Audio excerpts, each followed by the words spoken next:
Hello to everyone, I'm Vladimir Vlad, aka the Bulgarian Cowboy, and as I promised you, thanks God, ESPN Plus, I hope it's gonna work, and this is gonna be another great event that I will participate, and the app is showing that it's working, and we're gonna see which way is this going to go, but I hope it's gonna be a positive way, I hope it's gonna be a positive one, and let's see.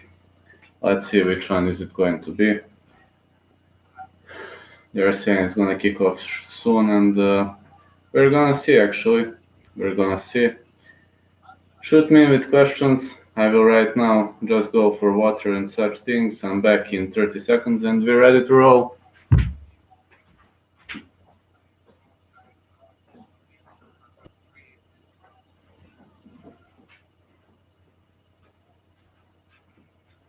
Oh yeah, the event's kicking off soon, so we'll see which way is this going to go. Uh, I will reply in English because USA, UK guys are watching it. So regional, a little, not much. You know regional scene better than me, I hope so. Hey, how are you, Pablo? How are you, brother? Well, regional, not much, a bit. I mean, I follow from time to time, but anyway, we're tuning in, and ESPN Plus, thanks God, it's working. Thanks God, it's working. Not much money though. So how are about the regional scene? You probably think about the last tournament. You think of I believe it was Goran Redić against Miro Jurković. Hey, how are you? Pozdrav svima. Ali ne smem mnogo na ove jezike zato što prate Ameriku. So how's everything going, guys? Yeah, right now looking it, and let me now tune in, and how are you, brother? No problem, Marco. Hats off to you. That's the least I can do. Just to see who's fighting first. Kay Hansen should have been fighting first, but they kind of rescheduled that, and I'm not sure who is fighting now first. Yeah, I knew Jordan Griffin versus Josef Zulal. Yes, Goran Redić is a great fighter. I watched him. He is one of the greatest Croat fighters, to be honest. But on this card, my attention is paid to Kamaverti. You know, Kamaverti, the guy who gave me interview, Mr. Kamaverti. You know, that guy, Kamaverti, he gave me interview. And the whole attention is on him and on Kay Hansen because two of them gave me interviews. And yes, I believe Goran Redić should, well, maybe not UFC, but Bellator for sure. But UFC, his division is very, very hard. If we're gonna be honest, his division is super hard, super stacked, but you never know, man. You just never know. I mean, I like to watch that guy if you think, but my favorite Croat fighter is definitely Mirko Krokap.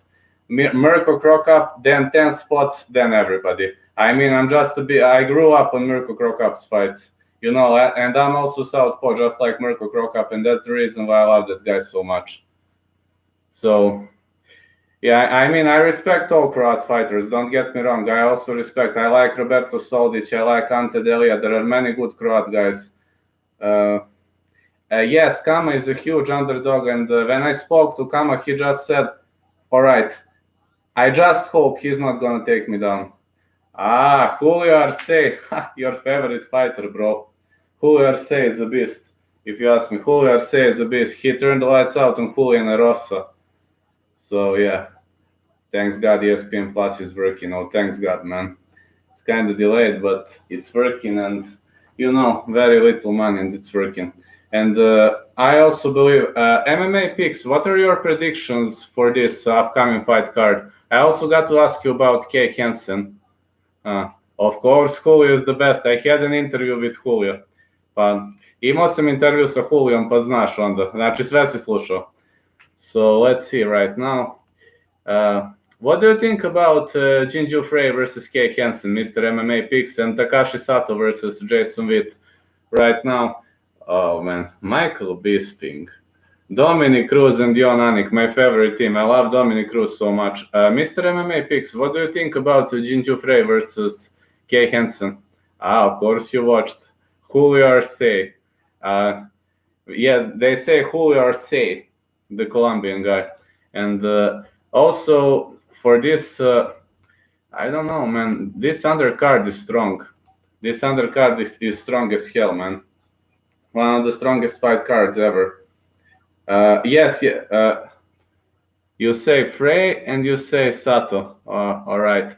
I picked different fighters there. I said Jason Witt and I said Kay Hansen, but I said Kay Hansen because, I'm not gonna lie to you, too emotional for me. Kay Hansen is among the first fighters who gave me interview. It was a textual one, but that's the only reason. I think Jinju Frey is a hell of an opponent, but you'll see why I'm on it, Kay Hansen, the female Korean zombie. You'll see now. When she starts going, she's hitting shots and she's like, "Come on, let's go," and goes for a takedown.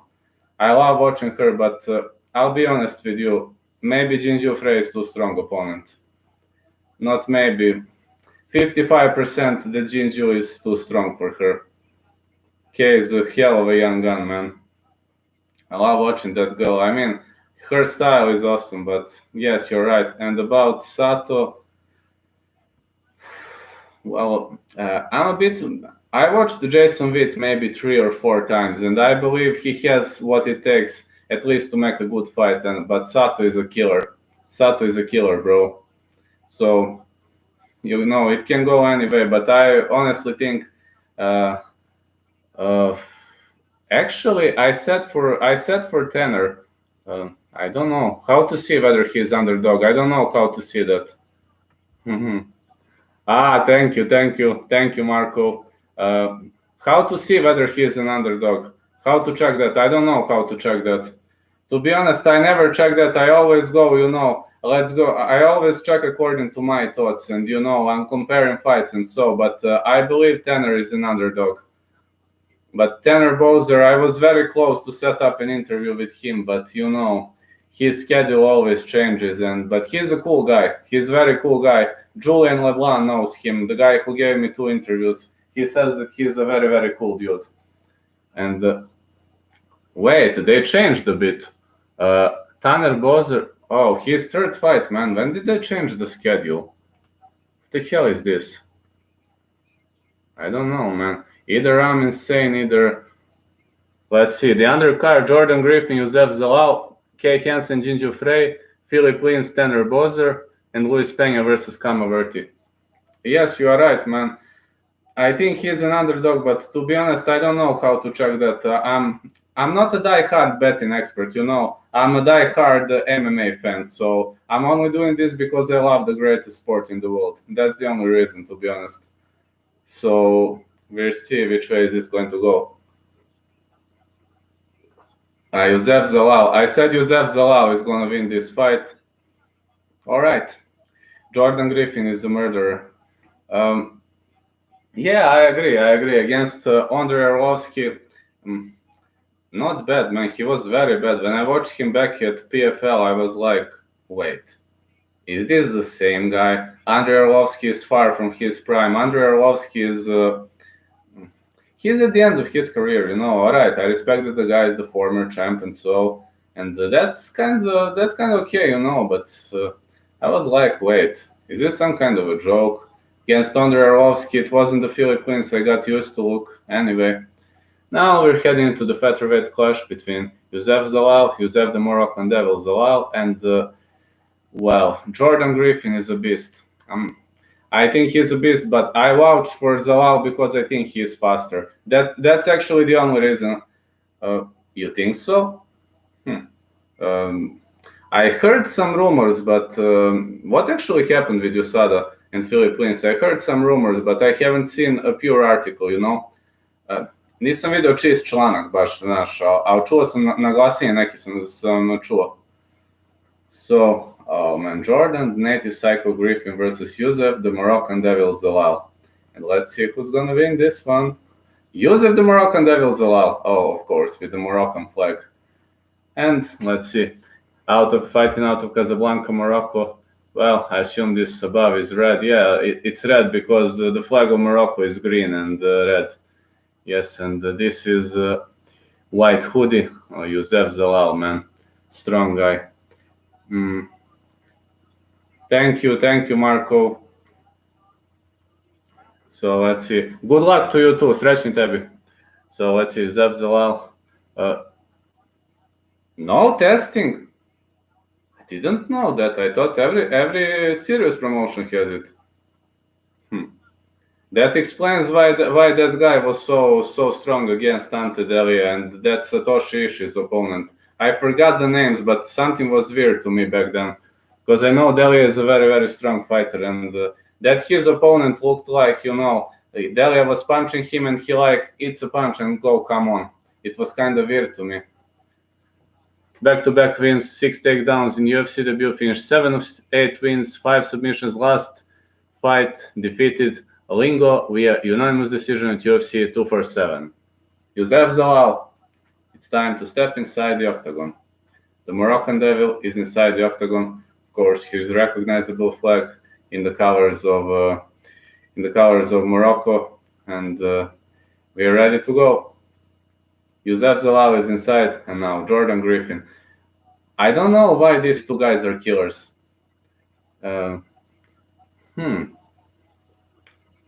Kind of hard. I mean, Bakočević is a good striker, but Perry is too dirty fighter. I don't dislike Perry, don't get me wrong. I don't hate Perry, but he's a very dirty fighter, and it makes sense because Bakočević knows to be dirty. So, yeah, kind of makes sense. Oh, you're a real avid fan of this martial art. Yes. That is not a kind of psychopath. He is dirty dude. I had a nickname for Perry. I called him Dirty Dude. And if you watch his battle against Cowboy Cerrone, then you know why I'm on it, him Dirty Dude. I hope you watch his fight against Cerrone. Jordan Griffin, 6 first-round finishes, finished 14 of 18 wins, 5 knockouts, 9 submissions, awarded UFC contract on Dana White Contender Series. And Jordan Griffin is inside the cage. Youssef Zalal is inside the cage. All right, there won't be much announcement. Let's see now.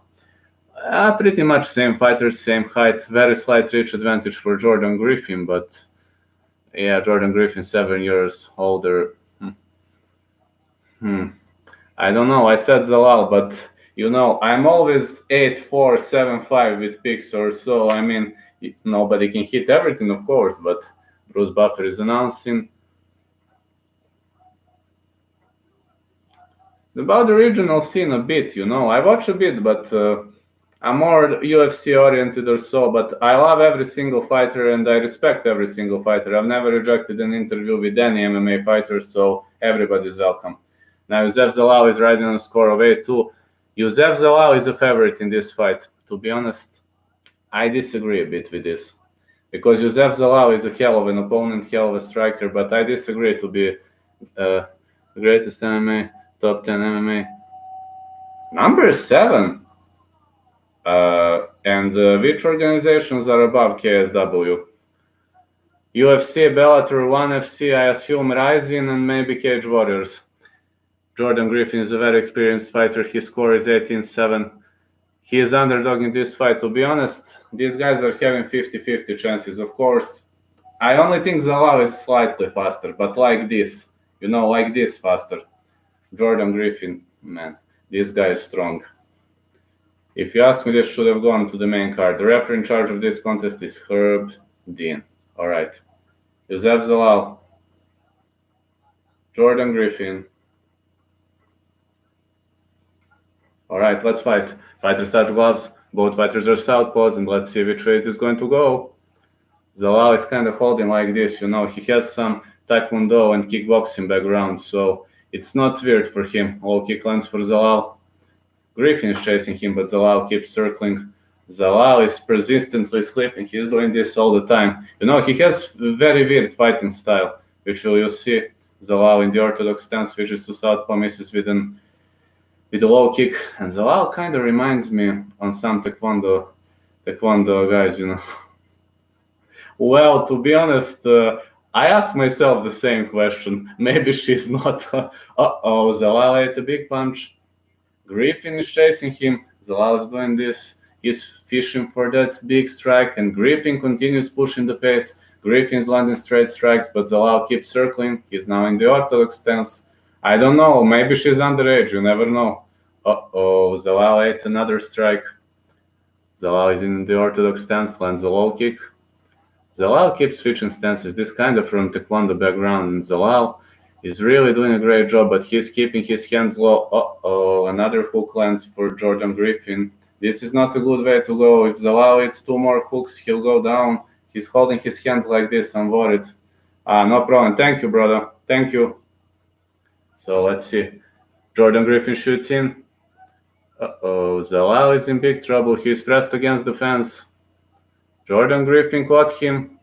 You know, when Jordan Griffin sticks against you, it's very, very, very, very hard way to go. And Jordan Griffin in body lock position. Believe me, you don't want a Jordan Griffin on your back. He is super strong and he sticks like a glue. Very bad position, but I hope Yusef Zalal will slip out of it. Let's see which way is this going to go. Not much action right now. After 2 minutes of the fight, well, we don't see much action. But Yusef Zalal is kind of in a very, very big problem right now. Herb Dean is looking. Not much action, you know. This Jordan Griffin is holding him against the fence. Let's see. Some elbows are landing for Zalal. Zalal is trapped and Griffin is kind of holding him. But Griffin is against the fence and Zalal looks like he's in big trouble right now. Not much action. Let's hope Herb Dean is going to break them up. No action at all. In the last minute, we don't see action at all. Let's see which way is this going to go. Griffin is trying to jump on his back. Zalal defended it well. Now Zalal is trying to slip out. Great breakaway by Yusef Zalal. So let's see. Yusef Zalal is doing a great job. Griffin lands a big high kick. Zalal advances forward. Griffin misses with the weaving overhand right. It was a really, really nasty one. More punches are landing. Flying knee lands for Zalal, and now he pushes Griffin against the fence. I like this jumping flying knee, you know. It kind of landed clean on Jordan Griffin's head, and now fighter is digging for the underhooks, but Zalal is pressing Griffin against the fence. I don't think this is a wise idea for Zalal. He should fight. He should fight, you know, not inside the pocket. He is better in outside of the pocket, you know, not inside the pocket. He should stay away from clinching and fight in the stand-up. So let's see which way is going to go. Let's see, come on, guys. Yusef Zalal is really, really doing a great job digging for the underhooks, but right now we're having pretty much stalemate, you know. 46 seconds until the end of the first round, and Yusef Zalal keeps doing a great job here. He is holding Jordan Griffin against the fence. Jordan Griffin is gonna slip out of it. He has very, very good takedown defense. This is not a good way to go for Yusef Zalal. But Zalal is pushing him against the fence. Alright, I hope this will be enough for Zalal to win the round. I don't know, I'm not sure about that, but he's really, really doing a fantastic job here. Griffin takes him down. Now he's on his back. You got only 10 seconds until the end of the fight. Griffin sank his left arm under the neck. Hello. So let's see which way this is going to go. Zalal survives round 1. Well, it was a close round. It's going to be a very, very close round, but I honestly don't know who won. Cage control time about the same, and we're going to see which way is this going to go. I honestly have no idea. Maybe I'd give advantage to Zalal, very slight advantage, but I don't know.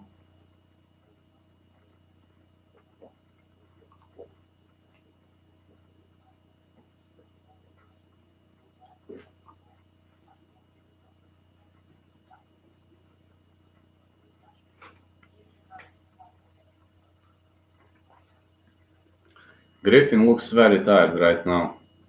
I'm kind of worried about Griffin. I think he's very, very tired at the moment, and I don't know. Zalal looks very, very fresh, you know, his cardio looks great. And I'm now starting to think that Zalal He's really doing a fantastic job here, you know. I believe he technically does a very great job, and we'll see which way is this fight going to go. Youssef Zalal, I believe he won round 1, fighters touch gloves, and let's go. Zalal in the orthodox stance. 4 hours approximately, 4.5 hours, don't know exactly. We're in the first fight of the preliminary card, so you'll wait long until then, bro. Zalal in the clinch, lands a knee. Fighter is digging for the underhooks. Zalal is trying to pummel his opponent out, now Muay Thai clinch. Well, maybe... Zalal lands. Big flying knee lands for Zalal. Griffin's laughing in his face. Zalal goes for a low kick, but Griffin banged with a punch. Big punch lands for Jordan Griffin. Now Zalal is laughing at his face. Zalal is pushing forward. So let's see. Zalal is really doing a great job keeping Griffin on distance. Big knee lands. Big punch lands for Jordan Griffin. Big knee lands for Zalal. Zalal is doing a really good Muay Thai game, and Zalal blocked high kick with this. Big right lands for Zalal. Griffin shoots in. Okay, no problem. I will reply, but in the break I will reply, because now the fight is very intense, and Zalal is landing. Thank you. Zalal is landing really big hammer fists, and now he is going for these anacondas. This anaconda choke for Zalal and Griffin. Yes, he's doing a great job, really great job with this. Now Griffin slips out of it. He's on his back. Griffin is jumping on his back. Not a good position for Zalal. Is this body triangle locked? Sorry, I can't. Just rotate it. Alright, I'm rotating the camera. Body triangle is not locked in tight. It's not locked in tight. So right now, Zalal slips out. Oh, it was so close. Zalal slips out of it, but he came very close to this one. And now Jordan Griffin's on his back. Zalal survived this body triangle attempt, and really good way. So the fight is not that intense now. All right, Redic, KSW, Ilic. I'd give advantage to Goran Redic for this fight. I think Goran Redic has better striking. Oh yeah, big right lands for Zalal. He's doing a great job tactically. Steve jab lands for Griffin. I'd give advantage to Goran Redic. I mean, Ilic is a good fighter, but Goran Redic for me is currently in a better shape from what I saw, from what I've seen against Jurkovic. So let's see now. Zalal lands with 1-2. I'm worried because Zalal keeps switching those stances, and 1-2 lands. Oof. I want hooker. Zalal ends up on his back. He slipped out. Very bad spot for him. Now he's in the full guard. Griffin is on top of him. Hammer fists. Well, I would like to see Poirier winning, but right now I think Hooker is in a better shape.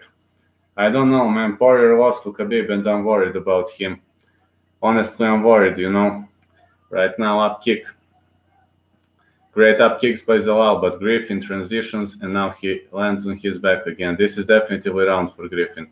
Griffin is trying to transition to back mount, but Zalal tries to get back on his feet. He is able to for the sec, but bad position, very bad position for Zalal. Griffin is trying to sink that right arm under the neck. No. Yeah, I want it too, but Hooker is currently in a better shape. I want Poirier too. This is not a good... Jordan Griffin is picking him apart. I think Zalal should slip out of it as soon as possible, otherwise he's gonna lose this round. Zalal shoots in single leg, and he slips out of it. Now Jordan Griffin is against the fence. Great movement by Youssef Zalal. The Moroccan Devil is really doing a great job here. He's really showing some great levels of cardio and stamina, and he's really... Yes, you are right, Mr. Life is wired, you are right, 100%. Poirier, yes, he defeated some very big names, but Hooker is now in a killer shape. That's what worries me, you know. Hooker is in a great shape right now. Fighters are digging for the underhooks, and Youssef Zalal is landing some really good knees. Oh, how are you? Zalal is landing some really good knees. Now Griffin with a great transition Zalal ends up on the fence with only 10 seconds left. I believe it's gonna be 1-1 with both fighters digging for the underhooks and great sweep and transition by Zalal, but Griffin transitions again and now he ends up in a dominant position against the fence to secure more cage control for the end of the round. I think it's 1-1. As much as I know, no. Let me take a look at this fight card. No, Todorovic. Todorovic fights on Fight Island, I believe. No, in this fight card, no. Not tonight. In Jordan Griffin's corner, they are pretty much worried because he is heavily guessed. He is very, very much heavily guessed. Really, really great dude, you know? Really, really great dude, and I can't wait for that Fight Island, man. Can't wait for it, to be honest. Jordan Griffin is looking very tired, and I'm, to be honest, no, nah, not that side. Not background, man. I'm just doing a live commentary without background music. Right now, I think it's 1-1. I hope Zalal is going to win this round, but that Griffin guy is tough as hell. Very, very close fight. I vouch for Zalal here, but gonna be hell of a fight. Let's see. We're gonna see. For now, Zalal is in the orthodox stance, southpaw stance for Griffin. They are doing a great job too. Great. Zalal is pushing forward. Low kick lands. Uh-oh, Griffin checked the low kick. Stiff jab is landing for Jordan Griffin. Let's see. Very close. Zalal lands a high kick. We're watching a really, really good slugfest in the beginning of the third round. Now Zalal clinches up. He is landing some big knees. Big elbow on the break by Zalal. 1-2, 1-2 lands again. Zalal clinches up. He is fishing for that pummel. Uh-oh, he could land some big knee from here. Big elbow by Zalal. Good multi-background from the Moroccan Devil. I believe Zalal is leading on the scorecards right now. He constantly does this all the time, over and over. Flying knee missed. Good stiff jab by Zalal. Zalal's cardio is good. Very, very good. Griffin looks very, very tired. I agree, Mr. Life is Vard. Now Griffin shoots in, and Griffin takes Zalal down. Yes, I know what you meant. Now Zalal is trying to transition off the fence. He's trying to scramble up, get back on his feet. Herb Dean is warning him. I don't know why is he warning him. It's transitions of the cage are not prohibited. I don't know why is he warning him.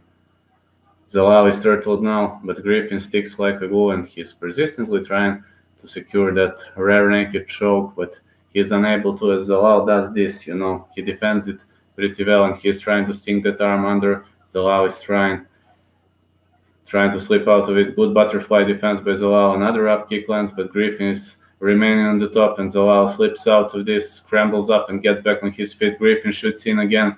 Great sprawl by Zalal. Now he is in the north-south. Zalal is not a submission guy, which is a very, very lucky position for Griffin. Zalal is landing some big shots. 1-2 lands for Youssef Zalal. He is showing really, really great levels of cardio. Yeah, you are right. He looks great. Another knee lands for Zalal, and another one. Griffin is getting battered. High kick lands for Griffin. Griffin shoots in. Zalal forgot to sprawl, and this is a bad spot because he has to go against the fence. Cage control opportunity for Griffin, and he is gasping for air. I mean, I see that Griffin is gasping for air, but the problem is because Zalal looks very, very fresh, and Griffin is very, very tired. He has to wrestle. His stamina is maybe a bit critical, but we'll see which way is this going to go. Zalal pushes him against the fence. Great rotation. Fighters digging for the underhooks. Now Griffin rotates him. Zalal on the break. Griffin chases him. Zalal fires back with 2 kicks and the knee. Good punches landing by Zalal. Griffin shoots in again. Zalal sprawls and defends it. Now fighters. This is kind of modified north-south position. Zalal scrambles up, gets back on his feet, ends up against the fence. Pretty much a good game by Griffin. He's locked that one underhook in, and Zalal could land his elbows. No, he can't. No, he can't. Griffin is doing a really, really great job. He's playing a very, very wise game. Right now, I see Griffin is playing a very, very wise game, and I guarantee, I guarantee it's gonna be a really, really fun fight to watch. We got 60 seconds until the end. I will reply as soon as the fight finishes, and we got 60 seconds now. Zalal is fishing for this double leg. Man, cage control time is about the same in this round. I don't know. We have to see who landed more clean shots right now. You said Griffin. I said Zalal. Let's gonna see. We're going to see which way this is going to go. Zalal is fishing for that judo throw, but he's unable to. That guy Griffin is tough as hell. Great knee on the break for Youssef Zalal. Now he's landing some big strikes, more knees and elbows by Zalal. We got 30 seconds until the end of this fight, and now Zalal presses him against the fence. Really great job by Zalal. It's really... Oh, thank you, sir. I'm glad you have both me and BT Sport. Excellent, excellent. BT Sport is a great station. I unfortunately don't have it. I only have Fight Channel, but I purchased ESPN. Thank you. So right now Zalal is fishing for these underhooks. Zalal is fighting for the position. I think this is round for Zalal. If you ask me, 29-28 Zalal. This is what I say. I say 29-28 Zalal. But let's see which way this is going to go. All right. Who do you think would win Mike Tyson now versus the best woman fighter? Well, the best woman fighter is Amanda Nunes. And I don't know, man. If he punches Nunes once, she would go down. But Nunes can take him down, It would be a hell of a scrap. I don't know, man. I would bet on a woman. I would bet on a woman. Let's see. I hope Youssef Zalal won this fight. I would give him round 1 and round 3. About round 2, I'm not sure. But just don't listen to me. I'm not a referee. Let's see which way is this going to go. I heard rumors of his coming back, and also I heard the rumor of Wanderlei Silva fight, but the rumor was shut down. Yes, Bozzer is a great guy. I was very close to interview him too. But, we were unable to match the schedule. I had around 90 interviews, many good, many upcoming stars, and I was very near for Bozzer. And of course, that's the reason why I vouch for Kay Hansen and Kama Verti. They gave me interviews. Kay Hansen was one of my first interviews. She's a really, really good girl. Of course, I'm chanting for Bozzer too. Let's see. I don't know, what do you think, guys? But I believe Zalal won this fight.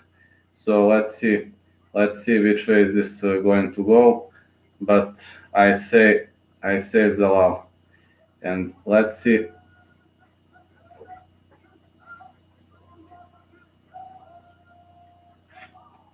What did I say? Unanimous decision for Zalal. I would bet Mike, because even if she gets him on the ground, he could still punch her. Yes. Thank you, Vex. I said Youssef Zalal is going to win this fight. I was right about this one. Now let's see. About next fight, I say Kay Hansen. Of course, this is emotional for me because Kay Hansen was one of my first interviews. So just like for you, Mr. MMA Picks, Tanner Bozzer was one of the first interviews you had. Kay Hansen was one of my first interviews, and I sent her a message. She saw a message 2 months later. She was on the preparations, and she said, "Oh, please, sorry, I didn't see." I just said, "All right, no problem." She said, "Listen, I'm unable to talk. Just send me questions. I can do a text interview." I said, "Fine, no problem." And she replied via Twitter. Very, very great girl. I love that girl, man. Very great girl. One of my first interviews, she skyrocketed my career, man. And actually, Kay Hansen was, I don't know whether she was the first woman or Cory McKenna. Can't remember now. But both of them, was it Kay Hansen or Cory McKenna, the first woman on my channel? Can't remember now.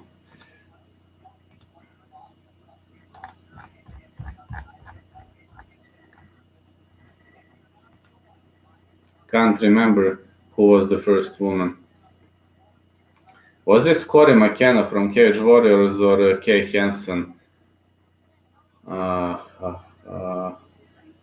It was Kay Hansen. Kay Hansen was my first woman on the channel. And my favorite woman is, of course, Lindsey Van Zandt because of her meow mates. Lindsey Van Zandt has 3 lovely cats. Islam. Definitely Islam.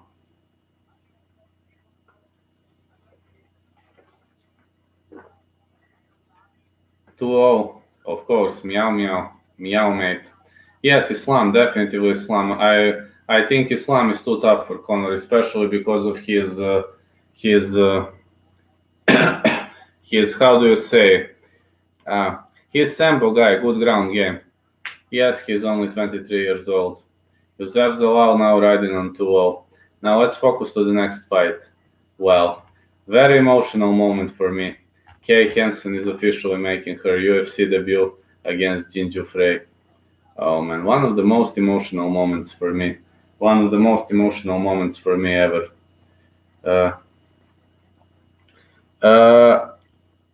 I commentate 90%. In 90% I do. You know, in my state, ESPN Plus was having some problems working earlier. Thanks God now it's working. Last 10 events I was live. So, of course, I always post this Mr. Salah Al-Sanea. I always post it on channel one day earlier. So, in 90% of cases, I cover everything. But for example, sometimes when Cage Warriors kicks off, I cover Cage Warriors, then I continue to UFC, and it depends. I always say which event I'm going to cover. UFC, I cover in 90%. Only, for example, when I travel, but I very rarely travel. I will probably miss the event on August 1st or July 25th, but basically that's it. Next weekend I will cover Invicta. I bought UFC Fight Pass for Lindsey Van Zandt because, you know, I feel like I have an obligation towards her. She gave me 2 interviews. Great girl. Just great girl, you know, and she loves cats. This event I'm going to cover, and let's see. Slight connection issues, but okay, it's working. I will just... Kay Hansen didn't enter yet, and let me see. Alright, it's gonna work. We're between the fights, so yeah, it's working. It's working, but that's just ESPN in my state, but okay. Now they are announcing I restarted. It's okay. I just need to restart the app. Yes, me too, me too. I love animals, especially cats and rabbits. UFC honors Forest Griffin Community Award 2020. Is given to Dustin Poirier. I kind of restarted up and everything is fine. But you know, I live in Serbia, so it's kind of sometimes works, sometimes not. But UFC Fight Pass, for example, works regularly. But ESPN kind of depends. Parrots are very cute. Oh, look at her. It's Kay Hansen. Hello, Kay. Her score is 6-3. She defeated Ferreira Pirozin via unanimous decision. Aliens are cute too. This is Jinju Frey. Jinju Frey, super tough girl. It's gonna be a violent grappling affair, but I vouch for Kay. Come on, Kay, let's break some faces, girl. Oh, she's not a striker, she's a submission girl, BJJ specialist, but yeah. Parrots are cute. Really, really, parrots are cute. I love them, but they bite, you know. I love parrots, but you know, they... And I'm not joking. Parrot bit me many times. One of my friends was having a parrot. Documentary about parrots? How's the name of the movie?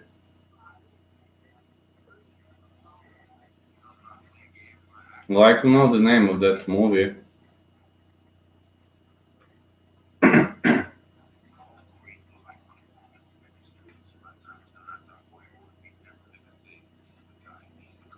I only can't cover Bellator. I don't know why, but Bellator won't work. Only if I have it on TV. App is not working. That's the only promotion I'm unable to cover from here. Others, it depends on my time because I have other job. I'm a web designer, but on weekends I mostly don't work. So today I was working, but I came for this. Megan O'Leary, come on! I wanna watch Kay Hansen.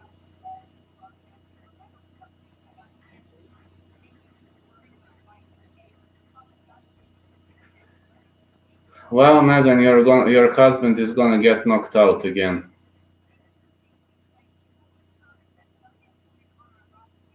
The youngest girl on the roster. She is only 20 years old. The youngest woman on the roster is Kay Hansen, and search Australia Land of Parrots.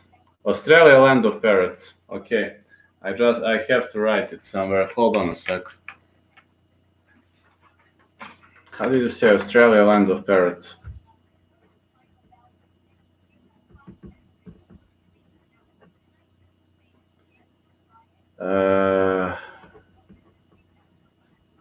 Okay, I'm writing. Hold on a sec.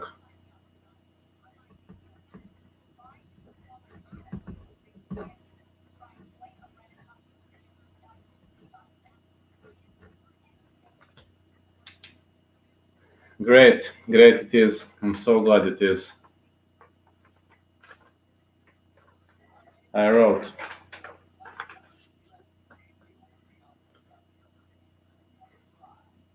Well, Kay Hansen, it's a very emotional moment for me. She was one of my first interviews, so I love Kay Hansen. One of my first interviews, man. The first woman that accepted the interview for me, and believe me, I call this woman female Korean zombie, and you will see why. She is just, you know, she likes to get better than take people down.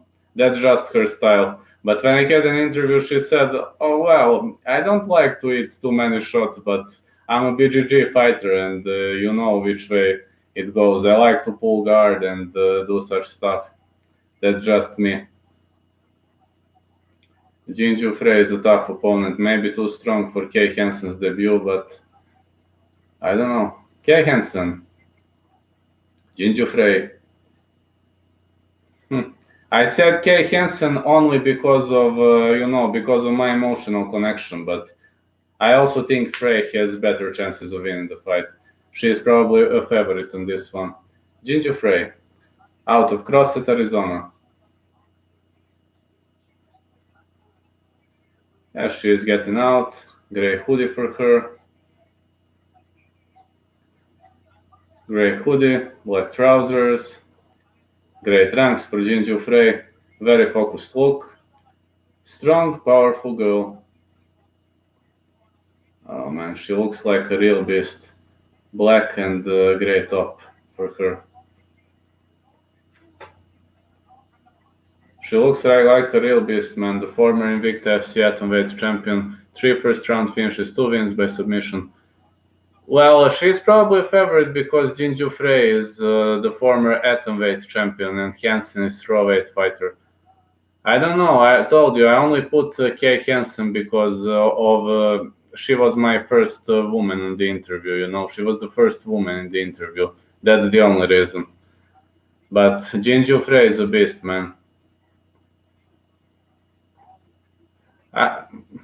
When it comes to betting, I'm always talking from my experience. I'm doing this because I love this sport. I don't watch those odds. Don't care much about odds. Who do you think Bruce Lee at his prime or DC? I'd say DC. DC is way heavier. Yes. Atomweight is 105, I believe. I think it's 105. I'd say DC. He's stronger. Kay Hansen. She's walking out.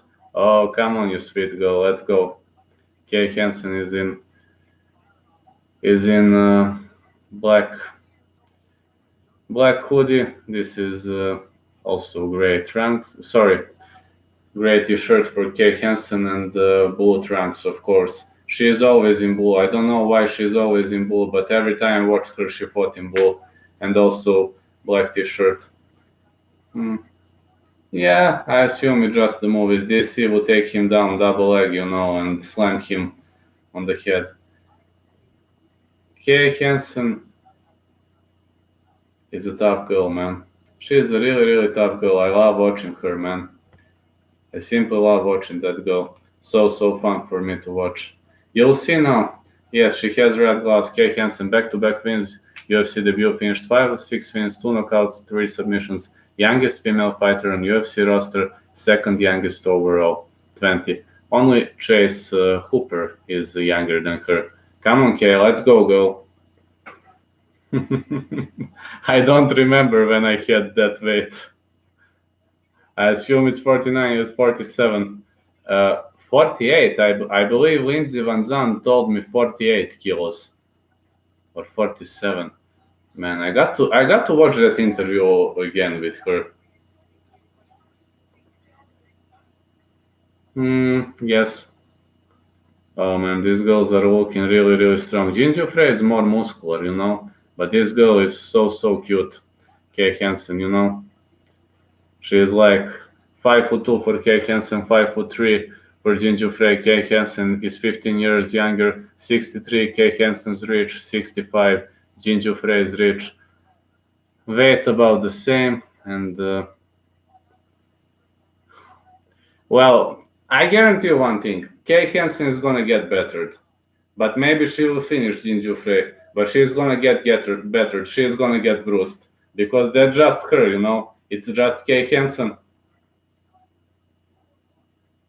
9-4 fighting out of Arlington, Texas, is Ginger Frey. And yeah, Pablo, she is underdog here. Don't know why.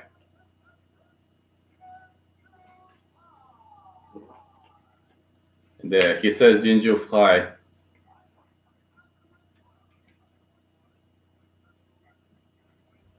6 wins, 3 losses out of Fullerton, California. Yeah, she's a massive favorite in this fight. Kind of surprising, man. I don't know why she is so massive favorite here. It's Kay Hansen. When the action begins, the referee in charge of this contest is Kate Peterson. All right, let's go. Kay Hansen. Ginger Frey. Let's go. Of course, no glove touch. That's Kay Hansen. She is holding like this. Haven't seen her holding like this. She switched fighting style, obviously. Ginger Frey in southpaw stance. Hansen misses with a kick to the legs. I'm just waiting when Kay Hansen is gonna shoot in, and she shoots in. She ate a low kick and she shoots in. Now fighter is digging for the underhooks. Kay Hansen is on the fence. Hansen is going for the trip. Ginger Frey pounds her with the elbows. Of course, she is getting battered. Big right lands for Kay. 1-2 lands for Kay. She is throwing these punches at Phil, but she is not a striker. Low kick missed. Ginger Frey is better striker, but Kay Hansen likes to get battered. It's gonna be a fun fight. Definitely a fun fight for Kay. She is very, very muscular and powerful. Kay is swinging wildly, missing over and over. But let's see which way is this going to go. Low kick lands for Ginger Frey. Alright, come on, Kay. It's time to shoot in, girl. Come on, shoot in. Shoot in. Uh-oh, Ginger Frey is punishing her with 1-2 big straight punches.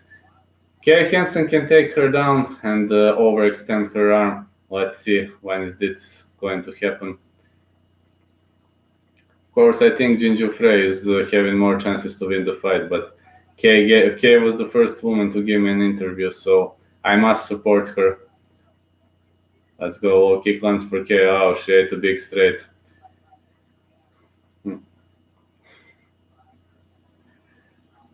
Just roll, Vex. Just roll.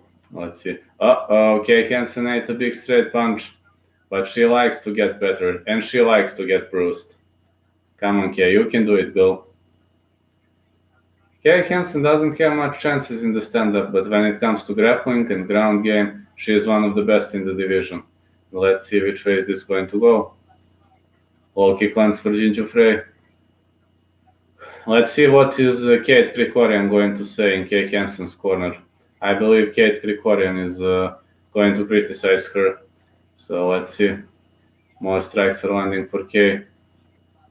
Big punch once again. K is on the losing edge right now, and K Hansen shoots in. Come on, girl. Pull guard. K Hansen is pushing her against the fence. Fighter's digging for the underhooks. Come on, pull guard, K. Pull guard. Uh-oh. Good position for Jin Frey. K Hansen clinches up. Good cage control. But Jin Frey with a great reversal. I don't know. Have no idea. Never tried it. Maybe there is. I don't know.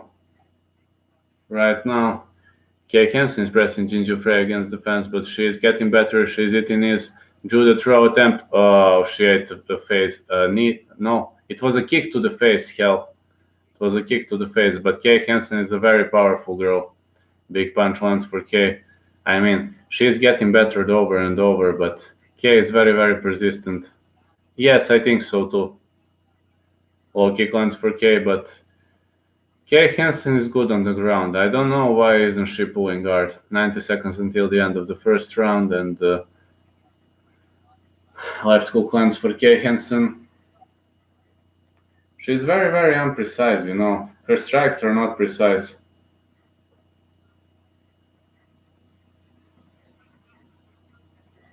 Let's see which way this is going. Low kick lands for Jin Frey. Kay Hansen's leg is heavily bruised. Look at her front leg. But Kay is laughing at her face. That's good, Kay Hansen. She's getting better over and over, but she keeps laughing, holding her right hand here. 1-2 lands for Kay.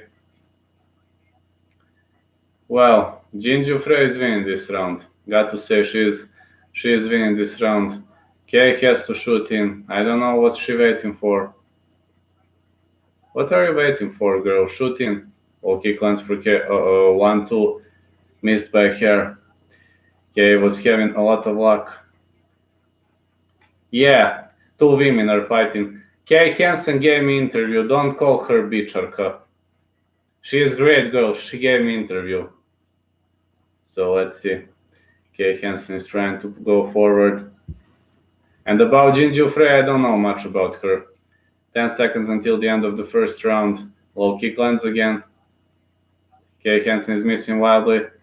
She pummels up and lands a great right straight.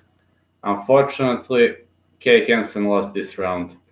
I'm very sad to inform you that Kay Hansen lost this round. We got 2 rounds more.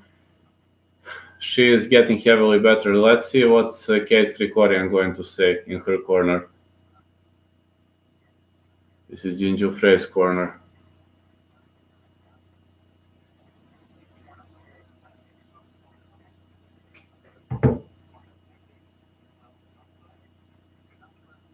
Probably.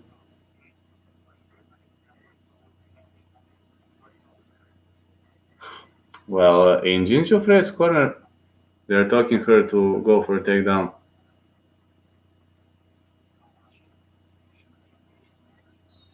They're saying to Kay Hansen to be patient. Hooker, of course. Of course, Hooker. Hooker is too strong. Hooker. He is too strong. If it goes to the end, he is not a cardio expert. It depends on who's he fighting for, but I think he is stronger. If he is so tired, then Val would kick him out. Valentina Shevchenko would kick him out. Let's see, Jin Frey is advancing forward. Come on, Kay, let's go. Come on, Kay. Kay checks the low kick. For the first time in the match, Kay checked the low kick, but she ate one again. I'm pretty much worried about Kay Hansen right now. Her leading leg is bruised. I don't like what I see. Look at her leading leg.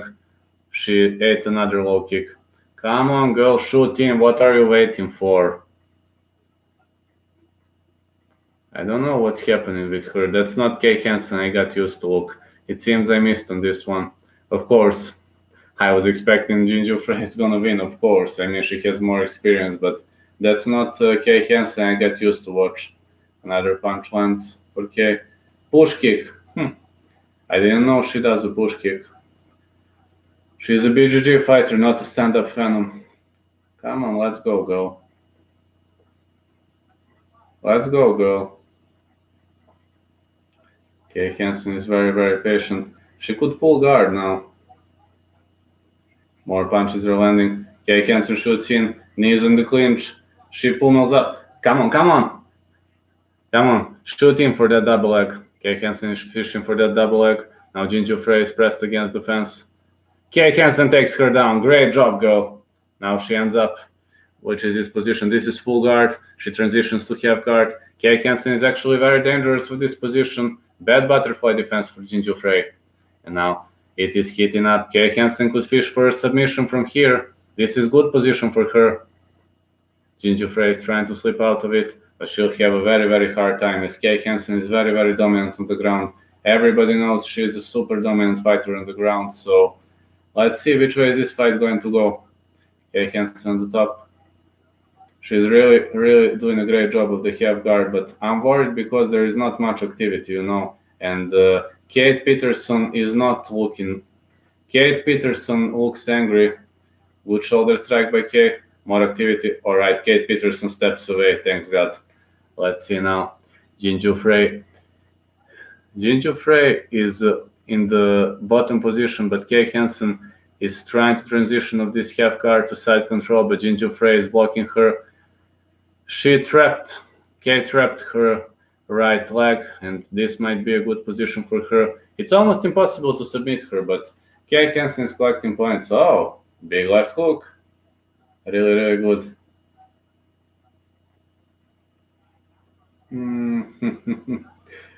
I don't know, man. It would be a hell of a fight, Hell of a fight. I think Amanda would lose, but it would be a hell of a fight, brother. Kay Hansen is doing a great job keeping Jinju Frey on the bottom. Come on, Kay. Come on, short strikes. That's good. That's good, girl. Kay Hansen is doing a really, really good job. Out of this half guard, she is really dominating. She's holding Jinju Frey. Uh-oh, Kate Peterson is angry again. Look at this look. Kate Peterson is angry. She is telling her to do something. Yes, that would be a fight. Kay Hansen lands some strikes, short strikes, but Kate Peterson is still angry. Alright, Kay Hansen is transitioning into, which is this? Uh-oh, she ends up in the full guard. Not a good way to go. Now maybe a reversal guillotine attempt. Yes, I know, I understand. Hansen is now trying to do a great job here. I think this is round for Kay Hansen. She took her down and she mauled her for 4 minutes, so definitely a round for Hansen. And she transitions finally to side control, but gets back into half guard. Jinju Frey is really showing some good skills here, good defensive skills. Ground control time for Kay Hansen is around 3 minutes. Well, I think you are right, Mr. Life is Wired.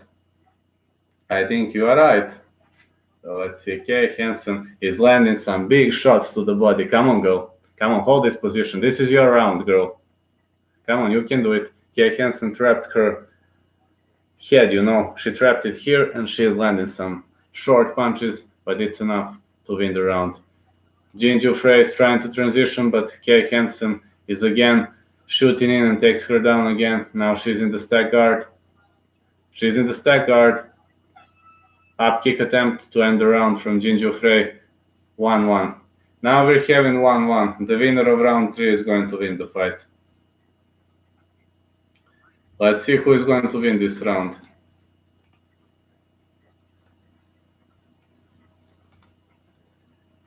To be honest, I think it's a super close fight, and man, it's a hell of a fight.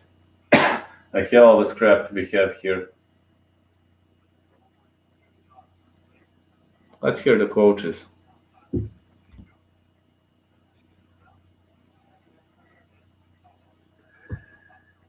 They're saying that she mustn't let Kay take her down. They're saying her to attack the lead leg. I haven't heard Kate Krikorian, Kate's boyfriend and cornerman, but he is not her head coach right now. I don't know why, but All right. Round 3 is underway. All right, let's fight.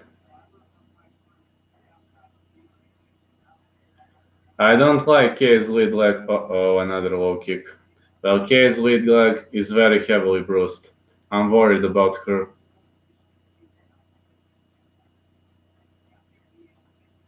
Very much worried about her. Low kick lands again for Jinju Frey. Kay has to shoot in, otherwise she is going to lose this fight. Let's see which way this is going to go.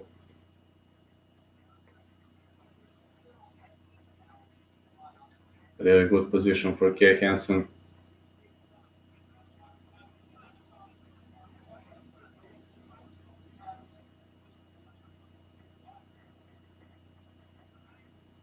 Yes, I agree. Oh, big punch lands for Hansen, big punch for Jinju Frey. It would be a hell of a fight, but I think they would lose. Kay Hansen is really doing a great job pressuring Jinju Frey. She hits another low kick. Everything's heating up now. I need to turn on the air conditioner after this fight. Another punch lands for Jinju Frey. Low kick lands. Kay Hansen's leading leg is bruised. She shoots in. Good defense by Jinju Frey, but now Kay is trying to take her down. Well, good judo throw attempt for Kay Hansen. She's sticking like a glue. She's very, very skillful with these takedowns. Kay is trying to take her down, and she mounts her back. Uh-oh, she fishes for the armbar. Kay is fishing for this armbar. She could overextend this arm. Now let's see whether Jinju Frey is going to slip out of it. Kay has this armbar nearly locked. Let's see. This armbar is very dangerously close to be finished. Jinju Frey defends well, but Kay transitions to the arm triangle. She transitions to the triangle. Jinju Frey taps out. Victory for Kay Hansen. Armbar victory. Oh, look at her. She's bleeding so heavily, but she won the fight. Armbar victory for Kay Hansen. What did I say? Well, this was an emotional moment for me. Kay Hansen with the victory. I'm gonna turn on the air conditioner now.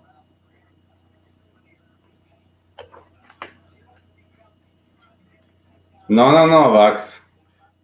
Her forehead is bleeding. Great victory for Kay Hansen.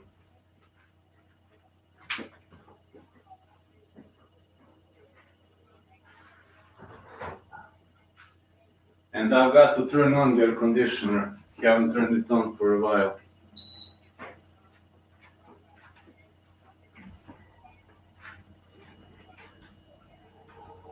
Well, it was a hell of a scrap, man. And Kay Hansen with the victory. I'm so happy because she won. Man, she's bleeding heavily, but she won the fight. So, for now, I'm 2-2, which is a big surprise. The next fight is Tanner Boser versus Philip Wins.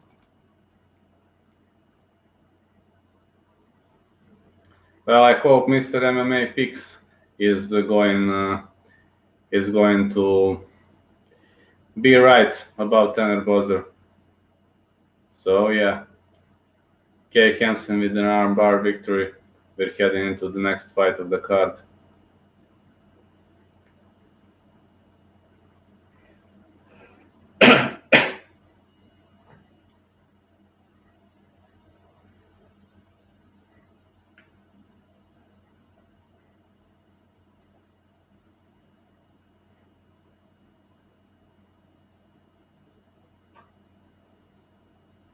Kay Hansen won this fight, and what a great victory for Kay Hansen. There were the best heavyweight submissions. That would be a different story, but would definitely not be worth if it not to most likely one would die and rest injuries for life. Yes, agree, Mr. Life is wired. Absolutely agree.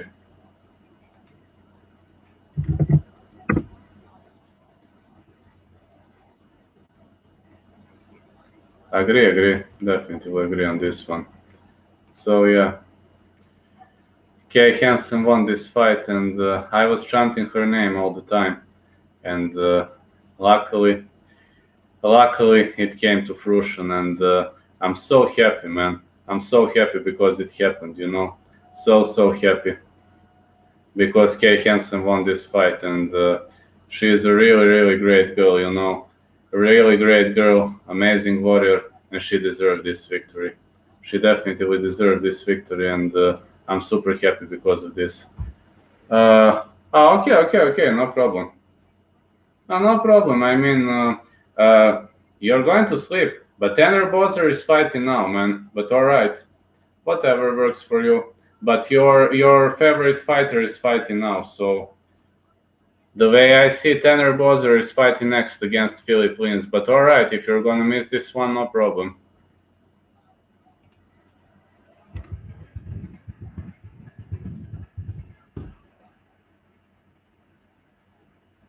They rescheduled. Yeah, it's too hot here. I turned on the air conditioner as well as you have probably seen.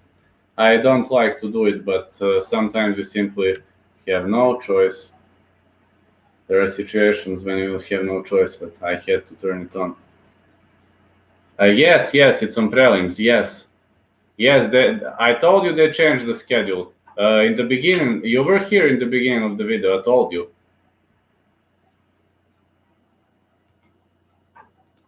So yeah, they rescheduled. So yeah, it says Jordan Griffin versus Joseph Zalal, Jin Frey versus Kay Hansen, Tanner Bozer versus Philip Lins, and Luis Pena versus Camaverti. Then we're heading into the main card. And yes, it's on prelims. The next fight is that one, I assume.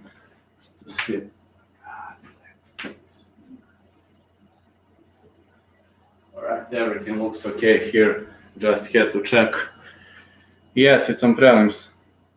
Well, you can stay awake a little more, and then I don't know. You can sleep until I don't know. Quamain and Main are very fun. I assume on this card, I assume Quamain and Main are very fun.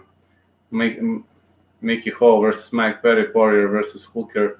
Yeah, these are two very entertaining fights. And that told me it's just let's enjoying. I agree about that one. Just let the ball rolling. Yes, Tanner Bozer is fighting next. It's 100% because when this was beginning on ESPN. Uh, Great. Until Morris Green fight. Okay. I don't know. Morris Green is, I believe, I think he is before Mickey Hall. Let me check. Yes, he is before Mickey Hall. I did the same for Titan FC, I did the same for Titan FC yesterday because I wanted to watch because of Denis Zapatello. I wanted to watch the whole event. I sometimes watch it, not every time. I mean, I worked second shift. I wasn't working early morning, so I watched it. I watched Titan FC, so I was kind of happy, kind of very much happy with that. Coming up next, Tanner Bozer versus Philip Lins. These two guys are warming up. Bozer on a score of 17-6-1, while Philip Lins is on a score of 14-4. As well as you said in the last fight, it was not the Philip Lins, it was not Mr. Philip Lins we got used to look. They say now it's going to be a very short break, and all right. I'm gonna walk a bit, my back hurts, but I'm here, back in 30 seconds just to stretch my back a bit.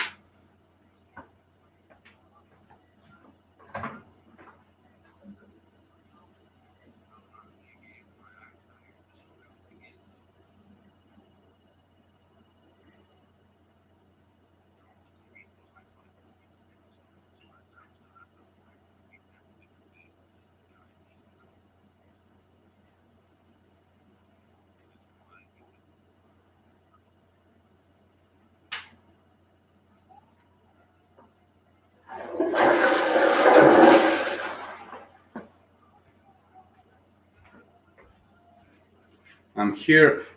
We're enjoying. We'll see which way is this lovely event going to go. Right now we're having a commercial break and Lins versus Bozzer. I don't know much about Peg. He's a good fighter, very good fighter, but honestly I don't know much about Nitro. You are trolling me again, but no problem, Vex. You are making this event very, very fun. Now it's Tanner Bozzer versus Philip Lins, and let's see. Let's see. I also said Tanner Bozzer, so that's just Vex. He is a great friend of mine, but he likes to troll. He is the most epic troll on YouTube.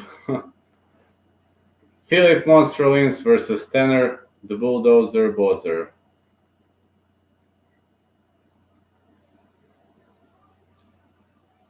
They're announcing them right now. I know, man. I slept in the morning a bit longer and I slept a bit in the afternoon. I couldn't sleep much though because I slept only 20 minutes, but it meant to me, you know.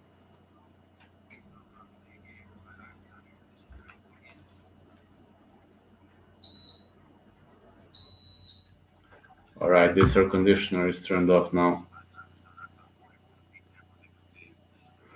Come on, guys, are we going to kick off or not?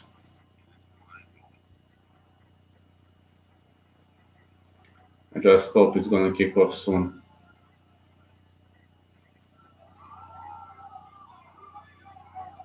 Me also, but I got used to, you know, when I watch MMA, I don't sleep much and kinda get used to it, you know. It became normal routine to me. I don't complain. No, I don't complain. Just normal routine for me. Ordinary routine. I just love the sport and we're doing a really good job here, so I assume that's the way it's gonna go. Right now it's commercial break, so we'll see how is it going to go.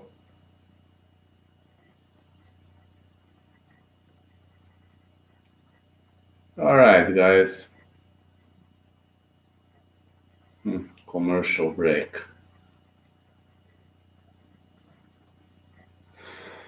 Come on, guys, please.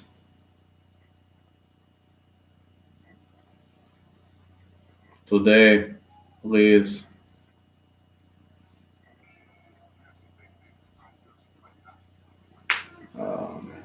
Do I really have to listen to Dan all the time? I don't care about SUG, guys.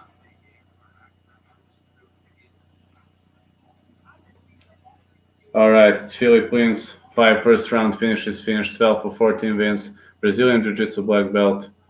Yeah, here too. Even if you purchase ESPN Plus, it's kind of the same. No difference. Big shit. But alright, I mean it's very little money, so who cares? Alright, Philippines is now entering the cage. He is in black trunks. Let's see.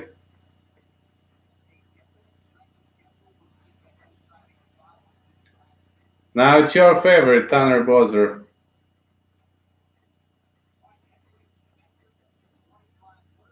(34, 28, 6'2", 6'2" for both fighters. Weight is about the same. Reach advantage for Philip Lins.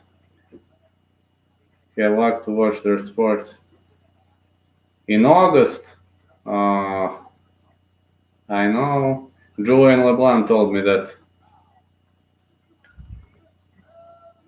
Now this is UFC heavyweight clash. Fighting out of the bull corner, we got a mixed martial artist riding on a score of 17-6-1 out of Edmonton, Alberta, Canada. Well, according to Vegas odds, he is an underdog, but this is very close. Very close pairing, you know, so I don't see an underdog in this fight. It's Tanner Bozzer. Tanner Bowser. Out of the red corner, we also got mixed martial artist fighting off the score of 14-4. He fought in PFL out of Rio Grande do Norte, Brazil. He is a favorite in this fight, very slight favorite. It's Philippe Lins, but to be honest, Tanner Bowser is a hell of a fighter and a very, very powerful dude, so Philippe Monster Lins, the referee in charge.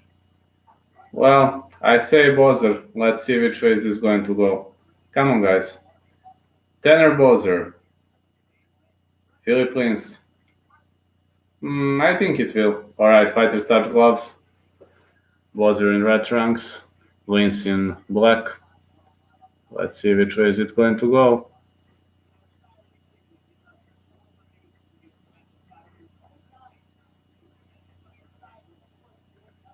Steve jab lands for Lins and Bowser fires back with a low kick.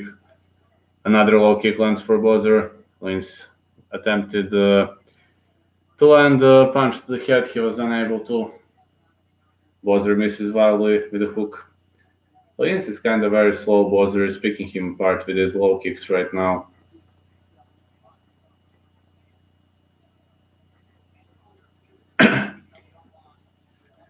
Bowser is doing a really, really great job right now. 1, 2, 3 for Philippe Lins. 3 short hooks on the break. Tanner Bowser fires back with his low kicks. Bowser is trying to pick him apart with his low kicks early on. This is 5th low kick in a row.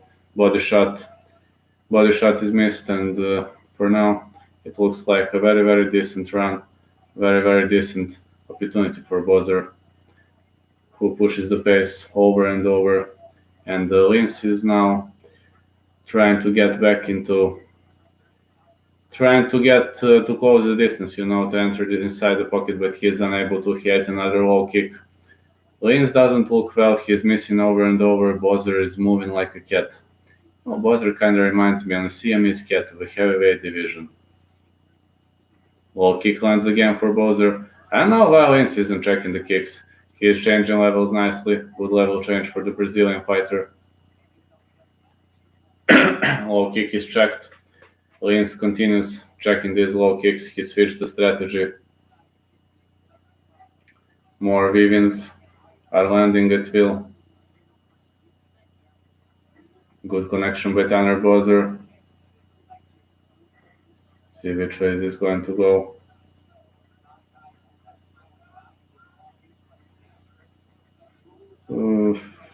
I don't think so. That's a hard question.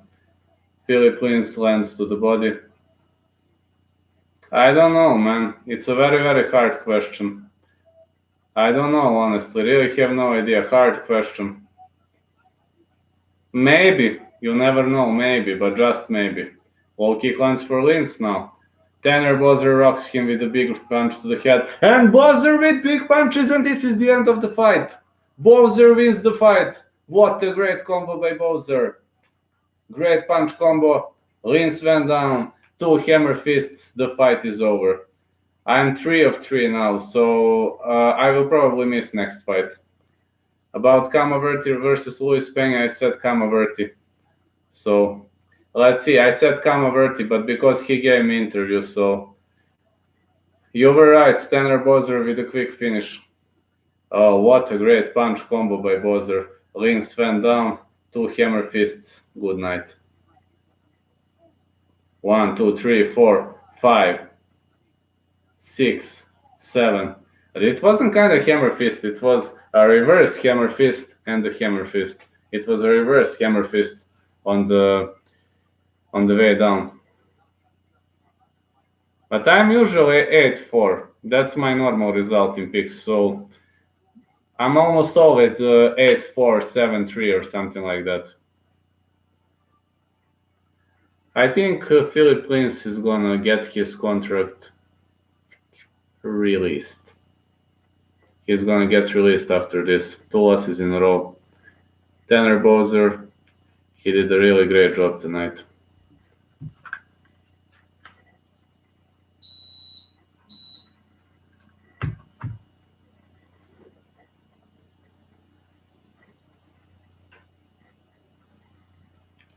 Great victory for Tanner Bowser. Now let's see Luis Peña versus Camaverti. Gonna be a hell of a scrap.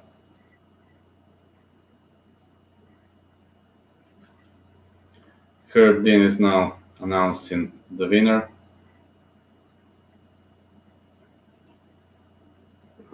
I think it was a knockout victory.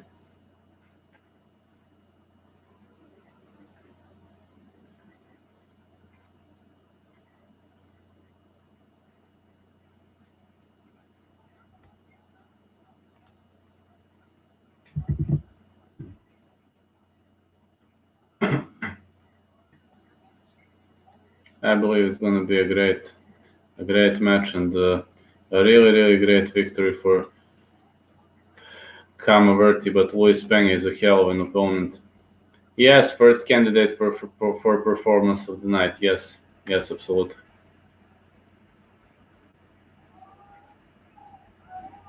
Yes, it was a knockout. Tanner Bowser.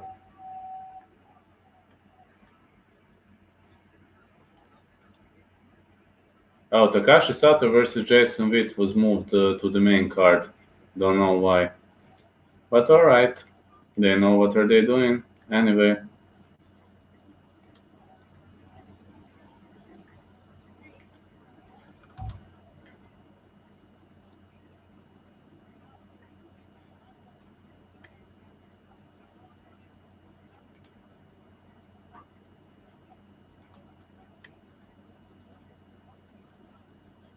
Tanner Bowser with a dominant knockout victory. Yes, he will. He will get cut for sure. UFC 0234. I assume the same thing. But right now, let's look at the next fight. It's Luis Peña versus Kamarit. Bowser. Hardy is a clown. I don't like Hardy. Never liked him. So your guy won. So I assume you will be absent until Green fight right now because your fighter won. Well, I have emotional connection for Hansen and for Camaverti here, for these two guys. Sorry, for these two fighters, for these two Octagon Warriors.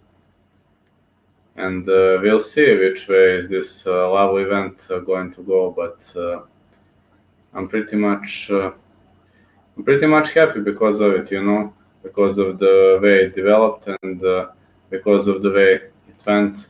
Really much happy because of that, and I hope actually this event is going to bring on some really big excitements.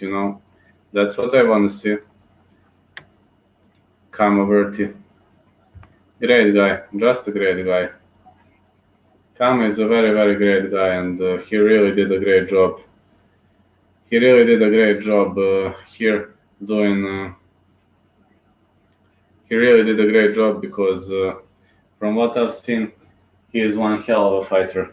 And every single time when I was expecting he's gonna lose, he won.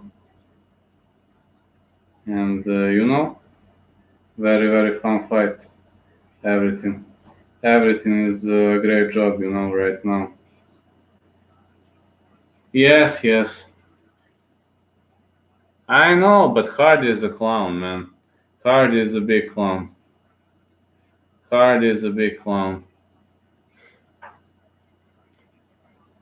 Probably. After this, I'm starting to thinking you're right.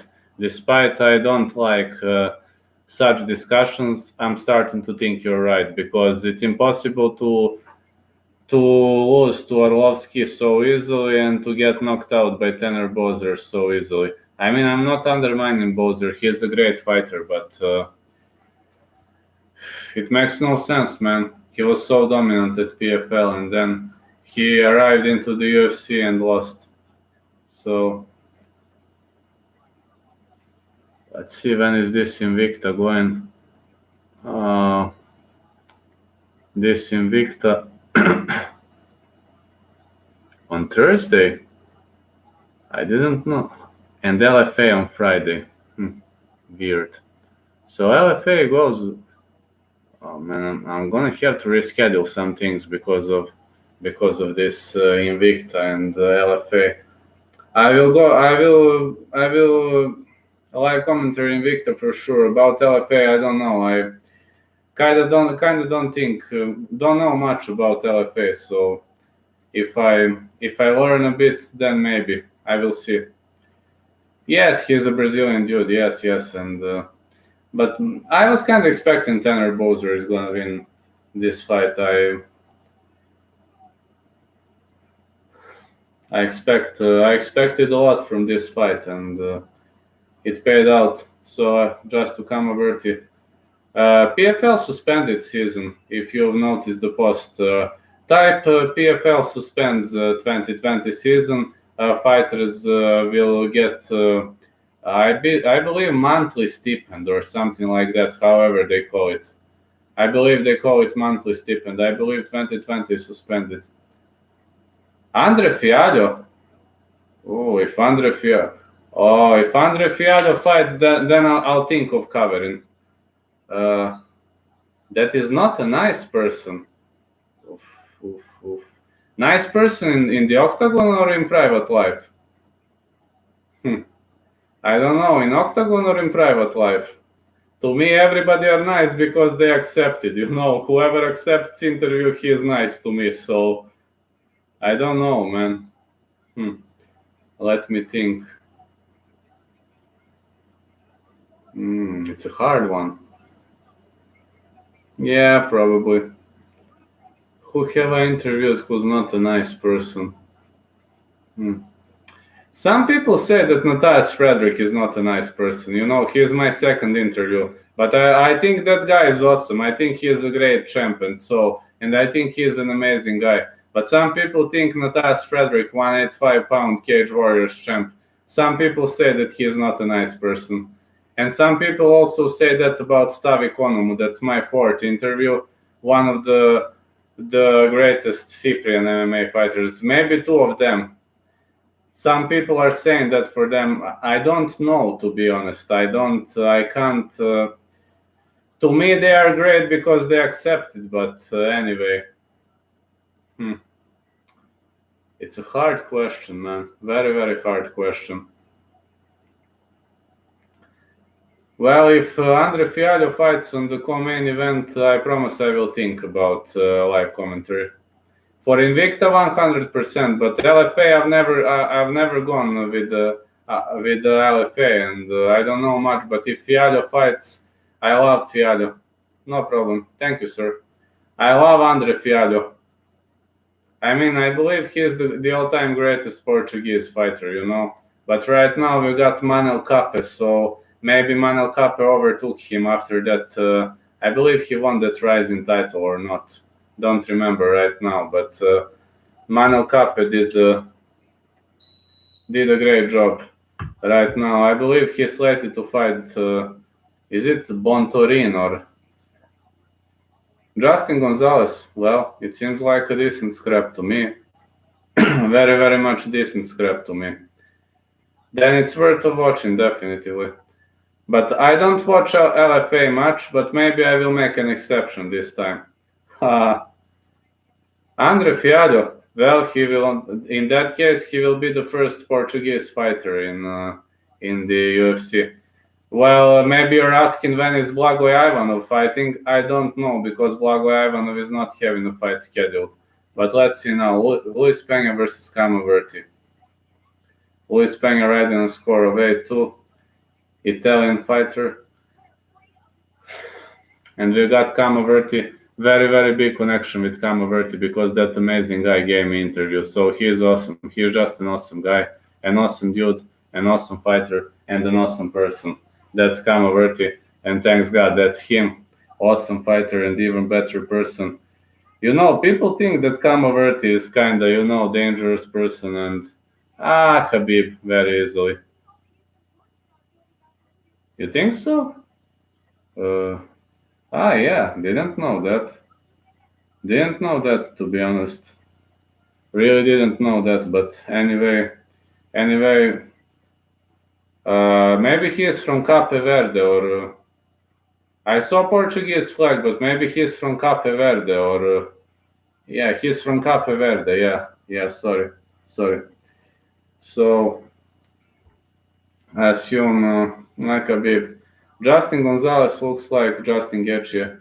He have same first name, both from Colorado. Do you know? I don't know. Maybe they want more money, or maybe Scott Coker is picking them of waivers. Angola? Didn't know that. To be honest, I really didn't know that. I was thinking he is out of Cape Verde or some area, but anyway, thanks for noticing me anyway, and we'll see which way is this going to go anyway. But I will probably not make the announcement of these events, and for Invicta I go. But when I see Andre Fialho fighting on that card, well, it's a big motivation for me. I love to watch Andre Fialho, and if he wins, I assume they are going to ink him. And Pablo, do you know something about Denis Paiva? Do you know something about Denis Paiva? He is CS champ. Yes, I know. Jordan De Castro carries it, but he originates from Cape Verde. Dana White 1 year training heavyweight versus Hooker in lightweight. Hooker definitely, but Dana White talks too much. Yeah, they're returning again after a short break. Dana White talks too much, definitely Hooker. I don't know, man. Dana White is very strong with words. But that's just Dana White, of course. UFC fighters. Yes, I do think so. UFC fighters sometimes suffer greater damage, and yes, they get ripped off. They get ripped off, man. I mean, boxer gets 70 million for what? I mean, 1 million is fine too, but man, 70 million, 50 million, 40 million, for what, man? Just tell me for what. I mean, too much money, man, and too much money in boxing compared to MMA, and I don't know, these gates are too big for boxing. Just too big gates, I don't think it's fair towards these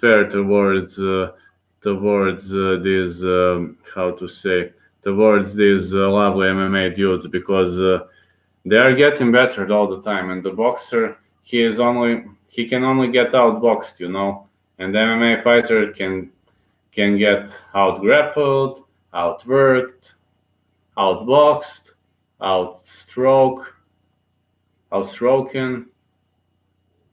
So many options. Outslammed, of course, I forgot that.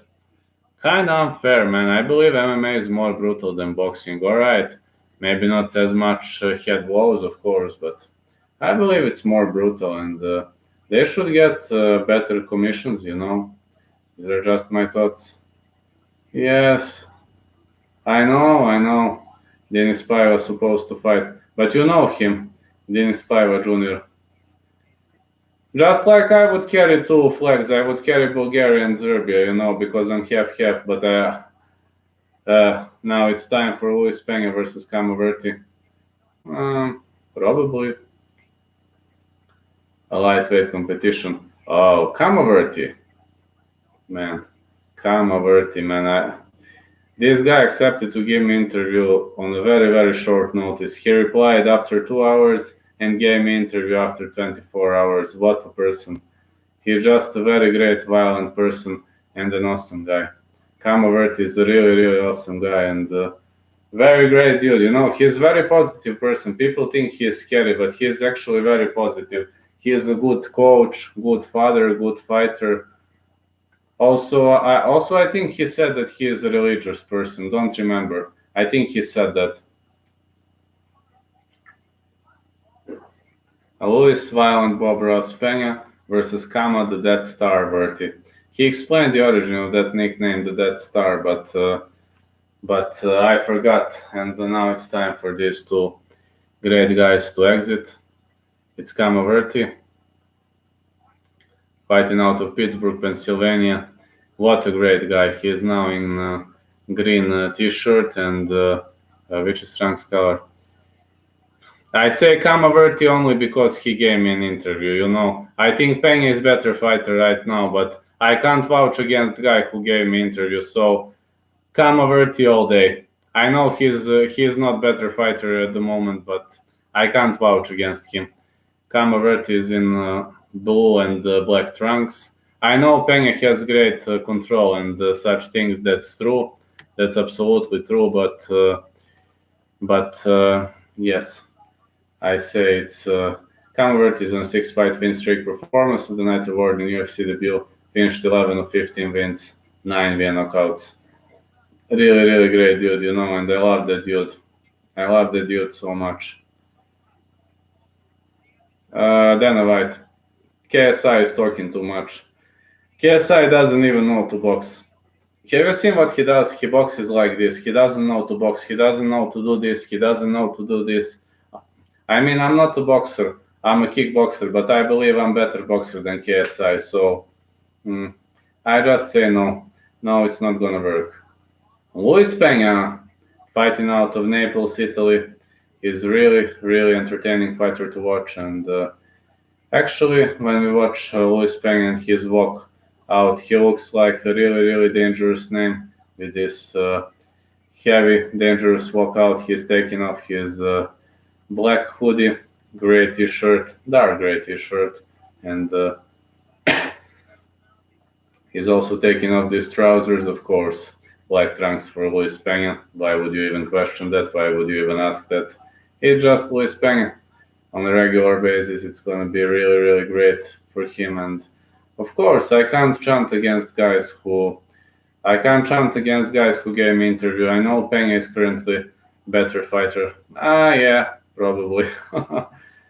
Third largest control time proportion among active UFC lightweights. Fifth largest opposition proportion in UFC lightweight history. Finished 6th out of 8 wins, 2 knockouts, 4 submissions.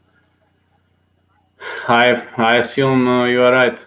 Luis Pena is inside the cage and man. All right, Italy versus the United States of America. Fighters are shaking hands. Well, Kamaverti is a great fighter. I mean, Kamaverti gave me an interview and I simply can't vouch against him. I simply can't do that, man. Kamaverti is a hell of a fighter. But let's see which way is this going to go.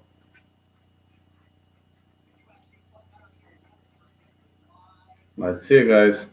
I assume it's going to be very, very good, and I assume we'll see some really, really great fights. Luis Pena 6'3", Kamaverti 5'11". 75 for Luis Pena is reached, 74 for Kamaverti. 155. Oh man, Luis Pena is a very, very tall lightweight. I've never seen a taller lightweight, to be honest. Never seen such a tall lightweight, so alright. Man, Luis Pena is a hell of a fighter, but I just hope Kama is going to win this one.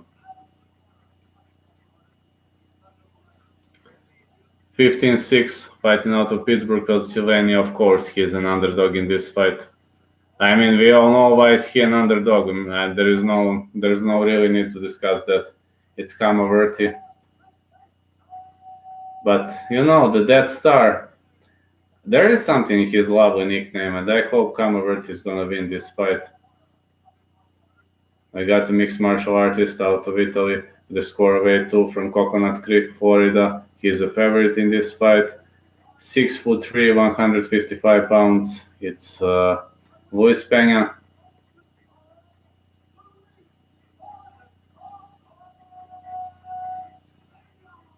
Luis found Bob Ross Pena. When the action begins, the referee in charge of this contest is Mark Smith. All right, Kamaverti, Luis Pena. You can say form. I just know for the expression form. Fighters touch gloves. Form. All right, fighters are touching gloves, and now Luis Pena is fishing for that stiff jab, lands a low kick. Let's see. Come on, Kama. Oh, middle kick lands for Kamaverti. Come on, Kama. Let's go, Kama. A form. Low kick lands. And the middle kick, great kick exchange. Fighters are fishing for stiff jabs. Let's see. Low kick lands for Kamaverti. Come on, Kama. Let's go, bro. Let's go, Kama. Kama is missing wildly with his weaving overhead right. Ni za što, bratko. So let's see. Come on, let's go. Peng is missing with the front kick. Come on, Kama, let's go, Kama. Come on. Body punch lands for Kamaverti. Alright, a lot of tactical battle. Kamaverti. Oh, big combo by Kamaverti. Great boxing. He's a very, very fast fighter. Front kick missed by Luis Peña. Low kick lands for Kama. Kama is doing a great job. He's outstriking Luis Peña for now. He's fighting very, very wisely. And he's controlling the center of the cage, which is very, very important right now. Come on, Kama. Let's go, bro. You can do it, man. Peña lands an uppercut. Peña is taller, but Kamaverti is wiser. We'll see which way this fight is going to go. One to lands for Peña. Hook is missed. Kama punishes him with the body shot. Come on, bro. Let's go, Kama. Low kick lands for Kamaverti. I just hope Kamaverti is going to turn the lights out on Luis Peña in this fight. Big weaving lands for for Kamaverti. Kama is doing a great job in this round. Very, very great tactical battle. Peña is missing over and over while Kama is switching. He is changing levels nicely. High kick attempt. Kama did this, protected his face. Middle kick lands. Let's go, guys. Do some great job. Kamaverti is advancing forward. Peña shoots in. Kamaverti stops the takedown. And now he's fishing. He is fishing for that anaconda choke. Kamaverti ends up on the top. No, he gets up. Wise decision. Wise decision by Kamaverti. Let's see. Kamaverti is really, really good, doing a great job. Really doing a great job by keeping this fight standing and staying away from Luis Peña. Great counter combos and very, very wise fighting from Kama. I'm pretty much impressed because I expected he was going to rush forward or so, but he also announced intelligent fight. Weaving overhand right is missed and then a low kick. So let's see which way is this going to go. Another low kick. Oh yeah. Kama. Oh, big right lands for Kama. Man, he's fighting this. Oh, fighters are shaking hands. A lot of friendship is seen in this fight. These two guys are real athletes. I don't know why people criticize Kama. He's a great dude. Front kick missed. Switching front kick missed by Luis Peña. Kama fires back with a low kick. A low kick again by Verti. Peña lands a low kick. Verti to the body. Verti is missing with his weaving overhands, and he is really, really doing a great job pressuring Peña and outworking him with the middle kick with the great tactics. I'm pretty much thrilled with the way this fight develops. Big left lands and another right hand lands. What a great fighting. Middle kick lands for Kamaverti. Push kick for Peña. Low kick for Verti. Fighters are trading big blows, but Kamaverti is exploding over and over, and he is demoralizing Peña with his behavior. I believe Peña is frustrated because he is unable to defeat Pittsburgh native. Oh, another weaving overhand right followed by a left low kick and a really, really great job by Kamaverti. I'm so much thrilled. I'm seeing this great guy right now, and I'm so happy because I spoke to this lovely guy. He is amazing. He is just amazing, man. Come on, Kama. Let's go, bro. Let's go, Kama. Come on. Kama blocked the middle kick. Kama to the face. Sorry, to the leg. Low kick again lands for Peña. Another low kick lands.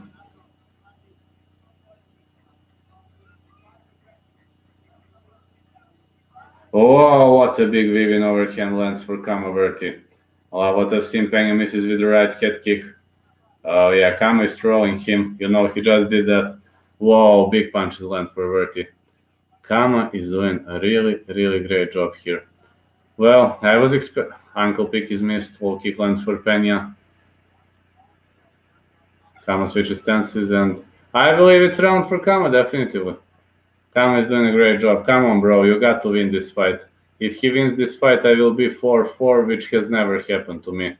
I'm always 9-3 or 8-4, 7-5, sometimes 6-6, but in 90% it's 8-4. Let's see which way is this fight going to go.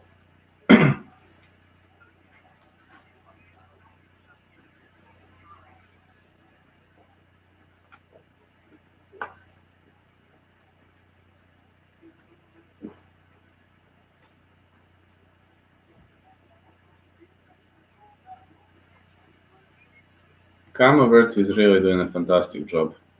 He's a great dude, just a great dude.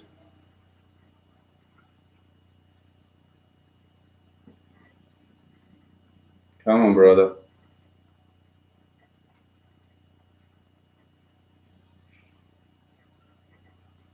Come on, I want to see round 2. Come on, guys, let's kick off. Let's put it underway. Round 2 kicks off, fighters shake hands. And let's see. Steve jabs, low kick lands for Kama. A lot of Steve jabs on both sides. Oh, 1-2 lands for Verti. Peng is punishing him with his front low kicks, but leading low kicks are landing at will on both sides. Both fighters are really doing a great job. These kicks. Oh, front kick exchange. Kama caught the kick, punished him with a punch. Let's see which way is this going to go. Uh-oh. No, Pena shoots in Kama. Oh no, Pena took him down. Pena is now in side control, and this is not good position for Kama Verti. Pena is excellent on the ground. I hope Kama is gonna slip out of it, but side control. Side control. Well, that's position where Luis Pena is a specialist, and Luis Pena is an expert for this position, and this is not a good way to go for Kama Verti. Pena is trying to mount his back. No. Kama Verti is doing this to protect this, but he's fishing for the arm triangle. No, it's locked in comfortably. I just hope he's not gonna tap out. Oh, Kama Verti slips out of it, but his opponent is in the mount now. This is even worse position. Pena is punishing him, and Kama Verti is trying to get up. Uh-oh. No, body triangle is locked in tight. Luis Pena is specialist for this. Kama Verti is landing some punches. He's trying to slip out of it. It will be very hard to sink this arm under because Kama Verti is a very, very tough fighter, and he has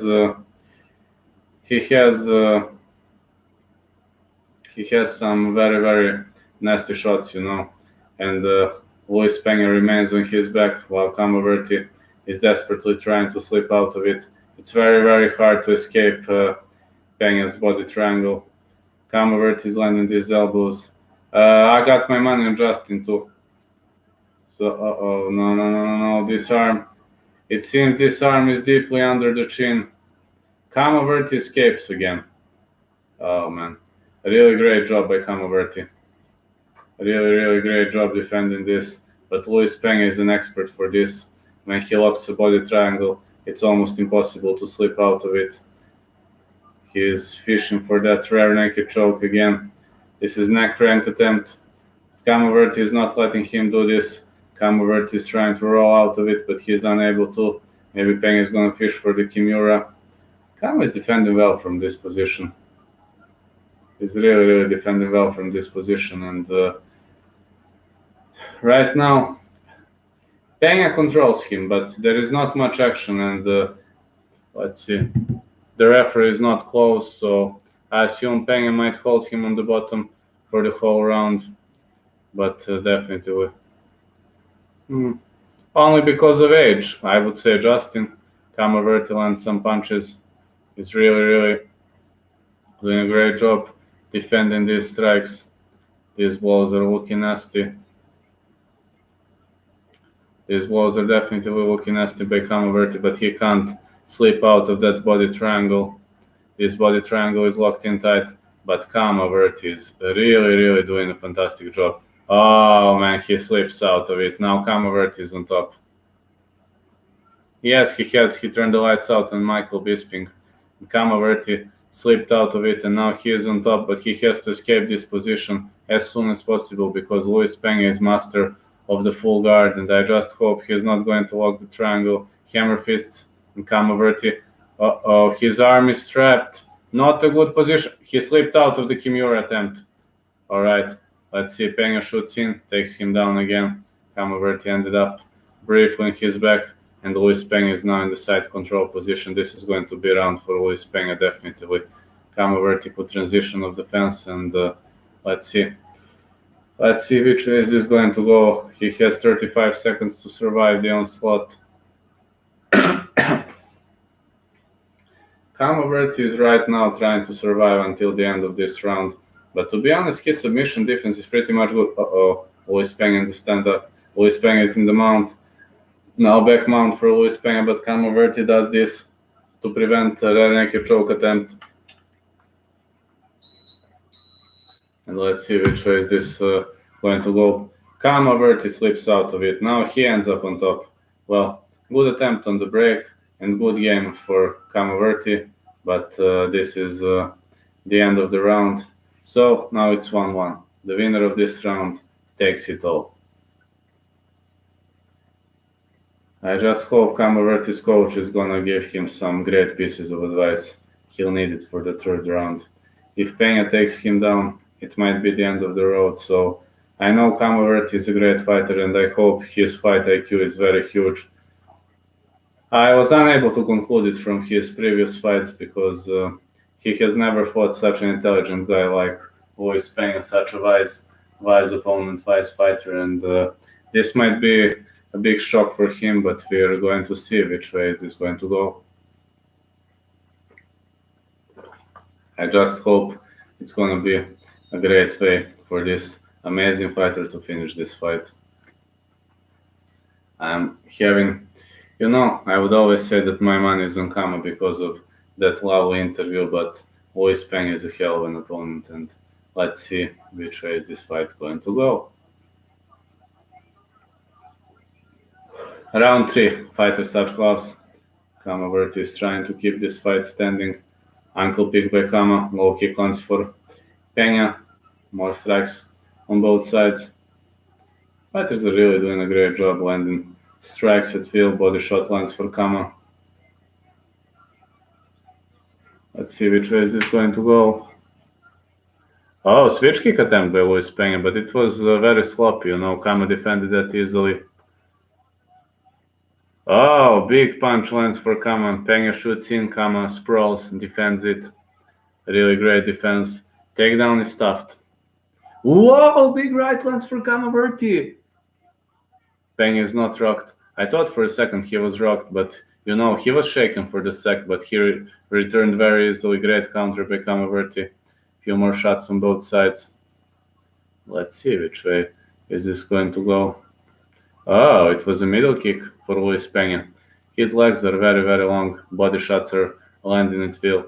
This is another body shot. More punches. More good punches on both sides. Low kick lands for Kama. More punches. Oh, Luis Peña shoots in. Kamaverti stuffs the takedown again. Great job by Kamaverti. Come on, Kama, you can do it, bro. You are doing a great job defending these takedowns. Come on. Big right hand lands for Kamaverti. Bisping. Well, Bisping was a great fighter. And a great trash talker, too. Trash talker, sorry. Low kick lands for Kamaverti. Kamaverti is keeping the center of the cage very, very well, and he is doing a fantastic job against Luis Peña. I see his tactical preparation was amazing. I mean, when I spoke to him with the interview, he said that he has an ultimate weapon for Luis Peña, and now I see which is that ultimate weapon. It's a great tactics. Luis Peña is missing over and over while Kamaverti is punishing him with his nasty blows, nasty punches to the face. Kamaverti slips to the left, to the right, evades all those punches, while Luis Peña is really getting better at the moment. Peña shoots in. Kamaverti is pressed against the fence. Fighters digging for the underhooks. Trip by Peña. Kamaverti remains on his feet. Defends another takedown. Now he's in north-south position. Elbows. Come on, get up, bro. Luis Peña is trying to defend. Kamaverti is taken down, but this is a guillotine choke attempt for Kamaverti. Oh, Peña taps out! I can't believe what I just saw. Peña taps out. Victory for Kamaverti, guillotine choke. I thought I was hallucinating for a sec. I'm 4-4 now. But alright, I mean, it's gonna be probably 7-3 or whatever. Kamaverti won the fight.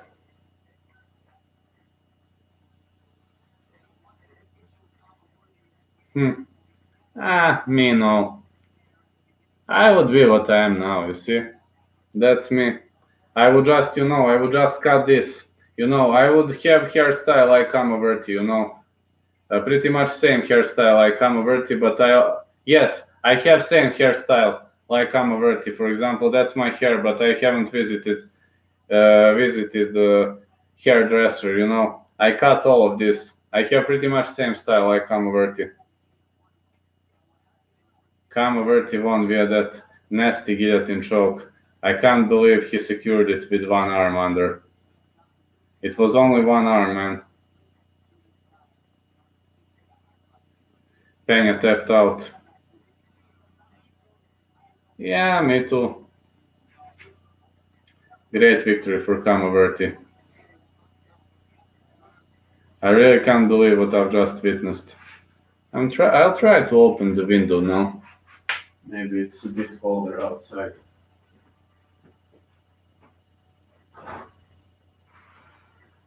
Yeah, it's kind of colder now, so I assume it's not gonna be that bad.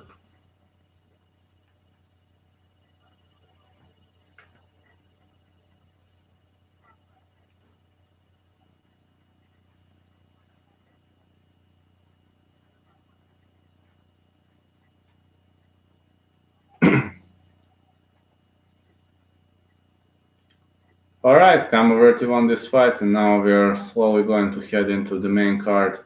And the main card, the first fight on the main card is the clash between Sean Woodson and Julian Erosa. And yeah, it's gonna be a very, very fun fight to watch. Sean Woodson, tough dude. A big beard. Probably. Yeah, they say beard helps. I don't know whether it's true or not, but some people say that beard helps a lot. I don't know whether it's true or not, but anyway, if it helps, then it's a great way to go.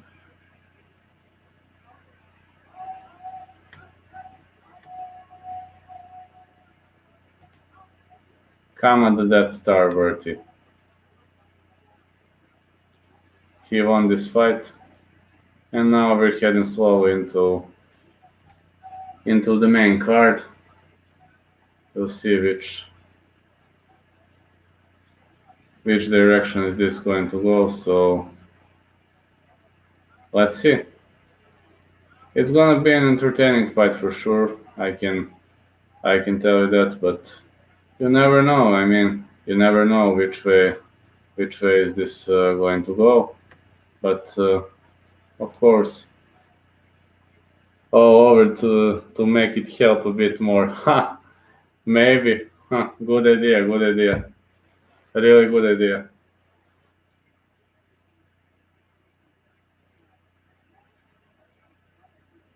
Yes, ATT is 0-2.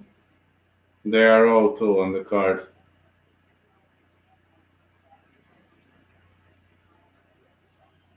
Yes, maybe he's gonna save it. You never know. I just hope after he got heavily battered by Khabib that he is going to that he is going to save their ass. Man, that guy gave me interview. He is so great guy. What a great guy this Kamaverti is. He's now riding a score of 16-6. 7-fight win streak. Imagine there was a sport where you only headbutt. That would be so entertaining. Well, the idea is good. Honestly, I like that idea. I think it's a cool idea, honestly. I think it's a very, very cool idea, to be honest. I like it. At least I think it's cool. But, I mean, you never know. Sometimes it would go the opposite direction or so, but it's an entertaining way to watch it. I like to see it. I'd like to see headbutting. It would be. I don't know whether we can call it a sport, but it would be a clash of gladiators.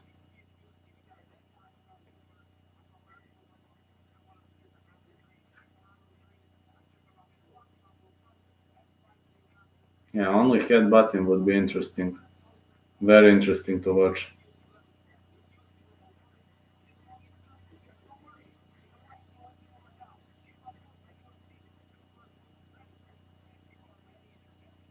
What a great guy, man.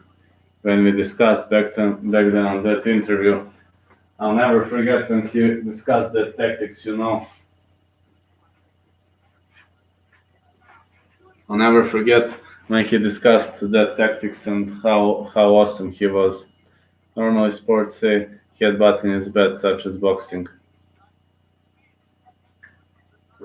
It was allowed in the early stages of MMA, but they didn't let it.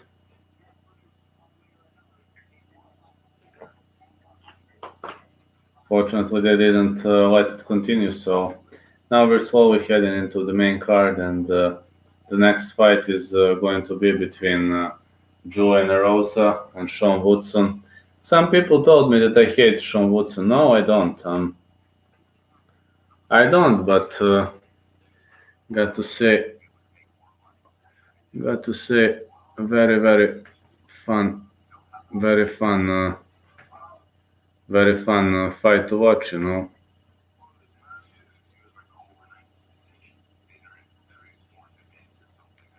It's gonna be a great one. Imagine there was a sport where you can hit each other's balls. Huh? It would be fun to watch. It would be very, very fun to watch, man.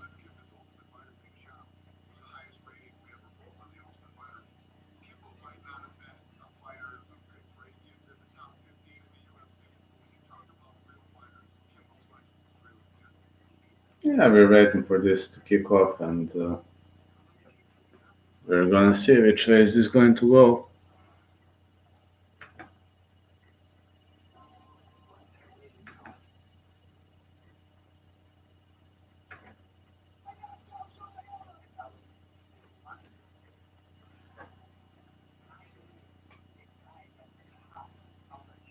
Yeah, definitely.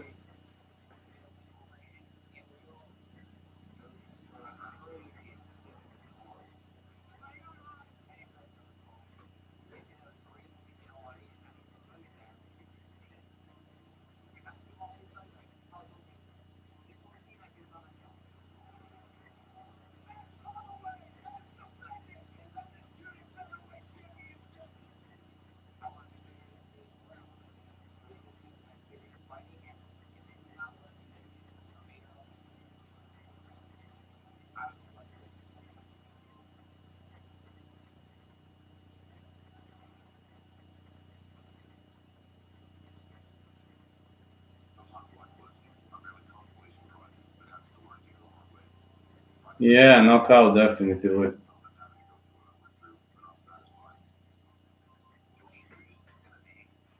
See,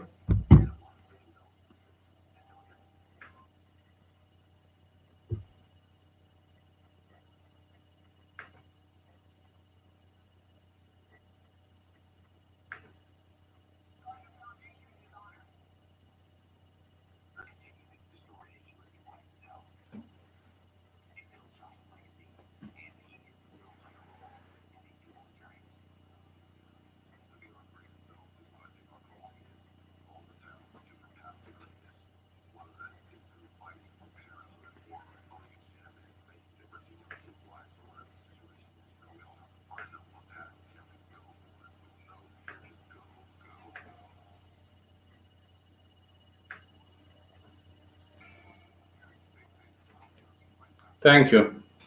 Thank you, sir. Yeah, it's now kind of commercial break. They're announcing some events, and let's see which way is this going to go. Thank you, sir. Well, I'm waiting until the next fight, and when it airs, gonna be fun. For sure, it's gonna be fun.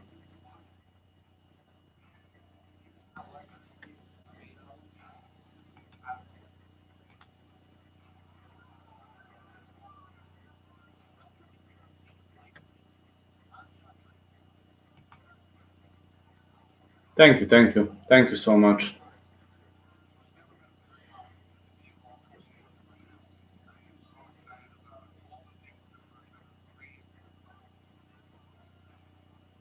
Was a great preliminary card, though.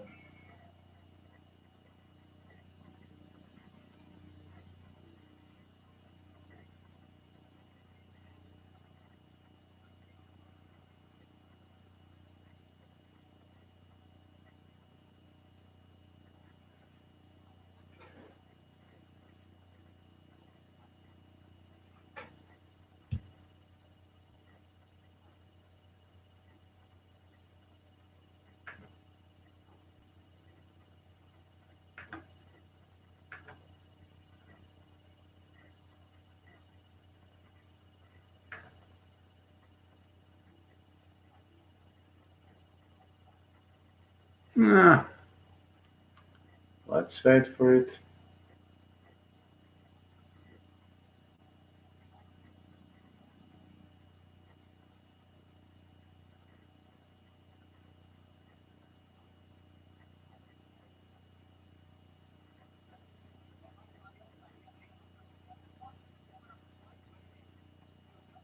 Nah, yeah, you are right.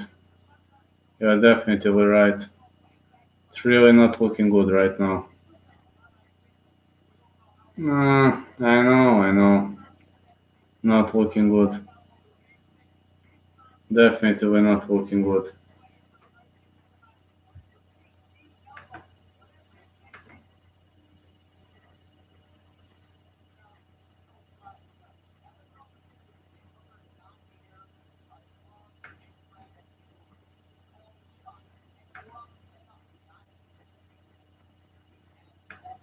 Alright, the main event has finally kicked off. Thanks God it kicked off. And right now we're watching Megan Levy. She's announcing make them fight together and let Bruce Buffer announce both as for-number contender of the world. Huh. I like the idea. To be honest, I like that idea, and it looks like a very entertaining to me. UFC honors presented by Toya Triers. Now they're announcing, and can't even make a normal ranking. Best organization in MMA. They said, huh. Yes, that's what they said. I will use this break. No, I need to go to the toilet for a sec. I need to load this water too, water can. Be back in around 30 seconds while Megan Olive is announcing. I'll also announce too. The next fight is between Sean Woodson and Julian Erosa, and we're going to see which way it's going to go. I must chart this. I think I also said Woodson. Yes, I said Woodson too. I think I said Woodson too. But we're going to see. Rosa was head kicked by Julio Arce, so let's see which way is it going to go.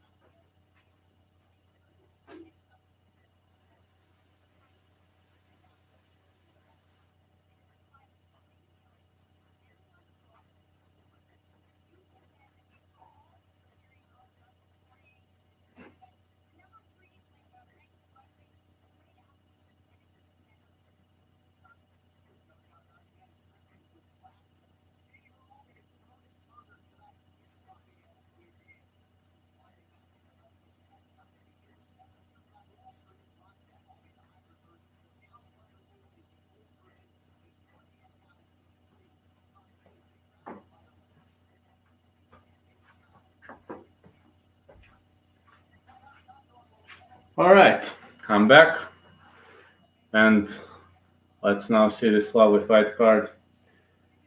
Sean Woodson versus Julian Rosa is gonna go.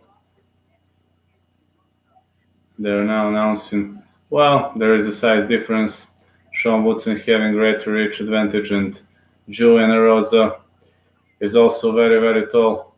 According to historical UFC measurements, Sean the Sniper Woodson is a very tall fighter, and everybody who follows this massive organization knows it's going to be very hard against him.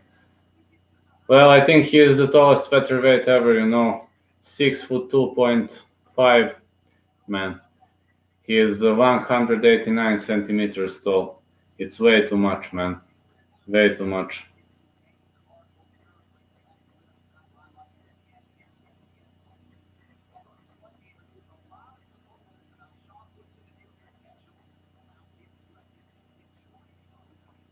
Sean Woodson is gonna fight against Julian Rosa, the fight of two very, very tall heavyweights. This is a catchweight contest. But the fight of two very, very tall featherweights, in a catchweight bout, but they are very, very tall, and it's gonna be really, really. They are fighting at 150. I believe they are 145ers. I believe they are featherweights, I think.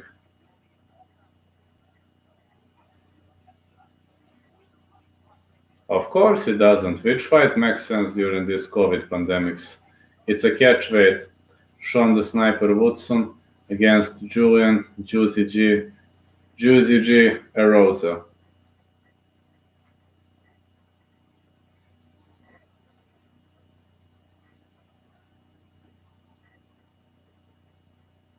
All right. Look at this walk. Julian Erosa is walking towards the fence. Welterweight? No, it's not. I said featherweight. I said it's featherweight. I thought they are featherweights. Julian Erosa fighting out of Seattle. I was thinking there are 145ers. But yeah, it's catchweight, 150. So, don't know. If they are 135ers, then they are super tall for the division. Julian Erosa. 5 first round finishes, finished 19 of 23 wins. Defeated Jamal Emmers by knockout and then a White Contender Series Season 2 Week 3. This is kind of catchweight competition. They're pretty much skinny anyway, so yes. Yeah, I told you, they are 145ers. I know because I watched some statistics, and they are one of the greatest featherweights in history. Kind of very hard, You did? And? What happened back then? Well, I think it's the next card, I believe. Oh yeah, here we go. Sean Woodson. Oh, this guy is so big, man. So big guy. So strong. He is in a black t-shirt. He is running towards the octagon, just like he always does. He is in great ranks. He's gonna take his clothes off. Man, he's so skinny and so powerful. Yeah, he is built like an EA UFC created fighter. I agree about that. Sean Woodson is undefeated, 111 significant strikes in UFC debut, awarded UFC contract on Dana White Contender Series Season 3, Week 5. Well, one of the best strikers in the division, that's for sure. I like him to see against Zabit Magomedsharipov. Man, these guys are so tall. Look at these guys, how tall and skinny they are.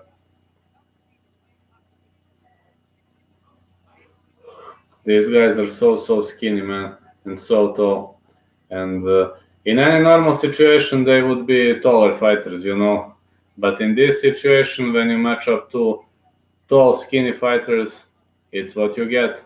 This guy, Sean Woodson, reminds me of George Roop. George Roop, who fought at bantamweight, and he was 6'1", And this guy is 6'2.5", and he fights at featherweight. All right, this is maybe the wrong card, to watch or so, but he's so tall. Oh man.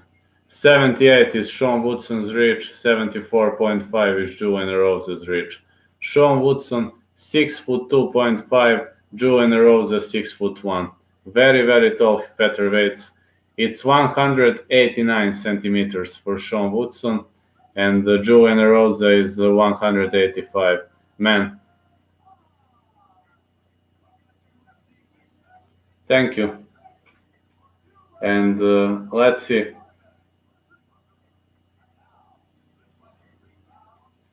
Now in this round, we're gonna see Woodson versus Rosa.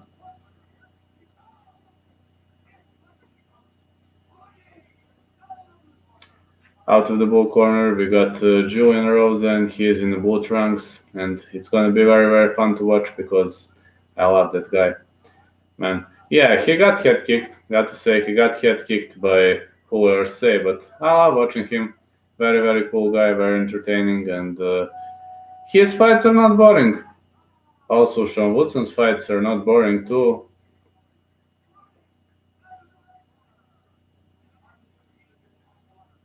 Out of the red corner, we got on a score of 7-0 out of St. Louis, Missouri.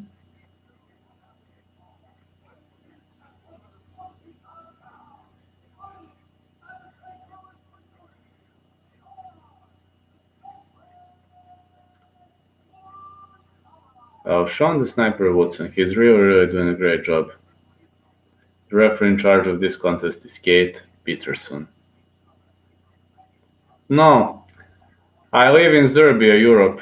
I live in Europe, Serbia. Bulgaria. I'm Bulgarian, but I live in Serbia. It's in Europe. All right, fighters touch gloves.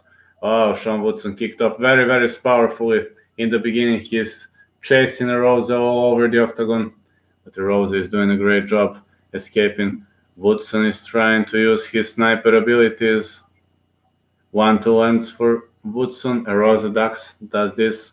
Great right punch on the break for Julian Rosa. Woodson is fading a lot. He's really, really doing a great job. Low kick lands for Rosa. See which way this is going to go. Woodson is attacking over and over. He's doing a great job. And in this fight, Woodson is trying to sniper him out. Rosa misses with the spinning back fist, and the big punch lands. For Sean Woodson, 1-2 lands for Woodson, who constantly switches stances. Very hot here. Too hot. How is in the USA? So let's see. 1-2 lands again for Sean Woodson. In which state do you live? Rosa is fainting for a spinning back fist. 1-2 lands for Rosa. Woodson is constantly doing this jab and lands a low kick. His sniper abilities are so good. Oh man, he's constantly switching stances and landing straight punches at will, while Rosa is cutting him off all the time. Go stiff jab by Woodson. Rosa has to push forward. This is not the game he likes to play anyway. Rosa likes to be away from his opponent, but he has to get close to Sean Woodson. And you're in Ireland. Thank you. Thank you so much. Well, I know I sound, but I watched this sport for a very long time. Thank you so much. I'm from Europe, Serbia, but I'm Bulgarian. You see flags. So let's see. Let's see now which way is going to go. Low kick lands for Rosa. 1-2 lands for Woodson. Yeah, looking back at this timing of the left hand, I just think Rosa is cracking Sean Woodson apart with really, really nasty left leg, and ankle pick is missed by Sean Woodson, who is missing over and over with his unsuccessful kick and punch attempts, and Rosa constantly ducks under his straight punches. He's doing a great job. Low kick lands for Rosa. And another low kick. And another one. Really good game. Really, really good game by Rosa. He's really, really pushing his opponent very, very hard, and Woodson is trying to out-sniper his opponent, but he's unable to. Every time he tries, his opponent does this. He ducks to the left, to the right. He's doing a really, really great job staying away. Left low kick. Sean Woodson is not doing a great job. Rosa is now shooting in. He is against the fence, Sean Woodson, but he escapes. Good punch on the break. And Woodson is trying to run around the circles. But he is currently unable to do that. High kick attempt by Rosa. Now Rosa batters him. He's pressed against the fence. Sean Woodson is getting battered. He's missing wildly. Now let's see which way this is going to go. Rosa is controlling the center of the cage, and spinning back fist. Spinning back fist out of the feint. Really, really good job. Bullet punch lands for Sean Woodson. 1-2 lands again. Rosa is ducking left and right. He's really, really doing a great job evading his long strikes. He's defending them with style. Fighter is digging for the underhooks. Rosa with a big elbow on the break, but Woodson is not rocked. Woodson finally lands big left straight and another one. Now he is returning into winning column when it comes to strikes. He's finally hitting some of them. More big punches. Rose is feinting. This looks like a taekwondo feint, and now he is attacking of the clinch with nasty uppercuts. More punches. Rose is fishing for this spinning back fist, but he ate a few straight punches. Well, Sniper is showing his sniper abilities. That's the only thing I can say at the moment. More punches. Oh, what an uppercut by Julian Rosa. Really, really dynamic first round. Uh-oh, Julian Rosa goes down.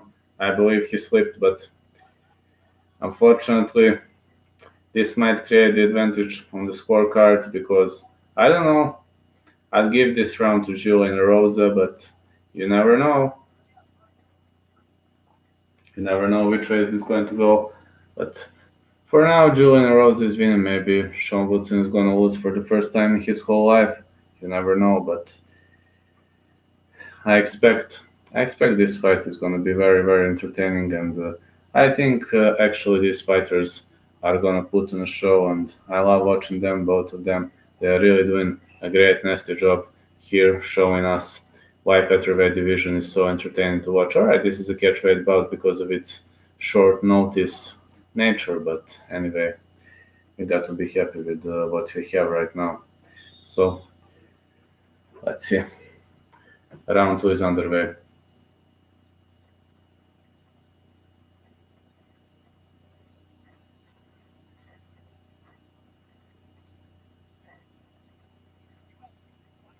All right, let's see. Round 2 is underway, and let's see which way it's going to go.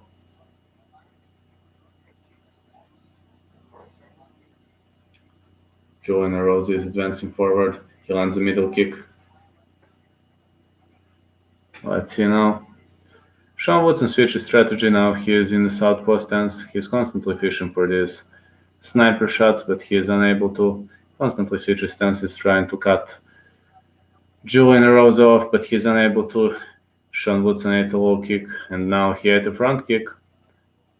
Low kick lands again for Julian Rosa. He's having a really, really great strategy against Sean Woodson. Really, really great strategy. Really great escapes on the break, and I'm pretty much happy with what I'm seeing right now. Yeah, great takedown attempt by Julian Rosa. He clinches up with his opponent. He's clinching up right now, doing a great job. More punches to the body by Sean Woodson, but Woodson is pressed against the fence. More punches.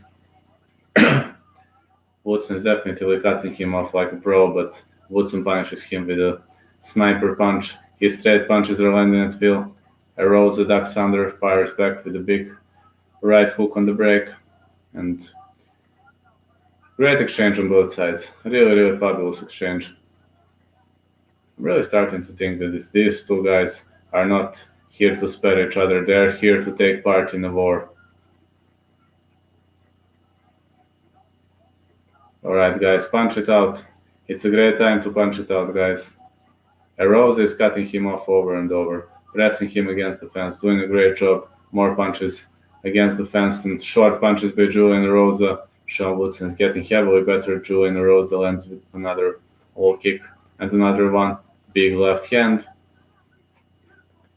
Julian Rosa is very, very offensive. Yes, I did, brother. I did. I said Kamavert is gonna win. It was a surprise of the night. But I was right about this one. Let's see which way this is going to go. For this one, I'm losing right now because Woodson is losing. I'm not right about this fight. Woodson is trying to out-sniper his opponent with big nasty punches. And this is a really, really great way to go.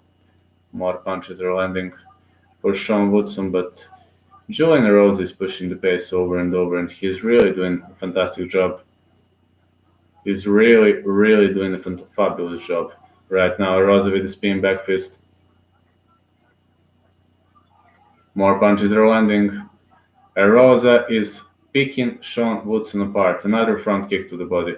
Oh, I think it was a shot. A nut shot, I believe. No? Elbow on the break by Sean Woodson, but Rosa keeps going forward. Attacks to the body. And again, great level change. Rosa ducks under, fires back with more nasty shots. Front kick again.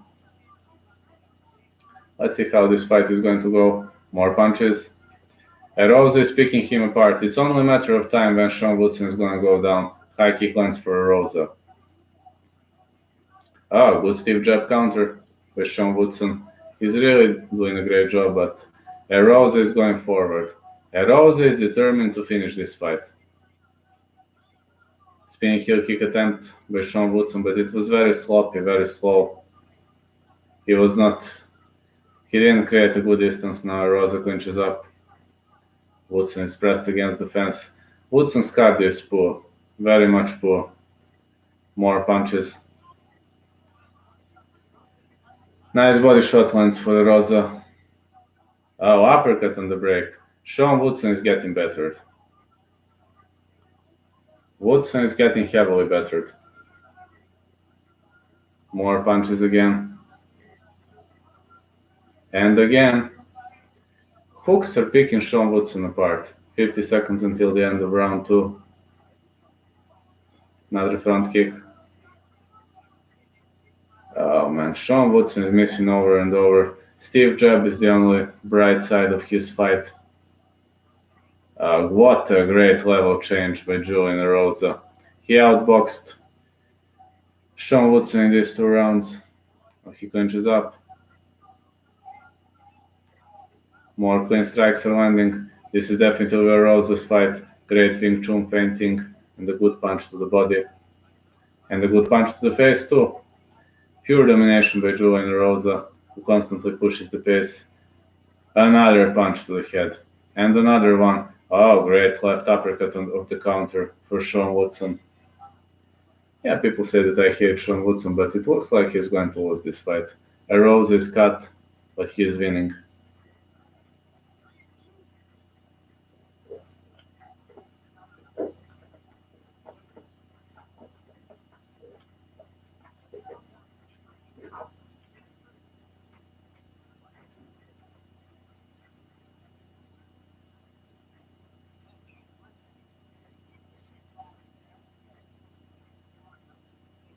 Let's see which way this is going to go.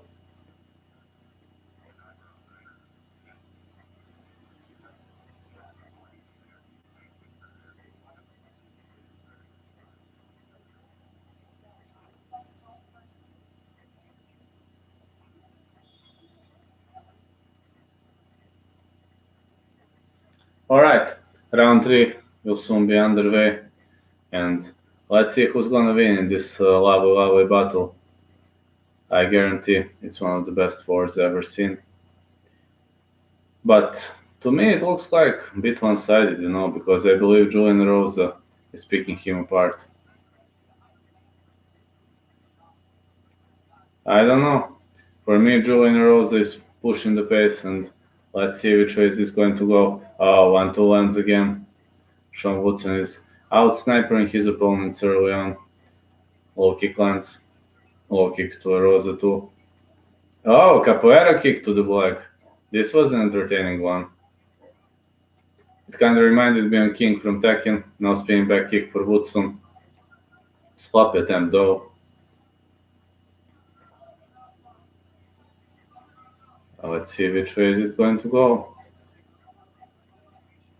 Good escape on the break. Oh, Rosa goes down after a big hook counter. Now Sean Woodson is trying to pick him apart. No? He says get up. Flying knee attempt. Rosa clinches up. And the big uppercut of the clinch. Rosa is going forward. Sean Woodson is trying to fire back. Oh, left hook lands for Rosa. And the left punch too. Great left punch on the break. 1-2 lands for Rosa. He's really doing a great job picking his opponent apart. Push kick. Oh, Sean Woodson is out snipering him in this round. Good tactics by Sean Woodson. Rosa with a low kick. More punches, more kicks by Rosa. Rosa shoots in. Now let's see. This could be a good takedown attempt. He secured the back fight, is digging for the underhooks. More strikes.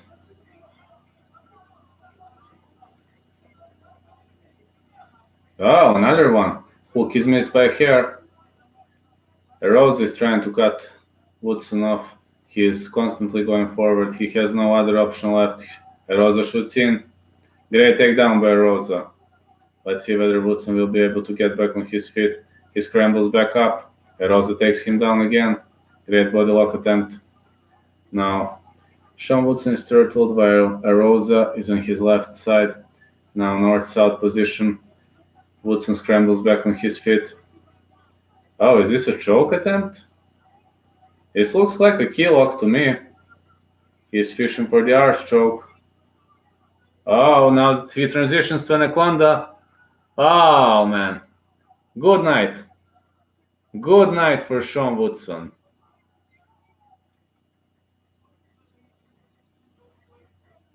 I'm unsure whether this was an Anaconda or whatever this was, but great choke. I'm unsure because of the position of his feet, but a fabulous choke. It looked to me like an Anaconda, but we're gonna see what it was.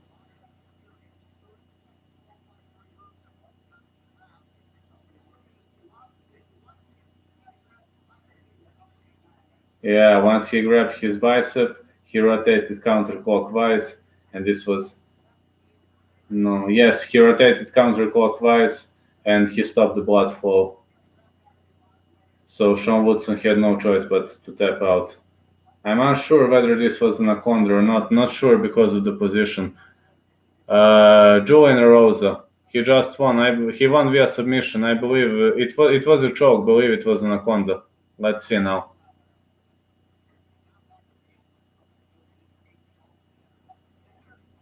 Julian Rosa, he just secured the win.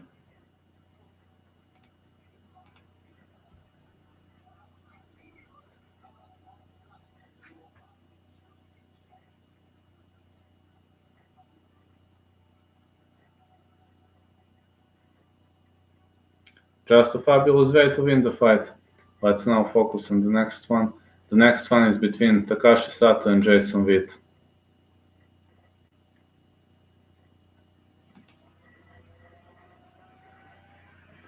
Oh, thank you, sir. I am watching this. I told you last time, I bought ESPN Plus. Just bought and just restarted the app. That's how it works here. I don't know how it is in the UK. I just bought it and restarted the app. That's how I do every single time. Did you buy ESPN Plus?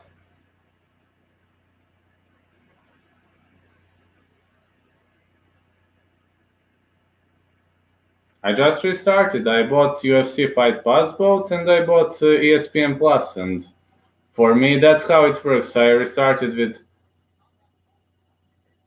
I didn't purchase that way. I have ESPN Plus subscription.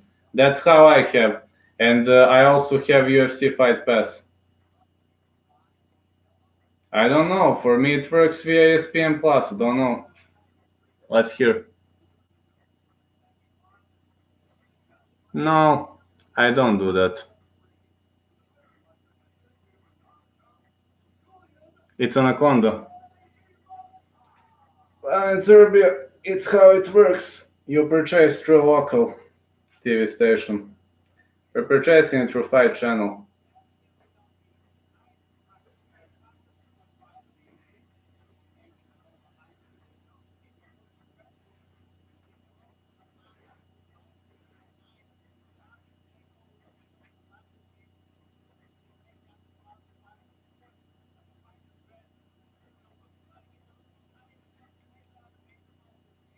I don't know. Not on Fight Pass right now. I'm on app.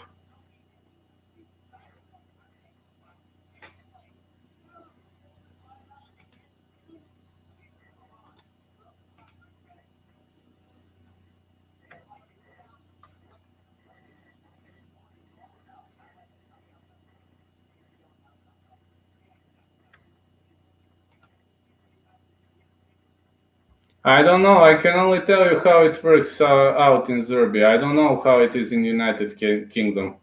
Don't live there, so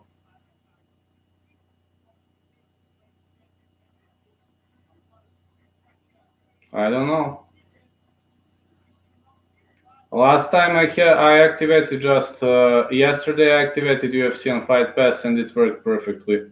Now I have this ESPN Plus. It's not expensive here.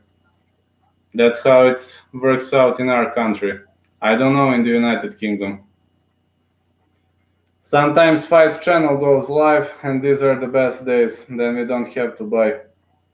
But unfortunately, they will only broadcast that Burns versus Usman will be the next fight they broadcast.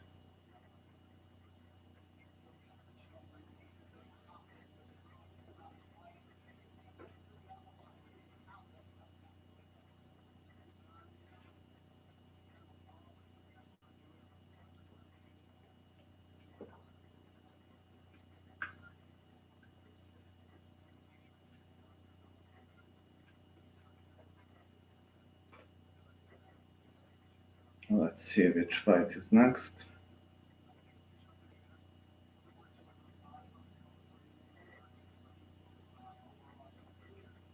The next fight is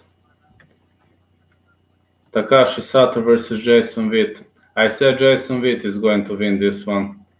To be honest, I was speaking some things against Sean Woodson, but I thought he is going to win this fight. But anyway, Julian Rosa won. They say it was the arse choke. I said it was an anaconda. Kind of hard to make a difference between these two. Looks so similar to me. It didn't look to me like the one Tyron Woodley versus Darren Till. Didn't look that to me. More of reminded me of on Makvan Americani. So let's see. Takashi Sato versus Jason Witt.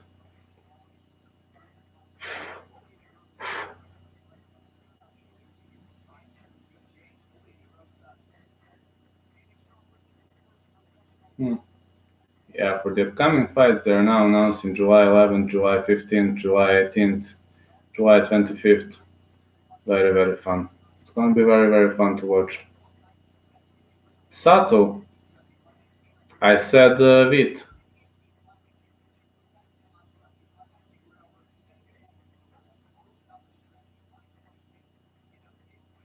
I said Witt. Let's see which way this is going to go. But Takashi Sato is a hell of an opponent, man. I've got nothing but respect for this guy.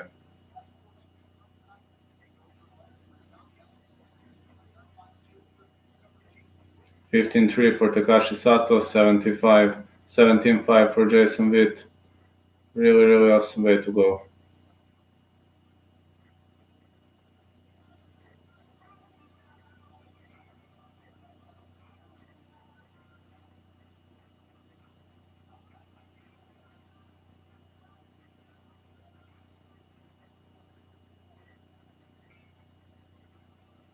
I hope this fight is gonna kick off very, very soon.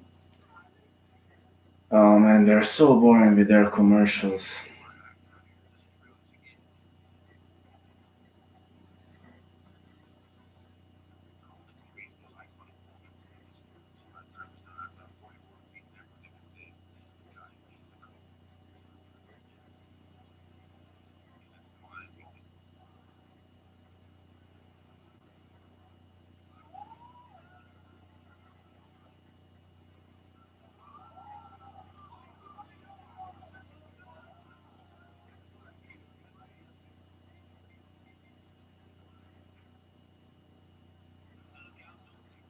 I'm pretty much trying to think which way is this lovely fight going to go, but yeah, gonna be fun.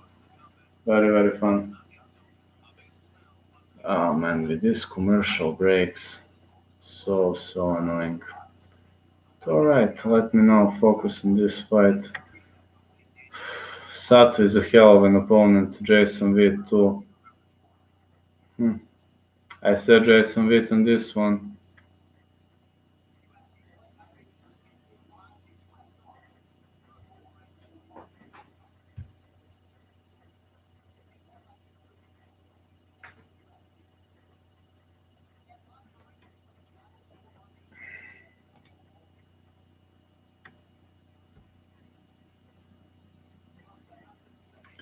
Well, the next fight is between Takashi Sato and Jason Witt.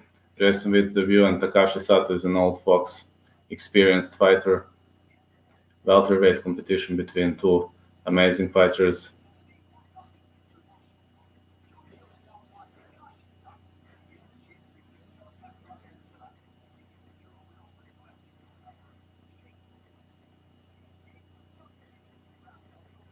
Well, Jason Witt is Brazilian Jiu-Jitsu brown belt, and this is his debut. But I don't know. I think he's a very powerful, tactically mature fighter who is really doing a great job here.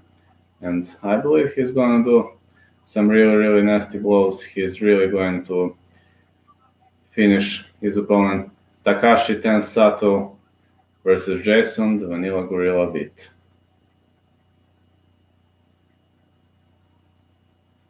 Alright, here we go. Blue trunks and gray t-shirt. Jason, here he goes. He exits out of the octagon. He is getting close out of Kansas City, Missouri. Jason Witt, very powerful fighter. Very great fighter, actually.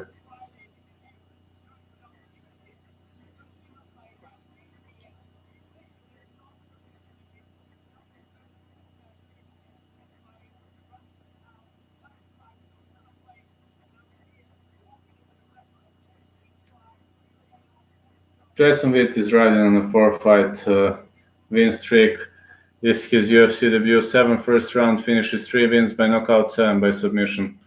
Well, for now in this event, I was right about 4 fights. I missed 1, but my score is mostly 8-4 when it's normal event. 8-4 is my normal score. I'm doing this because I love this sport, so I don't know. Maybe 2 or 3 I'm right. Witt looking like he's been on bar for weeks.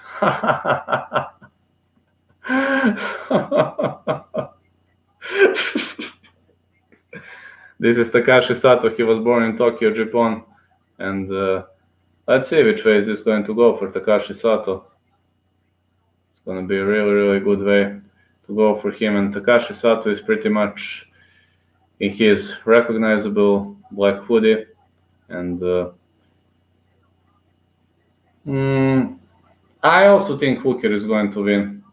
I only say knockout is going to happen in that fight. If you ask me what would I say, I would say knockout or say stoppage. Because I think Hooker is in a better shape. I think Poirier is rocked from this Khabib loss. I don't know. I mean, I don't bet because I'm doing this only because I love this sport. Takashi Sato in black trunks, 9 first-round finishes, finished 12 of 15 wins, 10 via knockouts, judo black belt. Don't clinch up with this guy. Believe me, do not clinch up with Takashi Sato. He kind of reminds me, if you watched Pride Fighting Championship, he kind of reminds me a bit on Kazuhiro Nakamura. If you're a die-hard fan like me, then you probably watched Kazuhiro Nakamura. And Takashi Sato in some sequences of fighting kind of reminds me of Kazuhiro Nakamura. It would be a really fabulous way to go.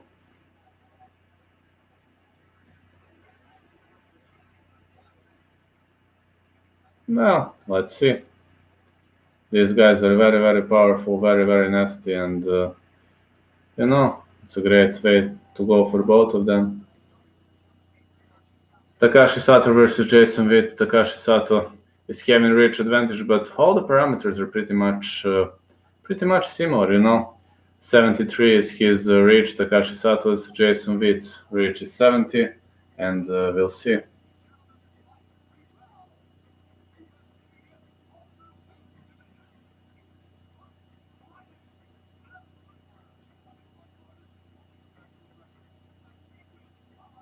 mixed martial artist with 17 wins, 5 losses out of Kansas City, Missouri, and he weighs 171. He is a massive underdog in this fight.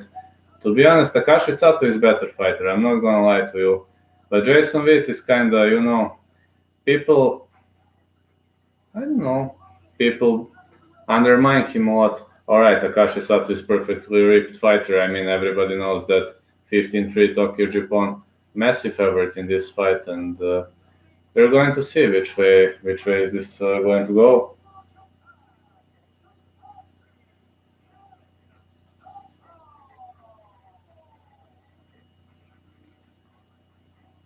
When the action begins, our referee in charge of this contest is Chris Tognoni. Jason Witt. Takashi Sato. Oh, I love this girl. She did this. Huh. Come on, guys. Are you ready to fight? Are you ready? Fight. Alright, Takashi Sato in his recognizable southpaw stance, Witt in orthodox one. Takashi Sato is a very, very tough opponent. Witt is gonna have a very, very hard job against this guy. More punches are landing. Takashi Sato, Witt with a body kick.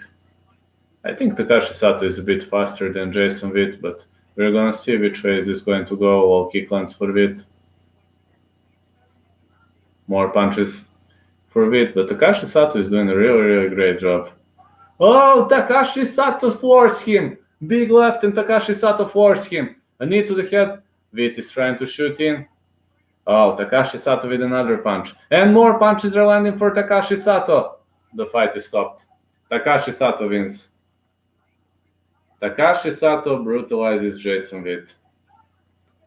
Definitely Takashi Sato brutalizes Jason Witt, and now he wears the flag of Japan. Very quick first round stoppage victory for Takashi Sato. That straight left dropped Jason Witt, and Takashi Sato went in for the finish. So quick victory for Takashi Sato. He just battered his opponent hard.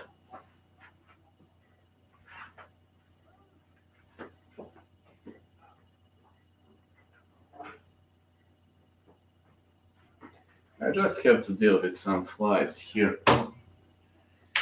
But right now, as expected, I'm 4-2, which is kind of normal score for me, 4-2 is normal score for me. I was right about 4 fights, I was wrong about 2, so kind of normal. I don't call myself a betting expert. No, I'm doing this because I love this sport. If it can help someone, I'm so glad it helped. I'm very, very glad. It helped. If it helped someone, you have some guys who are claiming that they know bets, they know tips, and so not me. I'm not that type of a guy. I'm a type of a guy who loves MMA the most of all in the world. That's the first thing. You see? This is flag, but no, this is a symbol of MMA. So, what I say is MMA is the greatest sport in the world. First that, then everything else. And if you ask about those picks, I'm doing it only and only because I love this sport. That's one and only reason. If it can help my followers, I'm more than happy to help. If it can't help, I'm sorry. I'm just saying how I think it's going to happen. Just my thoughts. Uh-oh, Jason Witt is not looking good. He was heavily battered and brutalized in this fight, and let's see which way is this going to go.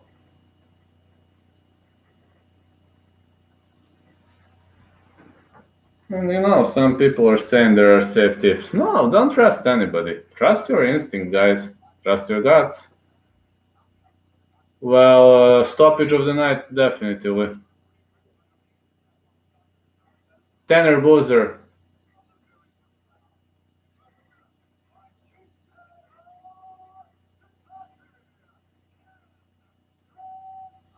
Takashi Sato.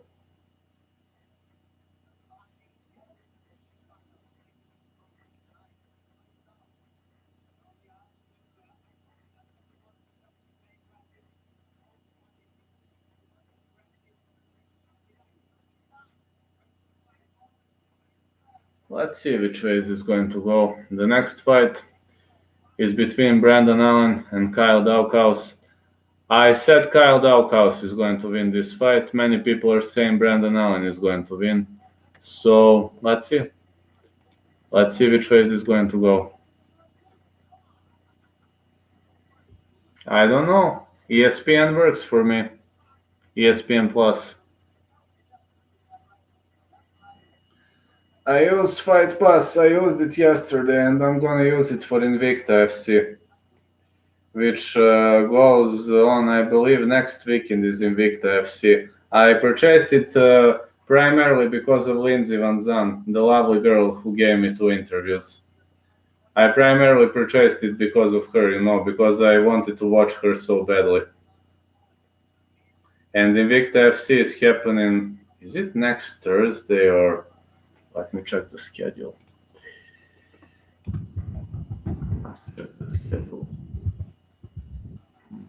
I will see now when is Lindsey Van Zandt going.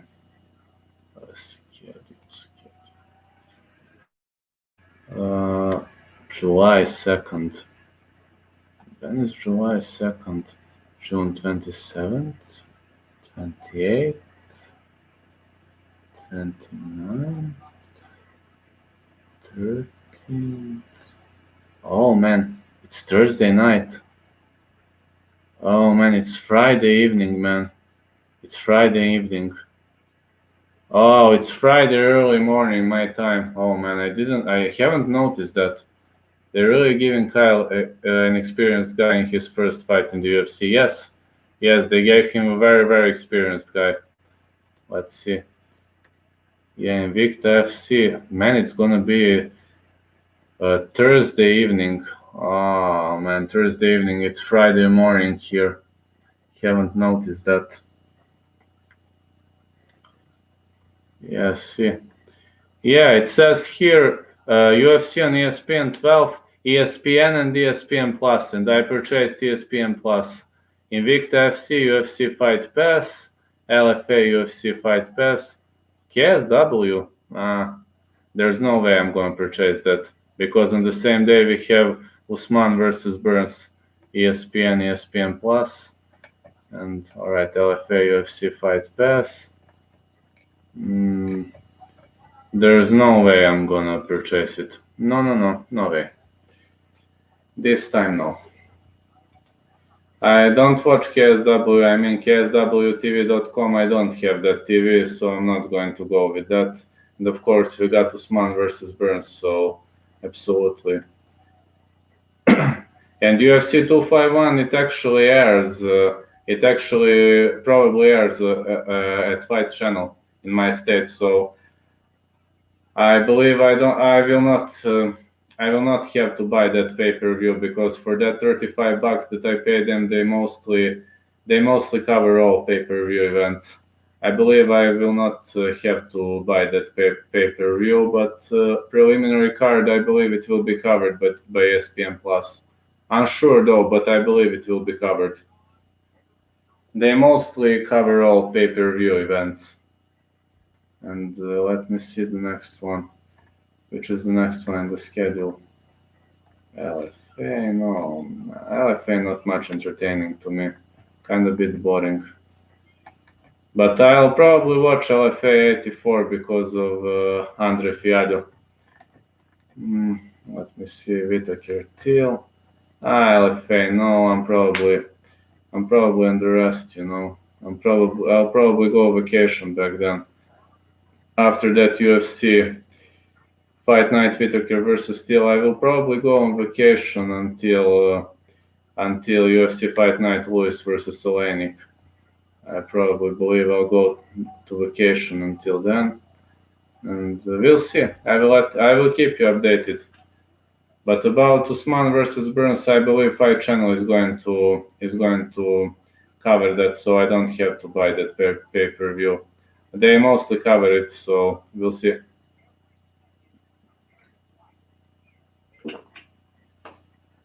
Yeah, Kyle Daukaus is a really, really powerful fighter, and they pretty much gave him a strong opponent, Brandon Allen, in his first fight, but you never know. It's gonna be It's gonna be so fun to watch. So fun.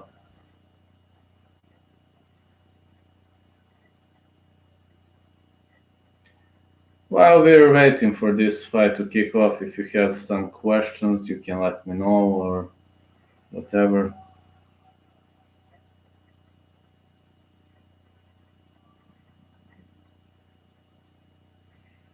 Alright, I'm pretty much.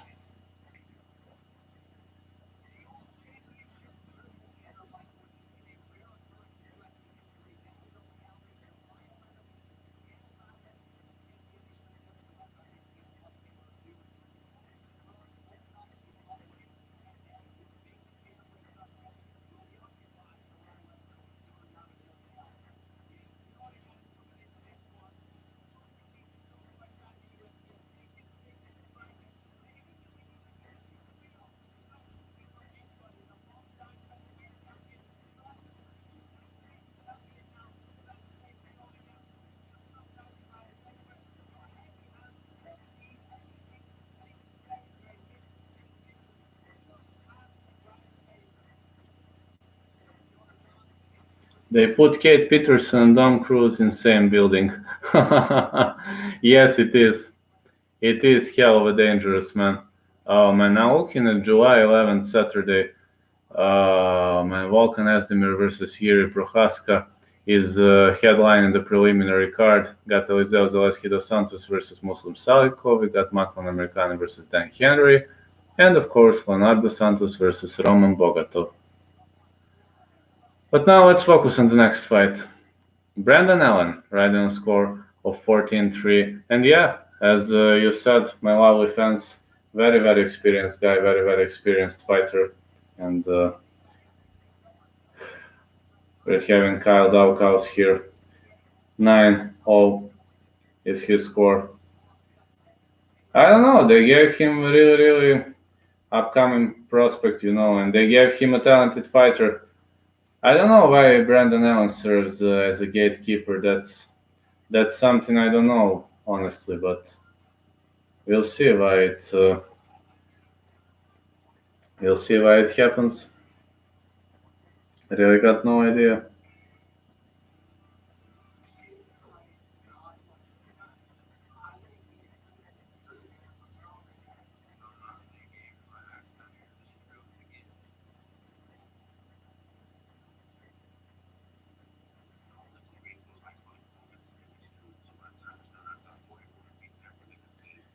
Let me see which way is this going to go. I'm here still, but the fight is not kicking off yet. Thank you all for following me.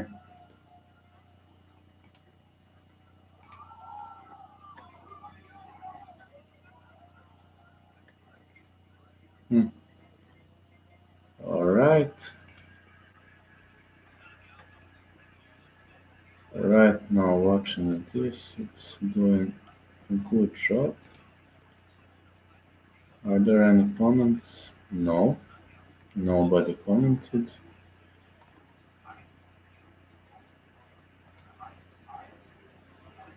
Uh, I don't know, to be honest.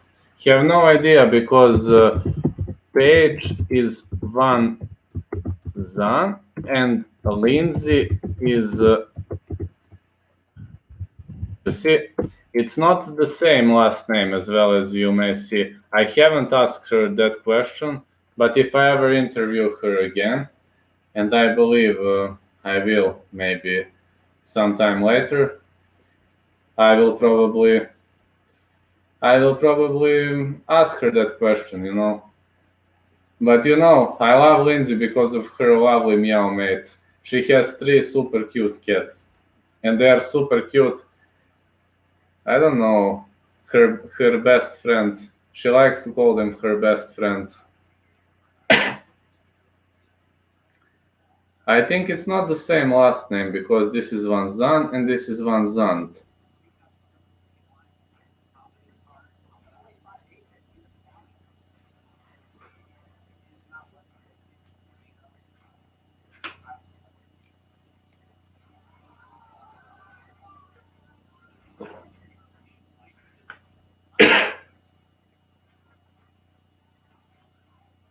Let's see which way is this going to go. For Cage Warriors, I have it on my TV. I mostly have it on my TV, so... Oh man, we got 4 fights more. I'm not much about this fight. To be honest, not much hype about this fight, not much thrilled on.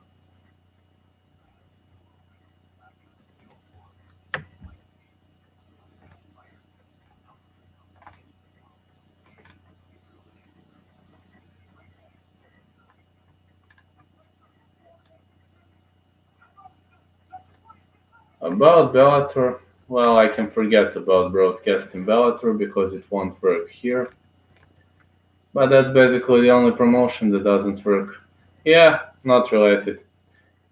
Paramount and DAZN don't work, so it won't work in my country. Don't know why, but maybe not supported. I got no idea, but I can't cover Bellator unless we have it on TV, and we very rarely have it on TV.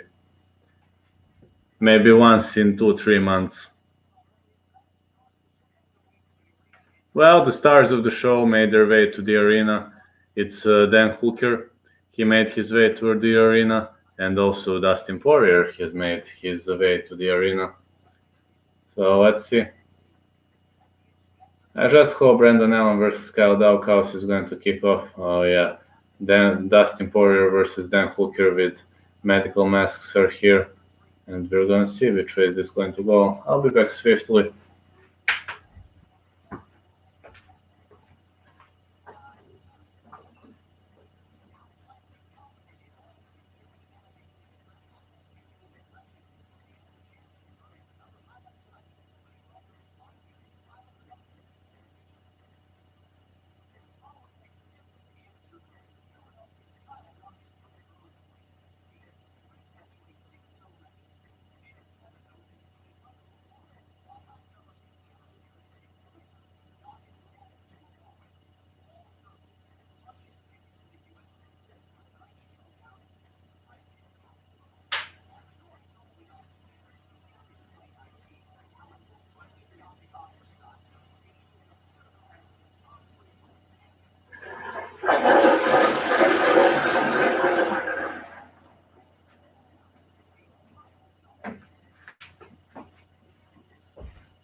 All right, this is the big hope. Kyle Daukaus.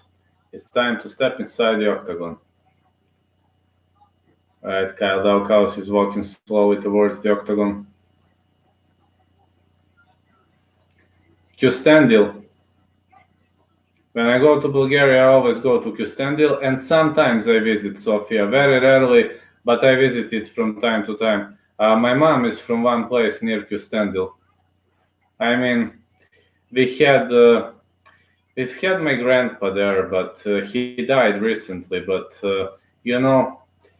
my other aunt, she lives it's a place near Bulgarian border in Serbia, but she moved recently. Now Kyle Daukaus, undefeated UFC debut, finished 8 of 9 wins, all via submissions, defeated Lombardo by unanimous decision on Dana White Contender Series. Where are you from anyway? My mom is from Kustendil, one village near Kustendil. I've been maybe on the sea maybe 2-3 times in my whole life, but this year I will not travel. Ah, you're from Stanislav Netkov's town. Ah, awesome. I hope you know Stanislav Netkov in person. I know, man. I know. Thank you, sir. Let's see. I know where is. You know him personally. All right, send him my regards, please. I love him. I watched him every single time when he fought. Just send him my regards. Najdobar bolgarski bojac. And sorry, I can't.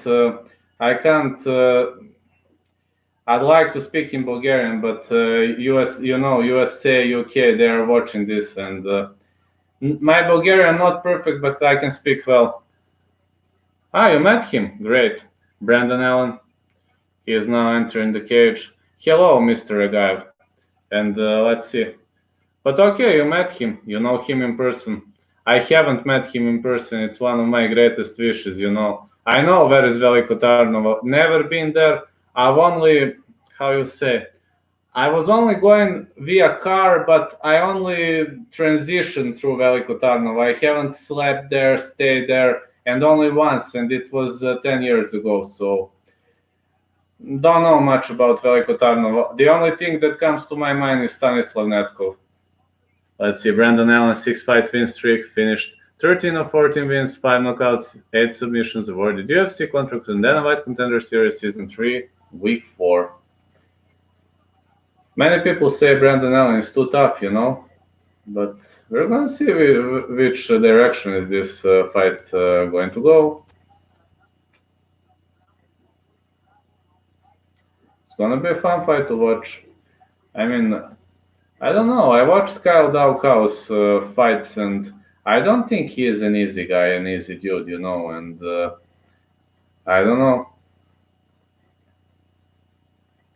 My other aunt moved to it's something near the Bulgarian border. It's a very small place. It's named Bosilegrad, but it's in Serbia, near Ibarci, near that border crossing.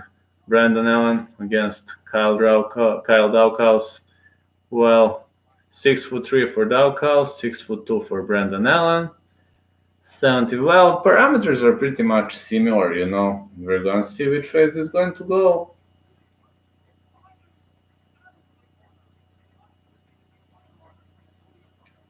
Undefeated mixed martial artist holding a record of 9-0 from Philadelphia, Pennsylvania. Massive underdog in this fight. We're going to see which way this is going to go, but it's awesome. Really, really awesome, you know.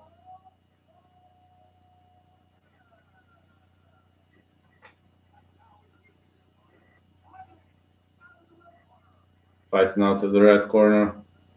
Got Brandon Allen riding a score of 14-3 out of Milwaukee, Wisconsin.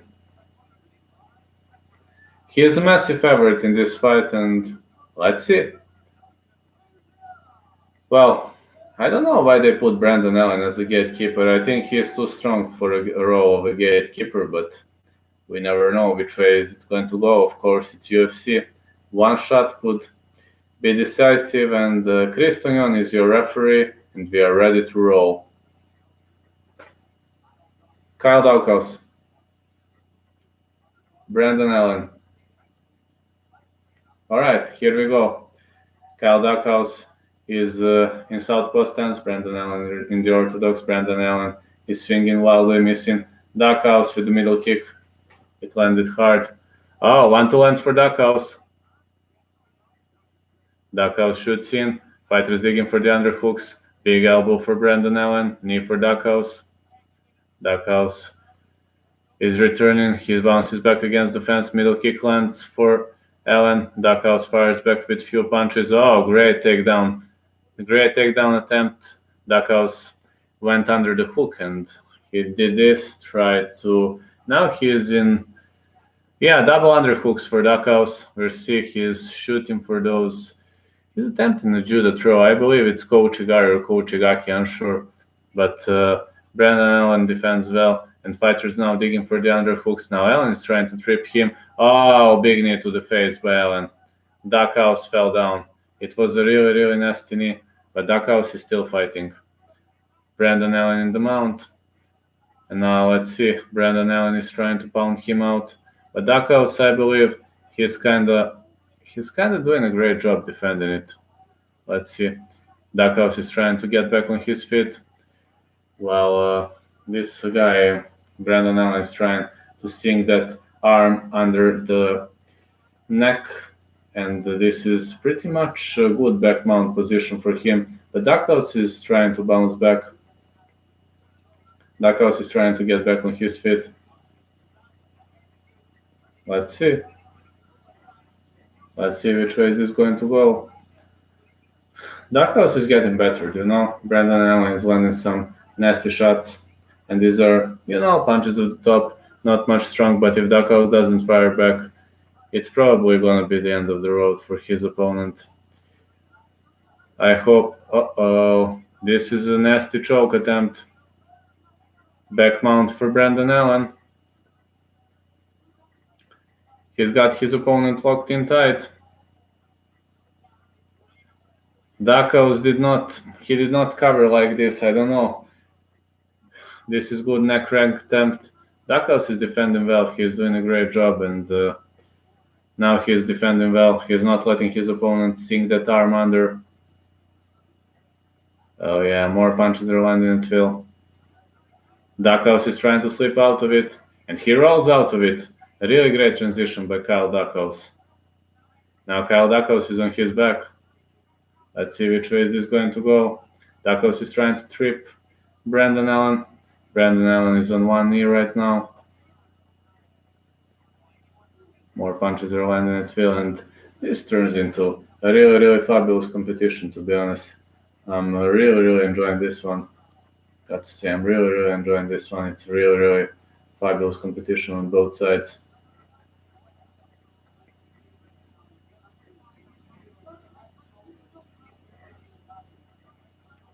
Well, Dacos is controlling Brandon Allen. Really, really good control for Kyle Dacos.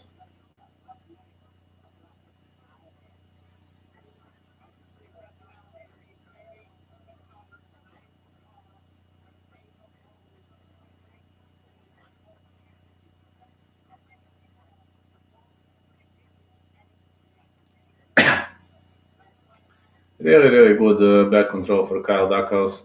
But now he could go for the back mount. Yet Brandon Allen has very, very good submission defense. His transitions are awesome.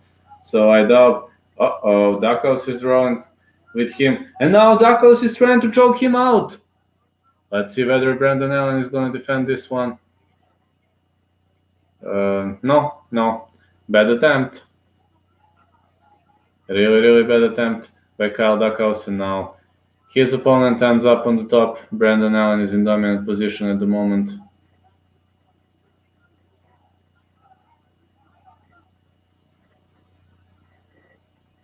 More strikes are landing at Phil.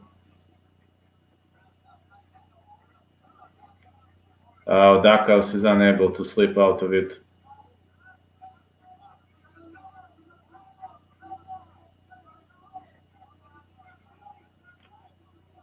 Oh, I think Dacos is covered in blood. Dacos is bleeding. He is bleeding heavily. He's bleeding very, very heavily. Not a good way to go for Kyle Dacos. More elbows are landing at Phil. And more elbows. Well, I think Dacos lost this round and he's bleeding heavily. Maybe the referee is gonna stop this. I don't know.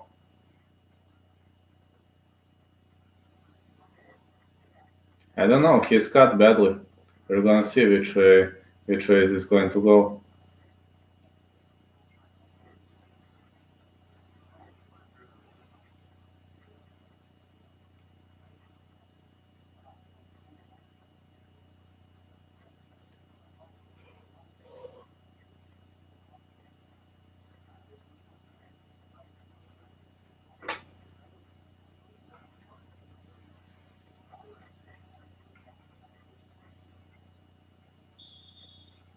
All right, round 2 is gonna kick off soon, and we're gonna see which way is this going to go.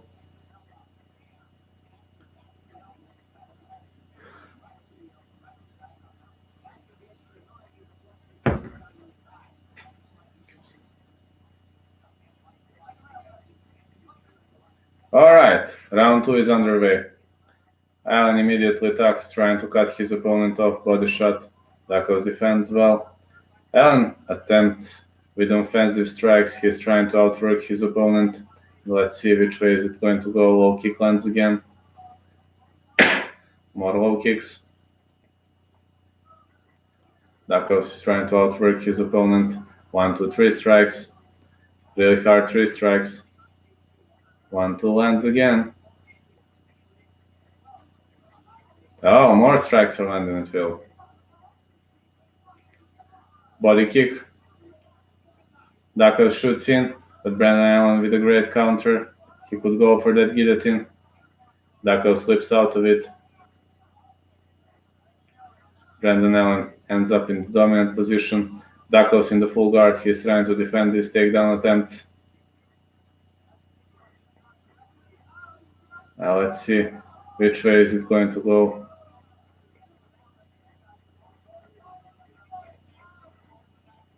Dakos is now in a big trouble because Brandon Allen is really doing a fantastic job here. So let's see what's going to happen next, because right now Brandon Allen is really controlling this position amazingly. Dakos is trying to slip out of it. He ate a punch. He ate a very strong punch, and he's bleeding again. So at the moment, I'm kind of worried for Kyle Dakos. More elbows are landing, and these are clean elbows, very clean elbows. So it's landing at will, and Brandon Allen is really showing some great controlling skills. He's really controlling his opponent well, and right now I'm starting to think that Kyle Dakos might not survive this. Brandon Allen in the stack guard. Now he returns to the full guard and remains on the top of him, controlling the position and doing a fantastic job. Doing really fantastic job by not letting his opponent get out. Let's see which way is this fight going to go. To be honest, this fight is really a nightmare for Kyle Dakos, as Brandon Allen is showing some really great skills on the ground. Big elbow, and now Brandon Allen is going for that choke, but Dakos ends up on the top. Yeah, great ground game by Kyle Dakos. He's bleeding heavily, but now he ends up in the half guard. Brandon Allen is getting battered. Dakos continues to strike him out. He is now in the half guard, tries to transition to side control. Now he is trying to outmount his opponent, but he is unable to right now at the moment. We're seeing a lot of action on both sides, but these two will fight until the last dying breath. And Kyle Dakos is surviving some really heavy barrage of strikes, and it's kind of great, kind of great to see these two guys throwing everything they have on each other.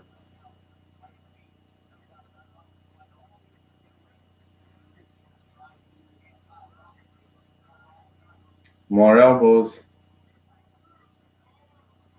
More punches are landing at will.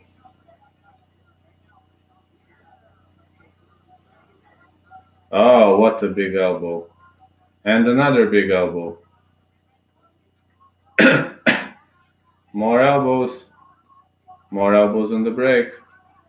Oh, Brandon Allen trapped his arm. This is a really bad spot for Kyle Dakos. Allen is trying to break his arm. Dakos slips out of it.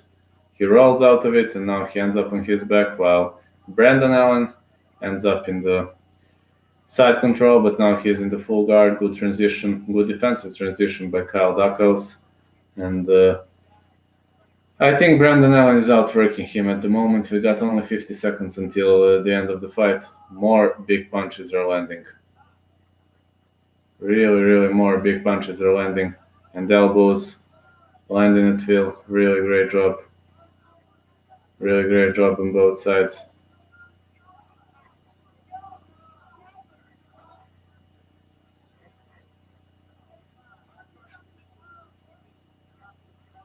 More punches.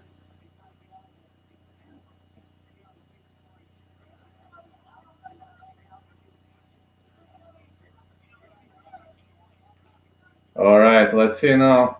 Brandon Allen is trying to secure a back mount while Dakos defends well. Dakos is going to survive this round. Oh, a knee to the head. More punches. Dakos went down. Saved by the bell. He gets up.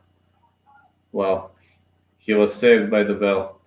He is bleeding heavily, and we're going to see which way is this fight going to go. But I'm honestly worried about Kyle Dakos, because I think it's going to be very tough. Very tough way for him, Very tough way to get back on his feet. I just hope he'll get back on his feet as soon as possible.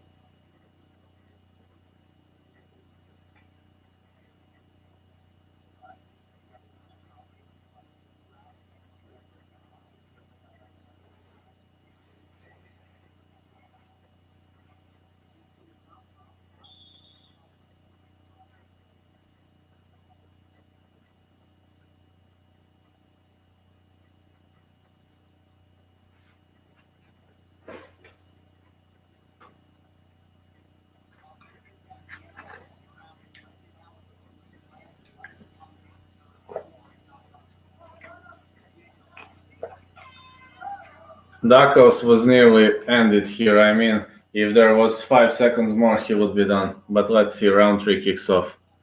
And we're underway. 1-2 once again, more strikes. Really, really good punches by Kyle Dakos. 1, 2, 3 strikes. Dakos is shooting in. He's really doing a great job.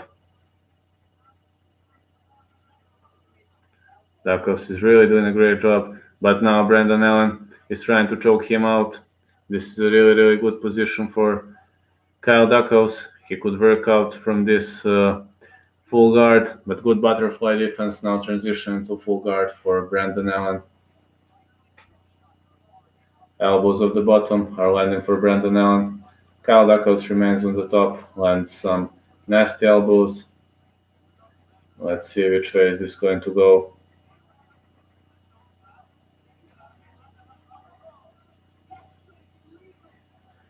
Well, some people say these strikes should be illegal, but the commentator said, I haven't seen a blow to the back of the head. Dakos is landing some nasty strikes, and Brendan Allen is trying to roll out of it, but Dakos keeps controlling him, ends up in the side control. Now it's time.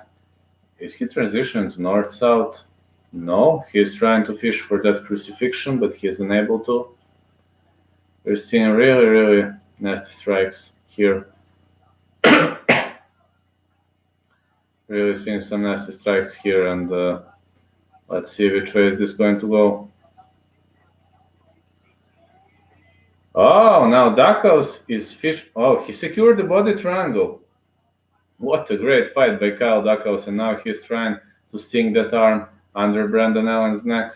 Allen is trying to move it away, but he is an experienced guy. He is doing this. He protects his neck very, very well. Brendan Allen is actually having awesome submission defense, and he is showing this right now. He's really showing his perfect submission defensive skills. And Dakos locked that body triangle. It's almost impossible to slip out of it, but it's also impossible to choke out Brendan Allen, because Brendan Allen is a very, very experienced dude, and his defensive skills are above the average level. It's going to be a very, very hard job for Kyle Dakos, and we're going to see which way is this going to go. But Kyle Dakos is really, really doing a great job. He remains in back mount. Now Allen is trying to roll out of it, but Dakos is not going to let him go, that's for sure. He secured that body lock. He secured that body triangle very, very tight. Right now, Allen is not letting him finish, but Dakos could hold him like this until the end of the round. The only problem is that Dakos lost previous 2 rounds, and he has to finish him. Otherwise, it's going to be the end of the road for him. Plus, he is bleeding very, very heavily, but experienced Brendan Allen is doing this. He is increasing the size of his neck, and it's not going to be an easy job for Dakos to finish this amazing opponent. Now, I believe body triangle is not locked in tight. Yes, it is now again, but Brendan Allen is really doing a fantastic job defending these attempts. 90 seconds left until the end of the fight. We are really in a big problem right now. Let's see which way is this going to go. Great defense by Brendan Allen. He is just showing perfect submission defense skills, and Dakos has to choke him out, but it's almost impossible from here because his arm is here. It's impossible. There's no way to transition between. There's no way to do anything. I mean, Brendan Allen is getting better in this round, but he won the previous 2 rounds, and it's going to be 29-28 for Brendan Allen, the way I see it. Oh, yeah. Dakos did a great job in this round, but Brendan Allen is just too experienced, guy. He is just too experienced. He is getting heavily bettered, but his level of experience honestly surprises me. He is trying to slip out of it. Oh, Dakos is trying to grab him. Well, Brendan Allen slips out of it. 20 seconds until the end of the round, and now Brendan Allen is trying to pound him out. Dakos is in a big trouble, but he won this fight. Dakos remains on the bottom, and Brendan Allen has 10 seconds to try to finish him. Anyway, Brendan Allen won this fight. he doesn't have to go for all or nothing. Dakov stopped this attempt, and let's see which way is the end of the fight. If you ask me, I say Brandon Allen won 29-28. That's what I say. We'll see whether I'm right or not, but these are just my thoughts, and let's see whether I'm gonna be right or not. I can only say that I think I'm gonna be right, but you never know. You really never know which way is this going to go. Let's tune up into the next fight. It's between Maurice Green and Gian Vidante. To be honest, I don't know why this fight is ranked so high, and we're gonna see. But right now, I believe it's not. Just this fight didn't deserve to be ranked so high, but anyway, bookmakers decided it that way, and according to what I've seen, I can say it's actually a good way to go, if you ask me. Really, really good way to go, and let's see. Let's see who won now, but I'm pretty much sure it's Brandon Allen.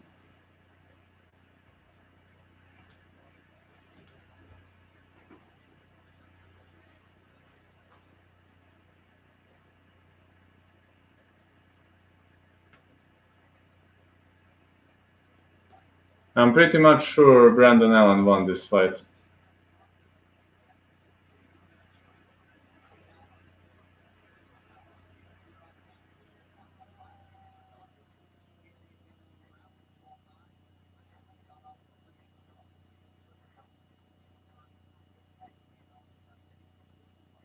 Let's see.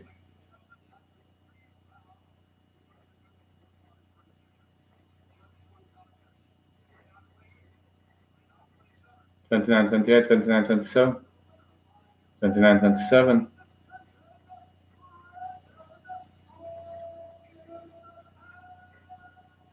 Of course, the winner is Brandon Owen Allen, as expected. Well, we could have expected such an outcome, you know. We could have expected such an outcome, and let's tune in into the next fight between Maurice Green and Gian Vidante. We're gonna see which way is this going to go.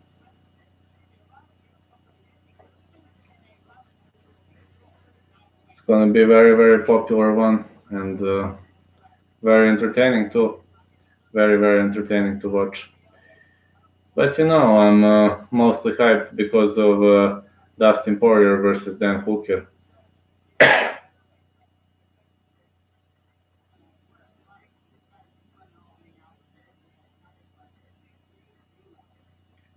Well, Dakov's dropped on 2 occasions, but he survived. He showed some epic levels of defense or so, but it was a great way to go. Just a great way to go. We're really looking some great strikes, some great defensive techniques. Let's see which way is this going to go, man. It's just gonna be a great way to go, and even more awesome event here. We're gonna see.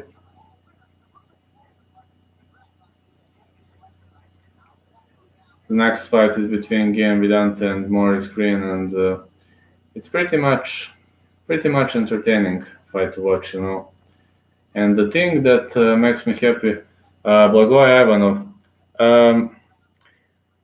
Okay, Blagoy Ivanov, of course I like him because I'm a Bulgarian and he is Bulgarian. If you watched my channel, you probably noticed that I always chant for him and that I always wave the flag, and I do like him as a fighter, but you know, his matches sometimes turn ugly because he's not a cardio machine and he's a tricky counter puncher. Maybe he doesn't have the greatest fighting style in the world, but he is definitely the guy with the chin made of iron. He's super tough, and I believe he was robbed against Augusto Sakai for that fence grab. So yes, he deserves the spot at top 10 heavyweights in the world. I don't know. He mostly goes to decision. He is not a cardio machine. Just If he worked a little bit on his cardio, it would have been better for him. But I like him. I like him because he's the first ever ranked Bulgarian in the history of this competition and the best Bulgarian heavyweight. Of course, he was robbed, man. That fence grab was obvious. Even Cormier was screaming. To be honest, I haven't seen that fence grab. Haven't seen it. Um, haven't seen it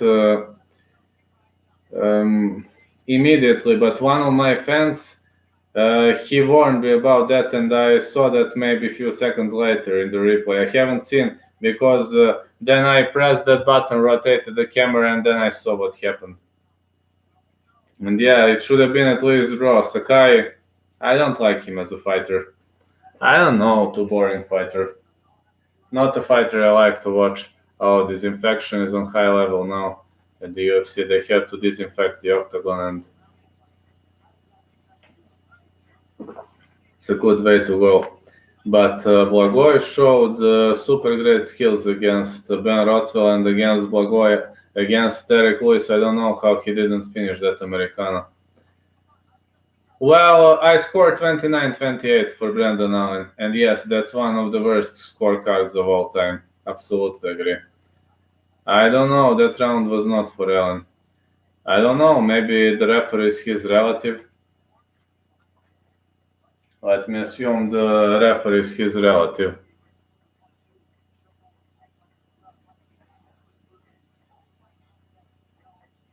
Of course you can't score it that way. 29-28 would sound great. Or 29-27 is okay. I scored it 29-28 anyway.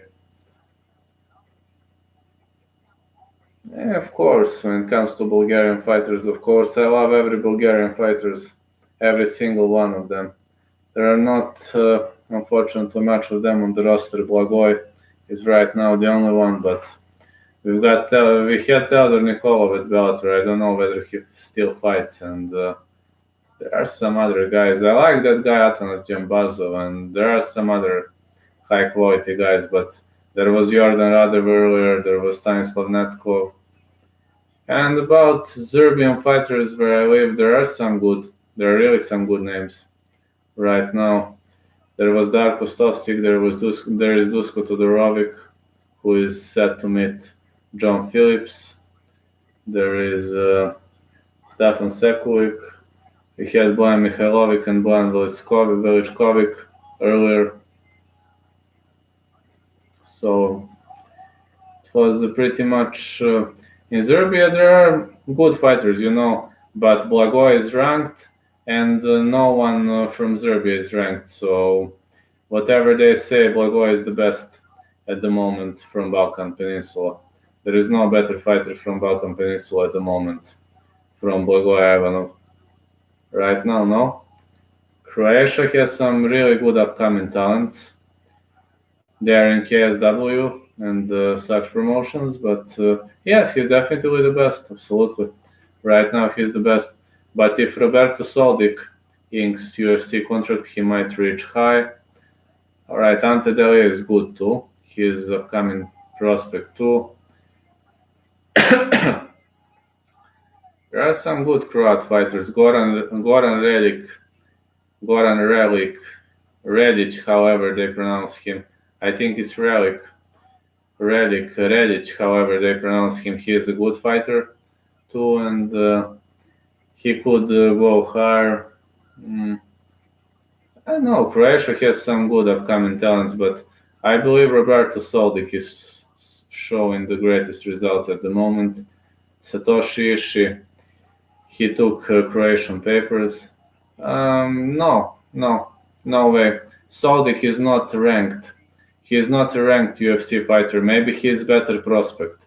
Maybe. He is like Andre Fialho, He kind of reminds me of Andre Fialho, super talented prospect who hasn't shown the best of himself yet. Well, to be honest, Blagoy showed some really iron chin, especially against Derek Lewis, and I believe he didn't disappoint us. I mean, we Bulgarians love him so much, and he didn't disappoint us like, for example, Serbian fighters did.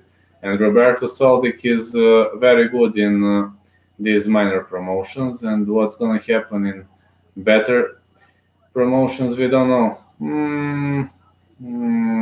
Disagree. I disagree. Fialho is not as bad as you think so. I mean, he is a Portuguese. I was thinking you were going to defend Portuguese fighter. All right. I mean, you live in Portugal, of course. Yes, he is. He is, no doubt. He is a very talented fighter.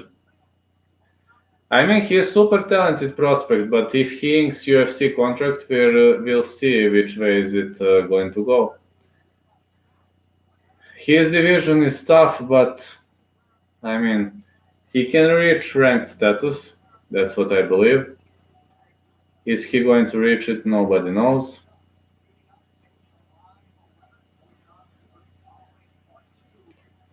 I believe he can reach far. I don't know. I hope Fialho is going to win. Here to say the truth, not lie about someone who I like. Well, you're here to say your own opinion, to express it. Gian Vidante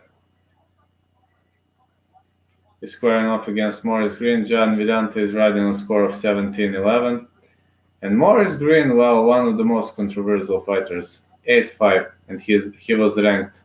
I don't know whether he's still ranked or not, but he was ranked. Gian Villante, I don't know.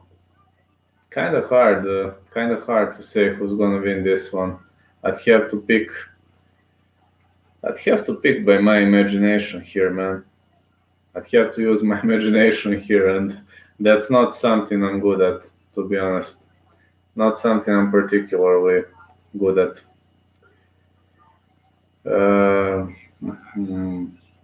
I don't know. Let's say Green. Yes. I know he beat already some top guys. I know he fought Amosov. I know that. Soldic is talented. But put him against some really good UFC fighter and we'll see how it goes. Put him against some very, very good UFC fighter and we'll see how he fits. Oh, damn mosquitoes. I hate them. We'll see how he fits. Come on, mosquito. Come here, baby.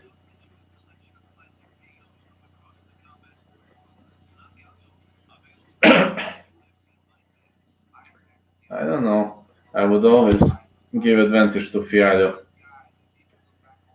Because, yeah, Blagoy defeated Ben Rothwell, but yes. But he came very close against many talented fighters. He came very close against Derek Lewis, and let's be honest, Derek Lewis is one of the best fighters. He fought for the belt. I mean, we can discuss whatever we want, but that guy fought for the belt. So to me, he's a big name. Don't know about you, but to me, he's a big name. I see him as a big name.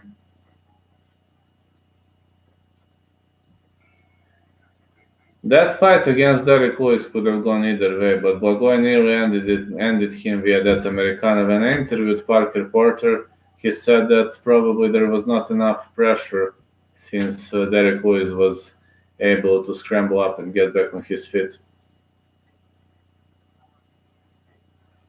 They're disinfecting the octagon right now, and let's see when is this going to kick off. Hope soon. That's true. Fialho is a decorated striker, but that's basically it.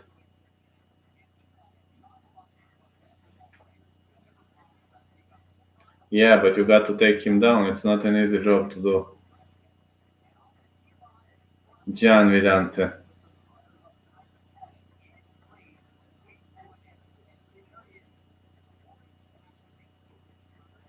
Sorry, I'm kind of becoming sleepy because it's 3:40 a.m. But I was sleeping in the afternoon, so I will be able to hold on until the end of the event. Yes, you take him down and he's done, but you have to take him down in the first place.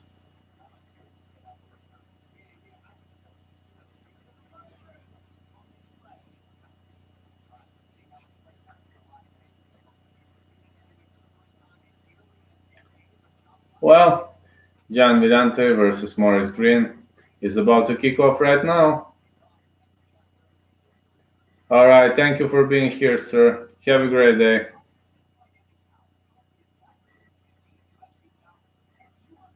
Three more fights until the end of the card, and let's see which way this is going to go.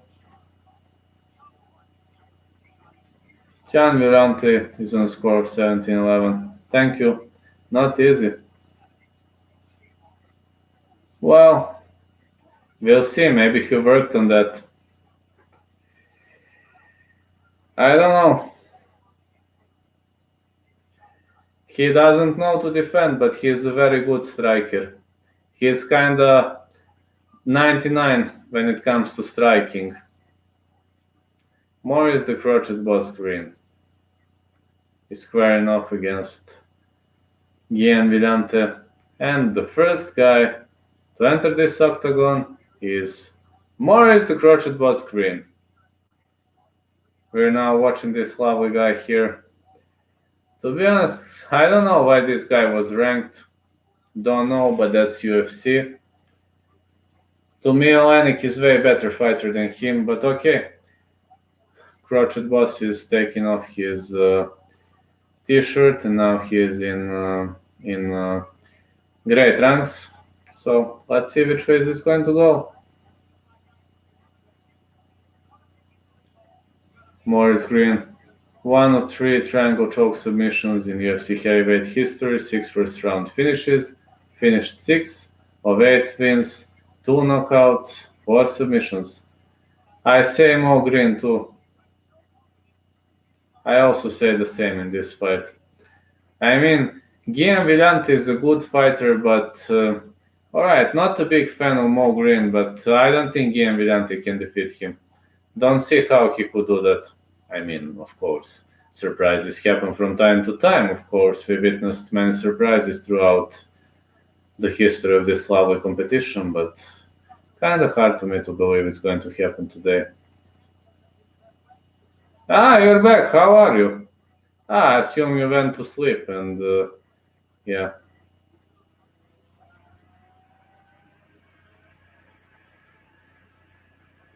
Thank you for stopping by again, sir. Well, it's pretty much 3:40 a.m. here, but I can handle 3 more fights, then I'm going to sleep. So I can do everything when I have crowd, Yeah, well, that's true. That's true. And right now we got Gian Villante. He's stepping out. Right now we have Gian Villante versus Maurice Green. Right now the fight should kick off maybe in 2-3 minutes. I don't know, man. Maybe Gian Villante versus Maurice Green. Then we have Mickey Hall versus Mike Perry, and then we have Dustin Poirier versus Dan Hooker. I don't know. Half an hour maybe. Here is 3:43. I don't know, man. Maybe. Let's see. Again, Villante, third highest takedown defense in UFC light heavyweight history, fourth most significant strikes in UFC light heavyweight history, UFC heavyweight debut. 30, 45 minutes. Don't know, brother. Honestly, don't know. Maybe Gian Villante versus Maurice Green gonna end up very quickly. Maybe it's not going to end up quickly. Nobody knows that. It's UFC, and listen, to me, I see this as the greatest sport in the world, but it's kind of unpredictable, if you know what I mean. Kind of too unpredictable. Very hard to see what's going to happen. Very hard to anticipate fights or so, and which way is it going to go. Well, I agree about Andre Fialho, but anyway, I got nothing but respect for this guy because he might become the first Portuguese UFC fighter, and let's see. Guillaume Villante versus Maurice Green. Maurice Green is way taller, 6'7". Guillaume Villante 255. Maurice Green is having reached 80.5. Guillaume Villante only 76. We'll see. It's gonna be a great fight for sure, but I only said a knockout is going to happen. Right now we got Guillaume Villante versus Maurice Green.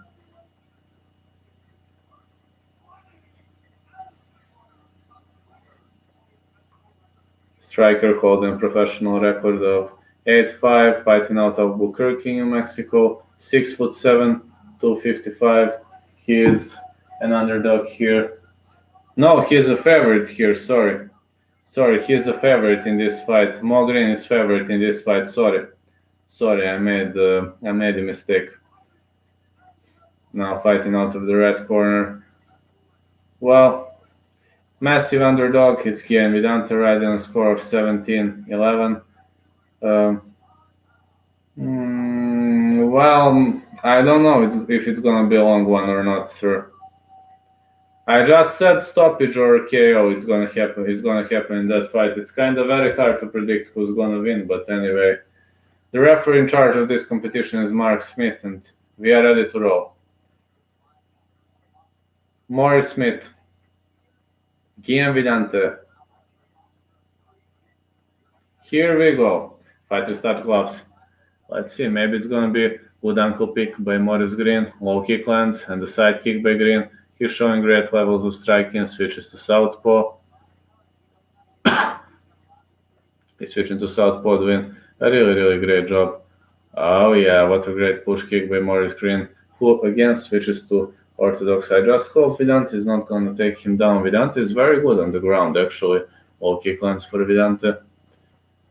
Maurice Green shoots in, but no, he didn't. He landed a short punch. My mistake. Ankle pick attempt again. Green switches stances over and over. I don't know which game is he playing right now. More ankle picks, and Villante is trying to change levels nicely. He's actually doing a great job with these level changes. A lot of chopping attempts, but Maurice Green looks very slow right now, but maybe he's just warming up. You never know with him. Watch him many times and you never know.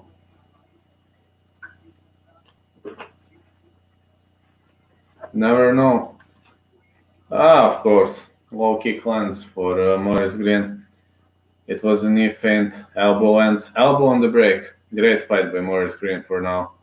He is longer than Villante and he is using his advantages. Push kick. Villante can't get close. Maurice Green is the longer fighter. He lands this low kick was nasty. This low kick landed clean. More ankle picks for Maurice Green. Villante is dropping his hands. Low kick lands again. Villante is fishing for that weaving overhand right, misses with the low kick. Villante is pushing the pace. He is advancing forward, trying to cut Green off. Green again with an ankle pick. I say it was a nut pick. Me too. I'm MMA guy. MMA, kickboxing, taekwondo, boxing, all about martial arts, you know. I could say martial arts are my life, but especially MMA is my life. You know, many journalists are doing this, you know, job. It's not job. My job is web designer. I'm designing websites. I have my own job and, you know, this is a pleasure. Low kick lands again for Green. Let's see. Push kick lands again. Big punch lands for Green. Green is doing a great job keeping his opponent outside of the pocket on a long distance. Guillaume Villante is unable to get close. Low kick lands for Villante. And again, but Green checked that one. Front kick lands for Green. Villante is missing wildly and Green could do something, you know. He has some really good strikes. Oh, big punch lands. Good counter over right high kick attempt. Villante looks too slow for Maurice Green, the way I can see it. I believe he's too slow and... Oh. Well, you know, it might be a long... This fight might turn ugly, actually. If you ask me, this fight might turn ugly. Let's see which way is this going to go. Another ankle pick. Another ankle pick by Morris Green. Oh, low kick lands for Vidante. The first in a row. More ankle picks for Morris Green. Yeah, UFC is harder than football for me. More ankle picks and low kicks are landing for Morris Green, and Gian Vidante is limping, I believe. I believe his front foot, his front leg is cracked open. Yes, me too. Me too. MMA is my life, man. Oh, man. Low kick again, but Gian Vidante, Morris Green checked that kick. High kick attempt by Green. Gian Vidante did this and blocked it. Really good block by Gian Vidante. Oh, shin to shin. It had to hurt. More ankle picks.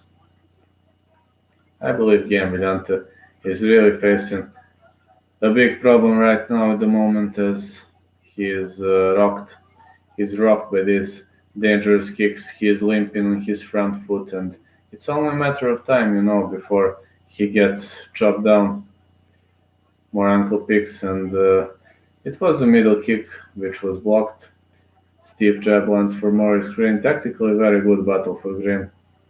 Very, very good battle tactically for him.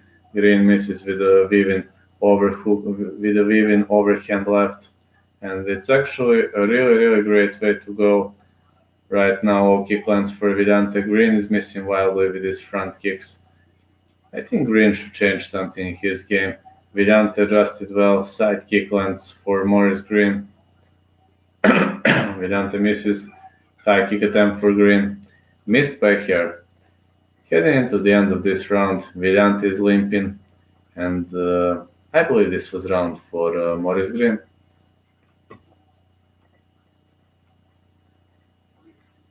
It's hard when you're tired, but UFC so much pain. So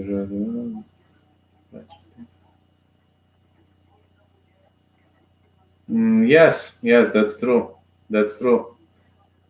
No, they are very tough. UFC fighters are very, very tough dudes, and that's the ultimate reason why I respect them so much. I've got nothing but respect for UFC fighters. Nothing but respect, man. And they deserve nothing but respect. That's true. If you ask me, they deserve nothing but respect, and you should respect them by any means.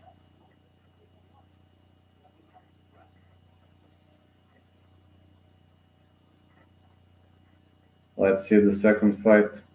I hope it's gonna kick off soon, and we're gonna see which way is it going to go. I assume, I assume it's gonna be a very, very great fight as we're heading into round two. If Morris Green continues doing the same thing, he'll probably outpoint his opponent. But let's see where is this fight going to go. Let's see which way is it going to go. I like this sentence so much, man. Which way is it going to go? Another ankle pick. Oh man, Morris Green is killing his the opponent's left thigh with his brutal ankle picks, and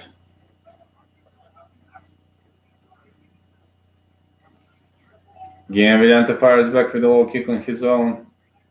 Green slips away.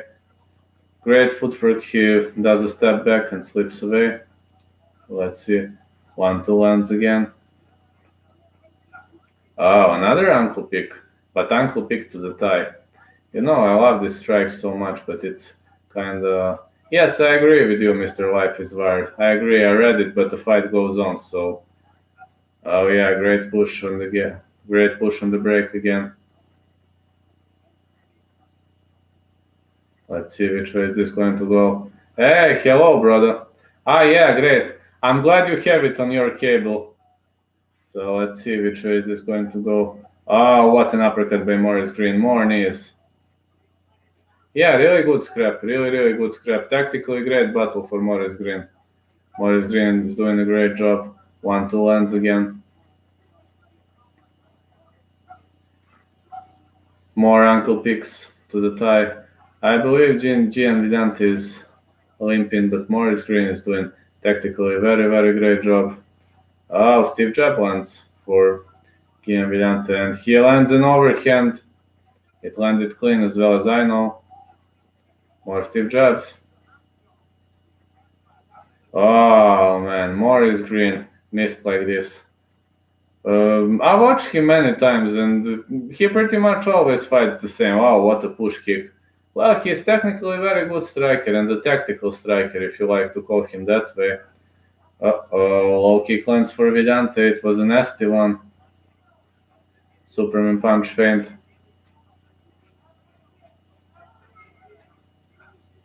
Low kick lands again. It's a kick to the knee. Middle kick lands again. We're seeing a lot of strikes right now, and technically it's a very, very good battle for Maurice Green. But Guillaume Vidante is showing some really, really elite levels of toughness. What a right hook land for Guillaume Vidante. Good level change by Maurice Green. Punches to the body, punches to the head. Low kick lands again. And more low kicks.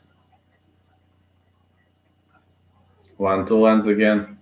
Low kick by Guillaume Vidante. Guillaume Vidante is trying to cut him off. I worked, well, not the evening shift. I worked from 2 to 10, I worked from 2 to 10. And then I came home, rest a bit, and continued with this. Tomorrow I don't work. Tomorrow I just have to study for college, but I can get some sleep. No problem, sir. No problem, sir.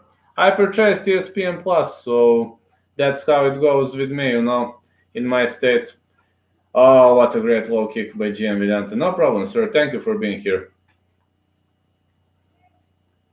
Let's see which way is this going to go for. Well, Green landed more clean strikes. 1-2 lands again.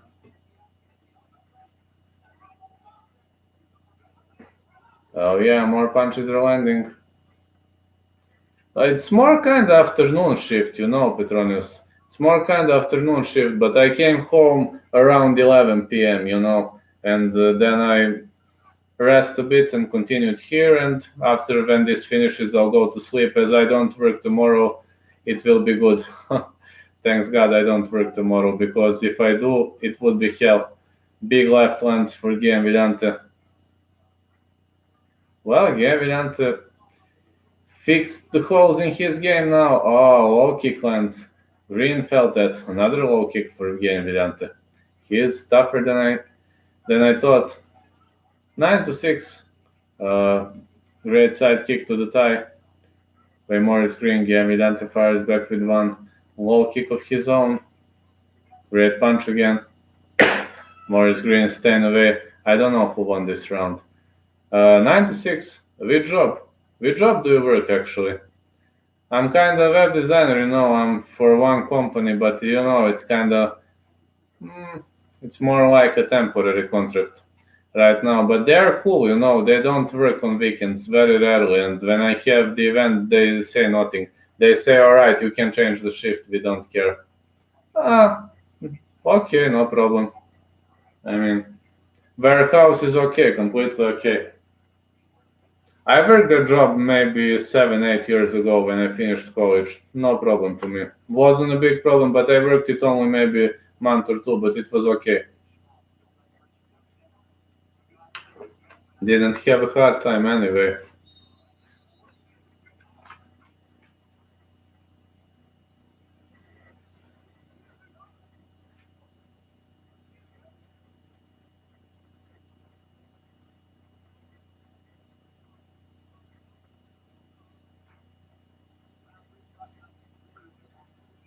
Alright, let's see which way is this fight going to go. Round 3. Let's see. To be honest, I think it's 1-1. But let's see which way is this going to go.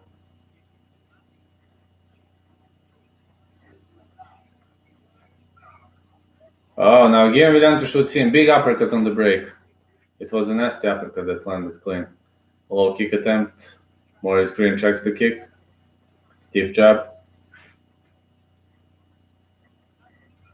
Oh, big right lands. by Guillaume Villante. He is effectively cutting his opponent off. Green evades. Green is trying to keep this fight standing, to keep this fight on distance. Big Vivian overhand right lands. Front kick for Maurice Green, but Maurice Green looks tired. I'm kind of worried about him, you know. Kind of very worried about him. Another low kick and another ankle pick. Oh, I believe we've seen an eye gouge. I believe it was an eye gouge. I'm sure though, but to me it looked like an eye gouge.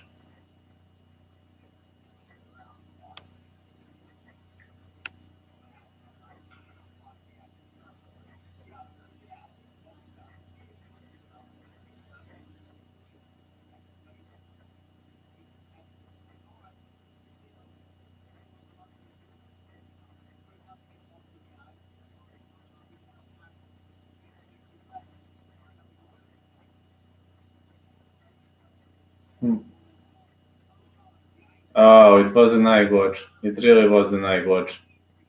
I just hope he's going to continue. Come on, dog, please let him continue. He wants to fight, please let him. Let's see what's Mark Smith going to say. I think Mark Smith is going to let this fight happen, I assume. Alright, Mark Smith restarts the bout. Let's see which way is this going to go. Alright, it's restarted. Let's go now. Oh yeah, big punch. Low kick lands again. Superman punch attempt. Whoa, big left hand! Guillaume Villante lands a big left hand. Maurice Green is down. Uh-oh, Guillaume Villante is pounding him out. More big strikes. Maurice Green is not firing back. This fight is dangerously close to being stopped. This fight is dangerously close to being stopped. I just hope Maurice Green is gonna fire back. Hope he'll survive this onslaught. Oh, great elbow. Maurice Green is not defending. Guillaume Villante is pounding him out. He is getting pounded. Let's see. Maurice Green survived the onslaught, but this fight was very, very close to being stopped. Maybe some referee would stop it, but Mark Smith let him fight until the last dying breath, and yes. Me too, but it's Mark Smith, you know. Mark Smith is, he's kind of old school referee. He's kind of old school referee. He likes to let you fight until the last dying breath, just like Mario Yamazaki. They're kind of similar, you know. A lot of damage, yes. A lot of damage, man. He took a really, really big bashing. Right now, Guillaume Villante is in the dominant position. I believe he is going to win this fight. I'd score it 29-28 for Villante, if nothing changes. But I doubt Maurice Green is going to get back on his feet because he is not particularly good on the ground. He is predominantly a striker, and the other side, Guillaume Villante is more all-rounded guy, and this fight might actually go either way. Yes, me too. Both fighters are exhausted, and we're having Guillaume Villante in the half guard, but not much action. 100 seconds until the end of the fight. We're gonna see which way is it going to go, but I don't know, man. To me, Villante dominated this round, but the problem is because Green probably dominated the last two, but anyway, I think Villante won.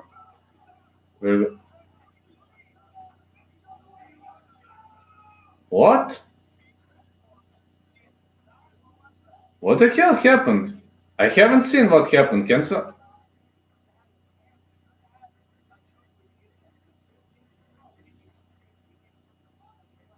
Wait, was it Ezekiel choke of the bottom? I've only seen this in the fight between Victor Pest and Alexei Oleinik. I didn't know this guy knows to choke. Holy shit, man. Was it Olenek choke? As Ezekiel choke? Ezekiel choke, however you call it. I believe that's what it was. No, I've seen he was choking him, but I haven't seen he tapped. Let me see. I've seen some choke, but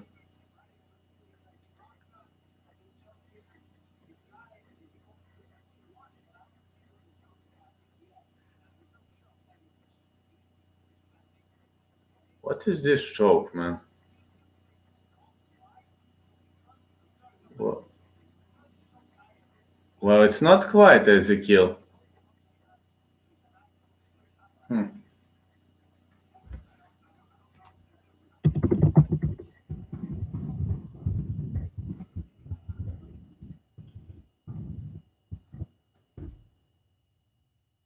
What do you think? Not like we've seen in the fight versus Victor Pesta versus Alexei Olenek. I've seen he was fishing for some kind of modified Ezekiel choke, but don't know, man. Didn't know which one it was. I don't know what that was. It looked to me like some kind of modified Ezekiel choke. Me neither. When Olenek did it, I interviewed Alexei Olenek, and he said that the position of the arms is important, and he said like this, and forearm stops the blood flow. Let's see now. Yeah,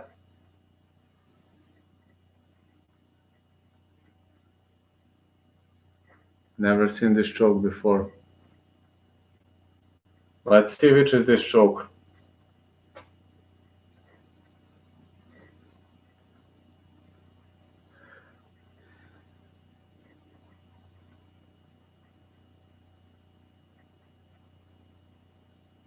Come on, guys, please. Yes, awesome one.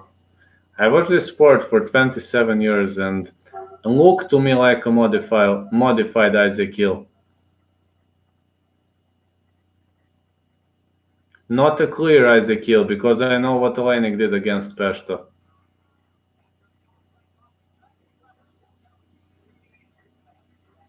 I don't know. Really have no idea, to be honest. Got no idea. Maybe. Maybe, the world is full of the inventors.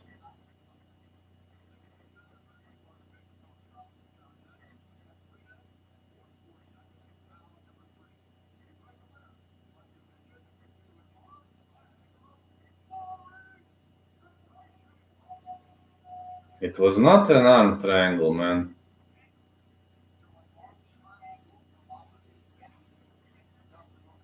I don't know, man. Never seen this kind of arm triangle. Alright, I learned something new. To me, it looked like a modified Ezekiel choke, but it seems it's some kind of a weird arm triangle. Two fights more. Oh man, I'm getting very much sleepy now. But alright, two fights more and I go to sleep. Need to walk a bit. I'm already getting very, very sleepy, but we'll see which way is it going to go. Be back soon. 30 seconds. Yeah, I assume too. It should be the most entertaining fight ever.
It's gonna be a great interview. Yes, yes, Mike Perry always brings the excitement. So, until that fight kicks off, if you have some questions, if you'd like to discuss something, I'm always down to discuss as well as you know. Always happy to go for it. And of course, this is one of my live commentaries where I had the greatest number, the greatest number of guys who are constantly here. So a big pleasure to me. To be honest, very, very big pleasure to me. It means to me so much, guys. You're awesome. You're really, really awesome. Yes, yes, the most Gianvillante way to lose. Yes, I agree. I agree with you. Uh, maybe. I don't know. But anyway, we were right about this one. I missed, I think, two or three, unsure. Did I miss two or three and as of now? Mm, I don't know whether I missed two or three. It's two or three, but not sure whether it's number two or number three. But anyway, that's my average value. So three would be my average value for this because there are 10 fights. So I assume it's gonna be number three, I guess. But yeah, you're right. Maybe he bet on him. Who knows? Who knows? Fighters are ready for everything, for a bit of extra money, and maybe he did. Maybe he did. You never know.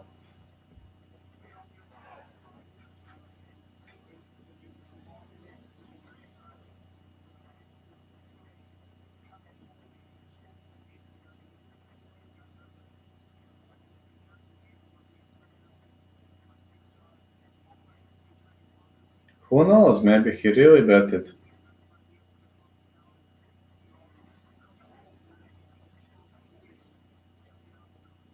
Maybe he really bet it.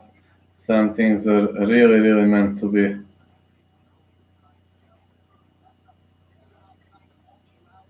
7-9. Well, he is a cool guy. I can't criticize him. He really is a cool guy. But yeah, if he stays, it's going to be weird. It's going to be very, very weird if he stays. And yes, that will definitely be weird to me if they decide to keep him on the roster.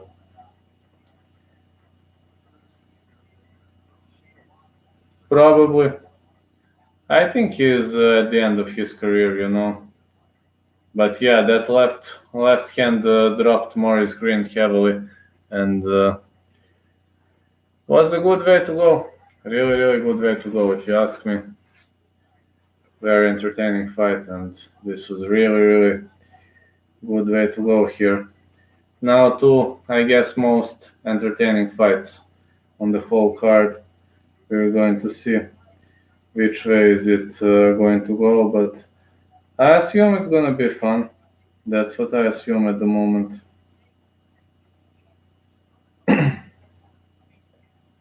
Every fight should be entertaining. It's time for Mike Perry versus Mickey Hall.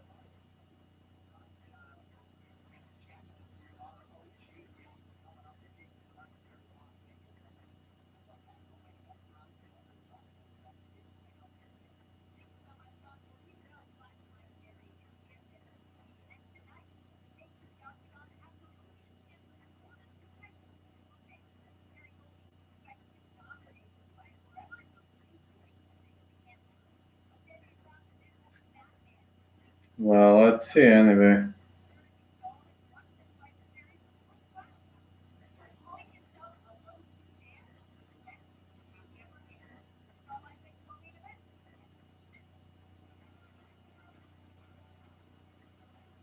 We'll see which way is this fight going to go, but again, commercial break, and we'll see Mickey Hall versus Mike Perry right now.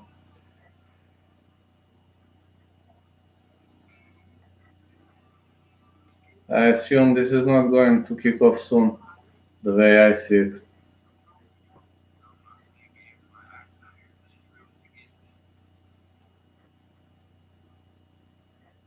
Yes, goal. Yes, Hall got his black belt. It happened in the meantime, but it happened. Yes, he got it. He secured that belt. He did a great job by securing it.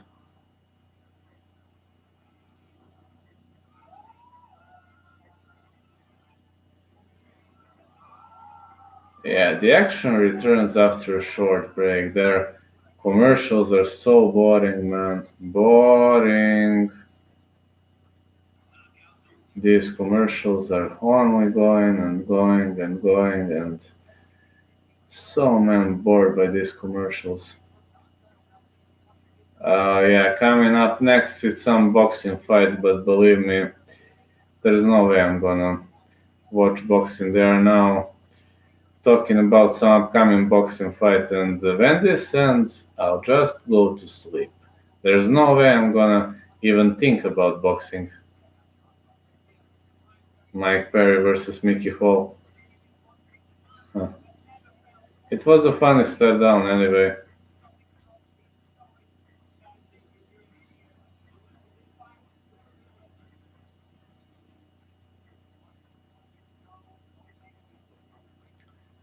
Co-main event of the evening. Mike Perry versus Mickey Hall.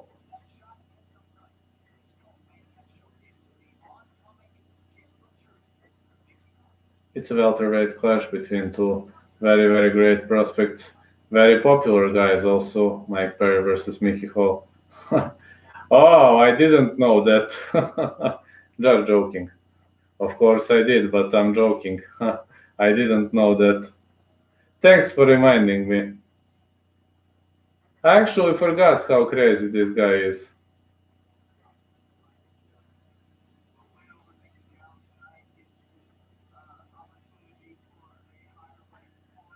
I know some of my fans trolled me that Perry has an underage girlfriend.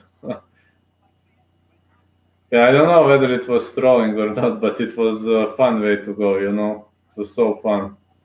To me, it was funny. I don't know. Maybe to you it wasn't, but to me, it's kind of funny.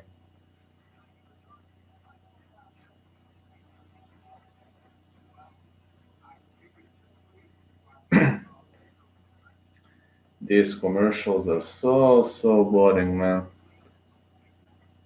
Well, of course, I'm gonna live comment the whole fight, but until it kicks off, luckily there are real fans, so we are talking. We're having a great fun here until this fight kicks off. So, uh, his girlfriend, no one else. I didn't know that. Mickey Hall and Mike Perry are very much popular guys. She trains him. I've heard of that. Here he is, Mickey Hall.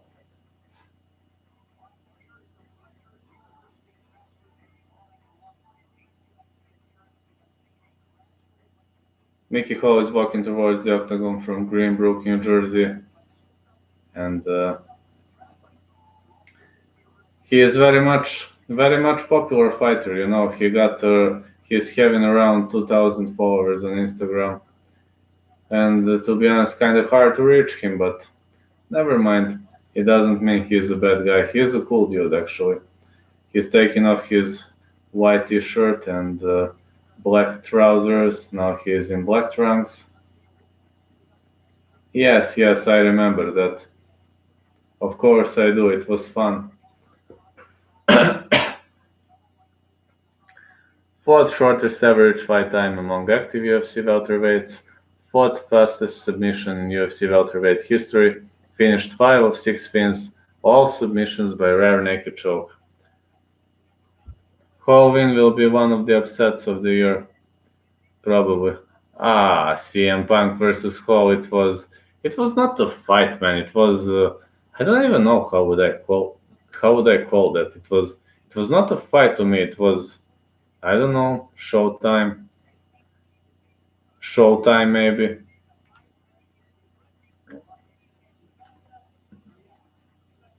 To me it was a showtime. I can't even call it a fight. No, can't even call it a fight that way. Yes, yes, 300 underdog. That's true. Oh, Mike Perry.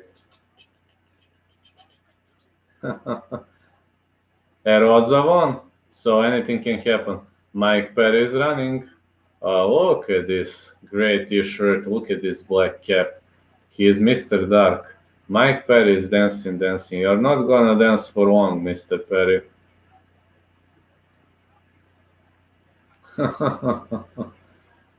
He's taking off his white trousers. Great ranks for Mike Perry. Oh man. I don't know. He is just too hyped. He was too hyped for Cerrone fight, and you know how it ended. So Mike Perry, third most knockdowns in the UFC welterweight in a fight 3 versus Hyun Young Lim, 8th highest takedown defense among active UFC welterweights, 70%, finished 11 out of 13 wins, all via knockouts. Yes, that's true. Anything can happen. That's absolutely true. When it comes to that, you're absolutely true. And yeah, when people say whether that girl is underage or not, I know why they say that. If he could control his emotions, he could be a contender. It's not gonna happen. He has never grown up. You know, I have the same problem, but only when it comes to UFC. You know, that's true because I can control emotions in my normal life, but when I watch UFC, there's no way I can control emotions. I'm pretty much turning into the most unpleasant person in the whole planet Earth. Mike Perry 5'10", Mickey Hall 6'2", 74 reach for Mickey Hall, 71 for Mike Perry, 28 years of age for both fighters. And to be honest, I can't blame Mike Perry because I have the same problem when somebody tries to stand between me and the greatest sport in the world. For example, believe it or not, most of the girls dumped me because of MMA, and I'm like, all right, I don't care. If you can't accept MMA, who cares? He has no chin, so no chance. We're gonna see. I think Mickey Hall is going to win anyway. Perry is good with submissions. When you watch UFC live, there is a fight in the crowd every half hour. That's true. That's true. But like this, I'm talking to you, fans, and it kind of makes me happy. Actually, it makes me happy. It's very, very fun to talk to fans. Now, Mike Perry. I don't know. I think Mike Perry is going to lose this one. Yeah, you got one fight, and this is kind of more fun to me. All right, the referee in charge of this contest is Kate Peterson. Mickey Hall. Mike Perry. All right, here we go. No glove touch as expected. Mike Perry rushes forward with straight punches. Perry wants to fight. Hall is trying to push him off with this push kick, but Hall is primarily a ground fighter, so if Mike Perry doesn't knock him out, it's going to be good for him. Perry advances forward and hits a right straight on the break. Low kick lands for Hall. Oh, good brawl on both sides. Great level change by Mike Perry. More strikes are landing at will.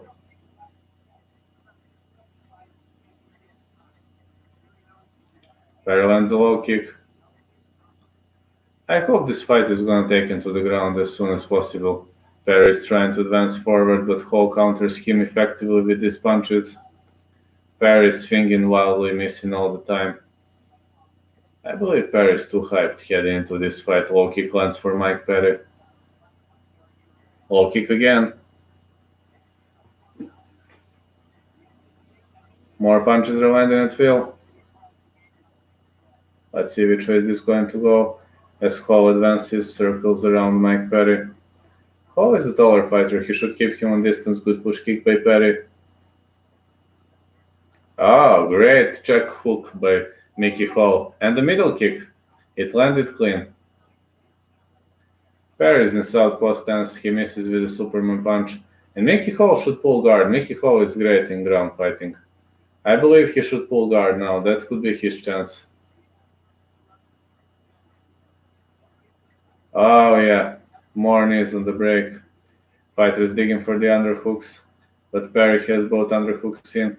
Oh, elbow on the break for Mickey Hall. Let's see which way this is going to go. Mickey Hall retreats all the time, fights off the counter. Wow, we've got Mike Perry doing a really great job advancing forward towards his foe. Oh, big right lands for Mickey Hall. Yes, Hall has matured. Middle kick lands. He's not rushing forward all the time. Low kick again. Oh, I think Perry checked that. I think Hall hurt his leg. More strikes are heading forward. I think Hall hurt his leg. Look at the way he moves. I think Hall hurt his right leg. Another low kick. And Mike Perry goes forward. Mike Perry wants to knock him out. Mike Perry smells blood, and he definitely wants all the smoke. That's for sure. Oh, big left hook lands for Mickey Hall. Mickey Hall missed weaving overhand right and dropped, but Perry was unable to punish him for that. He slipped, I believe. Low kick lands. Mike Perry lands two big hooks, but now Perry escapes. Oh, big straight lands for Perry. Perry is not throwing these low kicks. I believe he hurt his leg. More punches for Mike Perry. Sorry because I'm kind of tired, but I haven't slept whole night. I worked before, and you know how it goes. I look a bit tired, but oh yeah, Perry caught his leg, and now Perry presses him against the fence. This is bad spot for Mickey Hall. Perry with a takedown. Great takedown by Perry, and now he's fishing for that rare naked choke, trying to secure a body triangle. Alright, Perry choked out CM Punk and some guys, but Mike Perry is a very skillful guy when it comes to ground fighting. Against Cowboy Cerrone, he didn't show much of a ground skills, but Mickey Hall is also good, especially in choking and choke defense. So Perry is on the top right now. Now Perry transitions. He's trying to transition to mount. He remains in the half guard.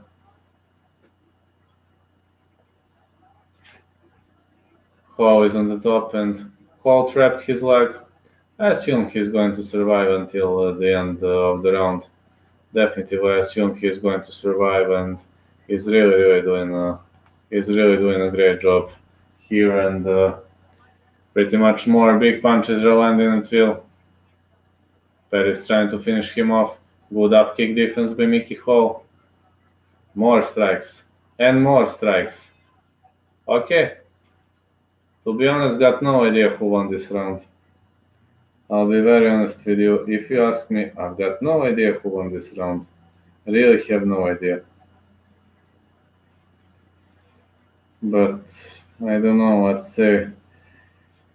Well, probably, it could probably happen. Maybe round for Perry, but Mickey Hall hurt his right leg, and this is not going to last for long for him. Definitely not gonna last for long.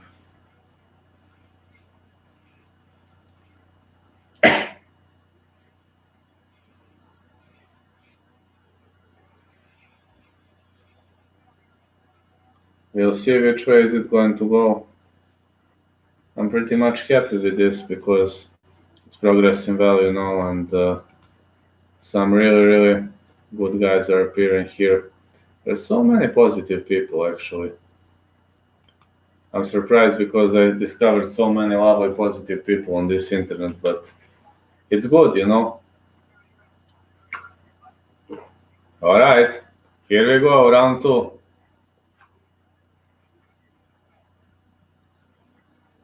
Perry advances forward. He's in southpaw stance. No, Perry might be fishing. Oh, high kick attempt by Mike Perry. Mike Perry is a very, very fast fighter. Push kick. No, it was a side kick to the body. No push kick by Perry. Middle kick lands for Mickey Hall. Oh, flying knee to the head. Good attempt. Really, really good attempt by Mickey Hall. Let's see which way this is going to go. Great counter by Mickey Hall. He countered middle kick with a stiff jab. Mickey Hall goes forward. Oh, good uppercut on the break. Really great uppercut on the break. Hall punished him really well. Now Hall shoots him for that single leg. Perry defends it really well. Locks both underhooks in. More knees. Mike Perry is trying to drop Perry, but this was probably not a smart move as Perry is fishing for that guillotine choke. Let's see whether he's going to finish it. Let's see whether he'll be able to finish it. Now Perry. No, Hall is trying to stay away of the fence. He caught him for that guillotine, but let's see whether he'll be able to sink that arm under that other arm. No? No guillotine choke.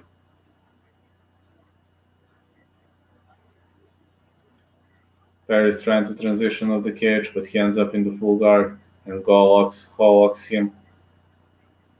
Now he's locked in the full guard, and we're going to see which way is this fight going to go.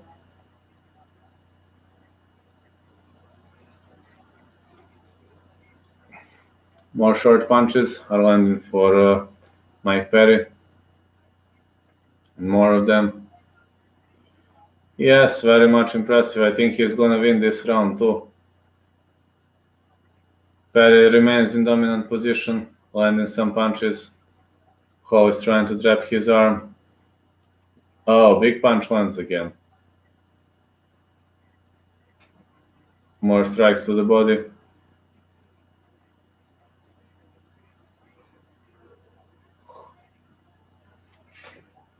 Perry is right now transitioning to half guard. He's trying to sweep back into mount, but Hall with a great reversal.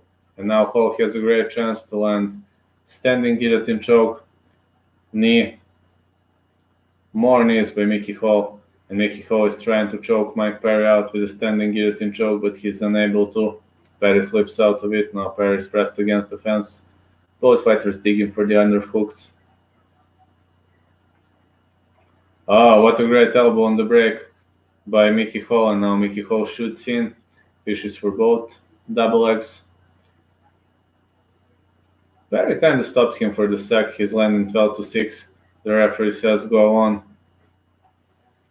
He was not issued a warning, so I assume it was a legal blow. Now let's see where will this fight transition. Oh, big punch on the break. These fighters are really doing a great job right now.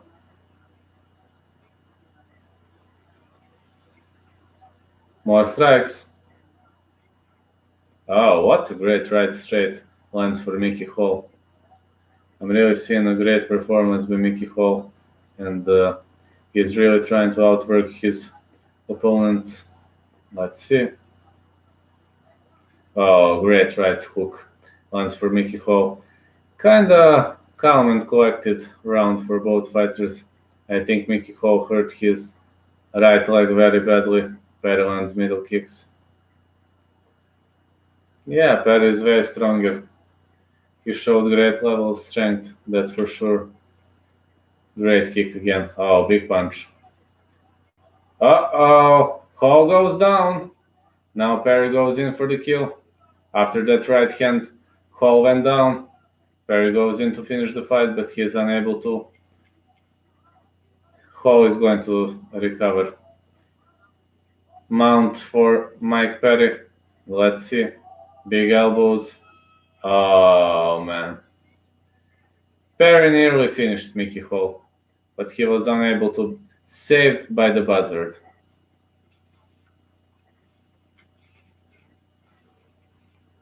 Or the way you like to say, Saved by the bell.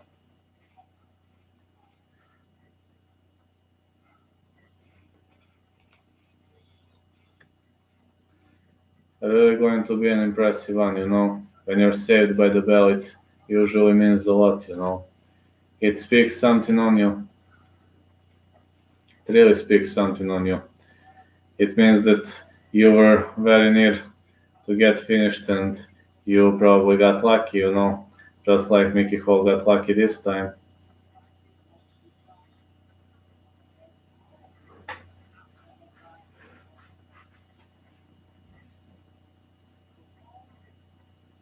More punches, man. So many big punches landed, and we are now ready to roll. Let's go into round three. Let's see which way is this going to go. Yes, 2 rounds for Perry. I say the same. Perry feints with the Superman punch. Yeah, I know. Very strange, no crowd, you know. Oh, low kick lands for Mickey Hall. Hall kinda limps. I believe he is limping. Hall looks to me very, very injured. More punches by Mickey Hall. He lands one straight to the chin of Mike Perry. More big strikes. Oh, Perry presses him against the fence. Hall evades. Punch to the body again. Low kicks. Fighters are trading a lot of low kicks at the moment. Oh, great knee. Really great knee on the break. Big punch. I say the same. He might get knocked out. Maybe it would be a first knockout in his whole life. Steve jabs are landing on both sides. Big punch lands for Mike Perry. It was a big straight, a hell of a straight punch for the Platinum. 1-2 for Hall. Left hook. Good check left hook by Mickey Hall. I'm worried about Mickey Hall. He looks very, very exhausted, you know. And his boxing skills are not as good as they used to be. And the good front kick is landing for Perry. Also Superman punch. Punch to the head again. Hall shoots in. Perry on the break. Another punch lands for Perry. And another one and the strike to the body. 1-2 lands again. Perry is finding the target every time he attacks in this round, and Hall doesn't have enough strength to shoot in and to secure the takedown. He is getting stopped so early on by Mike Perry, and I'm pretty much impressed with how Mickey Hall didn't get knocked out as of now.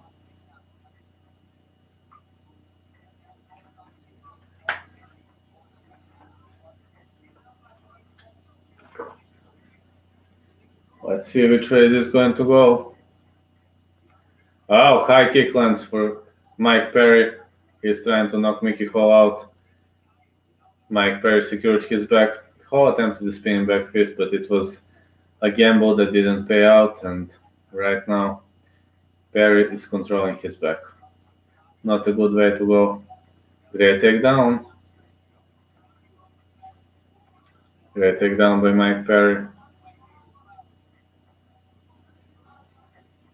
Mike Perry wants to out-wrestle Mickey Hall, and for now he's doing a great job out-wrestling Hall.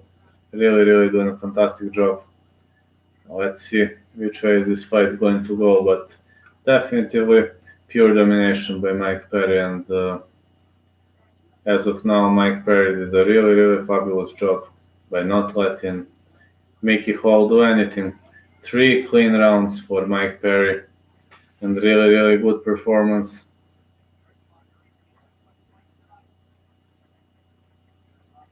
More elbows on the break. Pretty much nasty position for Mickey Hall, but I believe he's gonna get heavily battered here.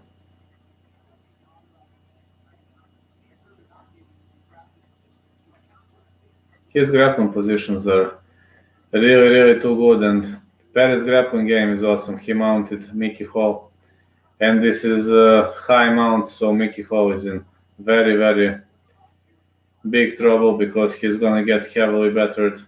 If he survives until the end of the fight, it's gonna be definitely a hard round for him, a hard match. And yeah, Perry matured too, and 30 seconds until the end of the fight. So let's see. Good wrestling transition, and Mickey Hall slips out of it. What a great way for Mickey Hall to slip out of it. Perry drops into full guard, and Hall is fishing for a triangle choke. This is triangle. It looks like this triangle is tight. Mike Perry slips out of it. Perry gets out, fishes for a rear naked choke. The round ends 30-27 for Perry. If you ask me, I'd say 30-27 for Mike Perry, but we'll see. We'll see which way is this going to go. But if you ask me, these are just my thoughts, but pretty much sure that's the way it goes. Pretty much sure that's the way it goes.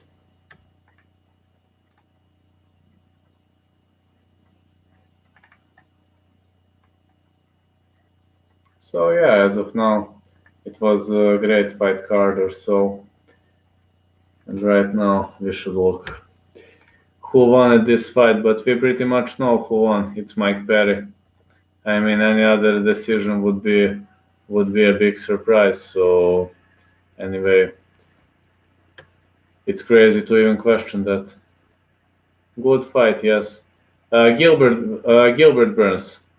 I believe Gilbert Burns is gonna defeat him. It's gonna be a boring fight, but I must chant for Gilbert Burns because he is the first huge fighter who gave me interview. 70% to Gilbert, the most competitive fighter the world has ever seen. When I interviewed Gilbert, I didn't tell you that story. When I interviewed Gilbert, people in my state were still saying that I'm making fighters up, that I'm a moron, that I have brain damage. They were constantly saying that. But after Gilbert Burns and Wilson Hayes, their mouths are slammed shut. They didn't believe such guy will come.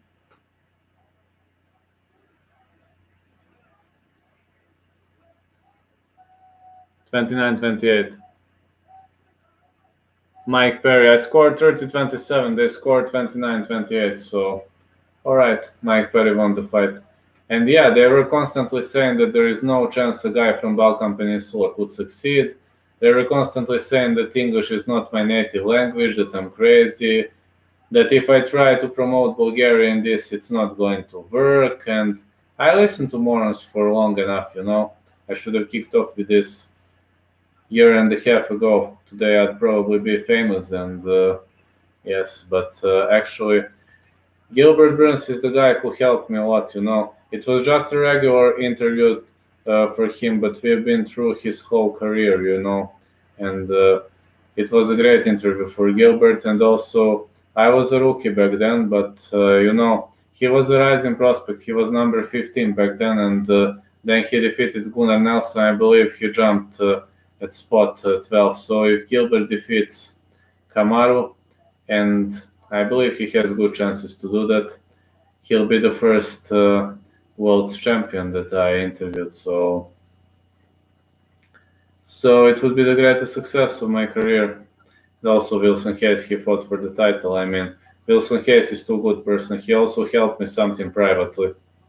To be honest, great person. But now let's head into the main event of the evening. Dustin Poirier versus Dan Hooker. I assume in 5 or 10 minutes we will see the moment you've all been waiting for. It's gonna be a fun fight for sure. We're gonna see.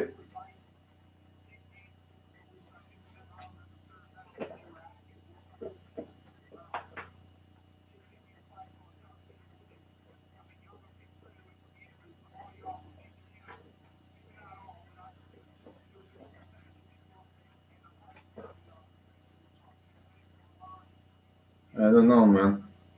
heading into this fight. I've got some doubts about Poirier's current status, because I believe that Poirier is kind of rocked with the whole situation. That's what I believe. And this Khabib Nurmagomedov loss probably left a big trail on him, and we'll see which way is this going to go. 10:45 and you're exhausted. I don't know either. It's passion for MMA, I guess. When I go to work, this web designer, so I work, but I'm kinda off. I go work, but I'm kinda off. I work what boss says, and that's basically. But my boss is cool. He's a very cool guy. For example, when I want to go somewhere, he says, "Okay, no problem, but you will get back earlier and stay longer." And I say, "No problem, it's fine." And my boss is actually very, very good. I was pretty much lucky. All right, this is just a temporary job, but I was very lucky that my boss is a normal person. For example, I had to go out on Wednesday. I had to go out for maybe 1 hour, and I just told him, all right. I mean, he said, all right. I was working from home. I said, listen, I'm posting UFC. I had to go out.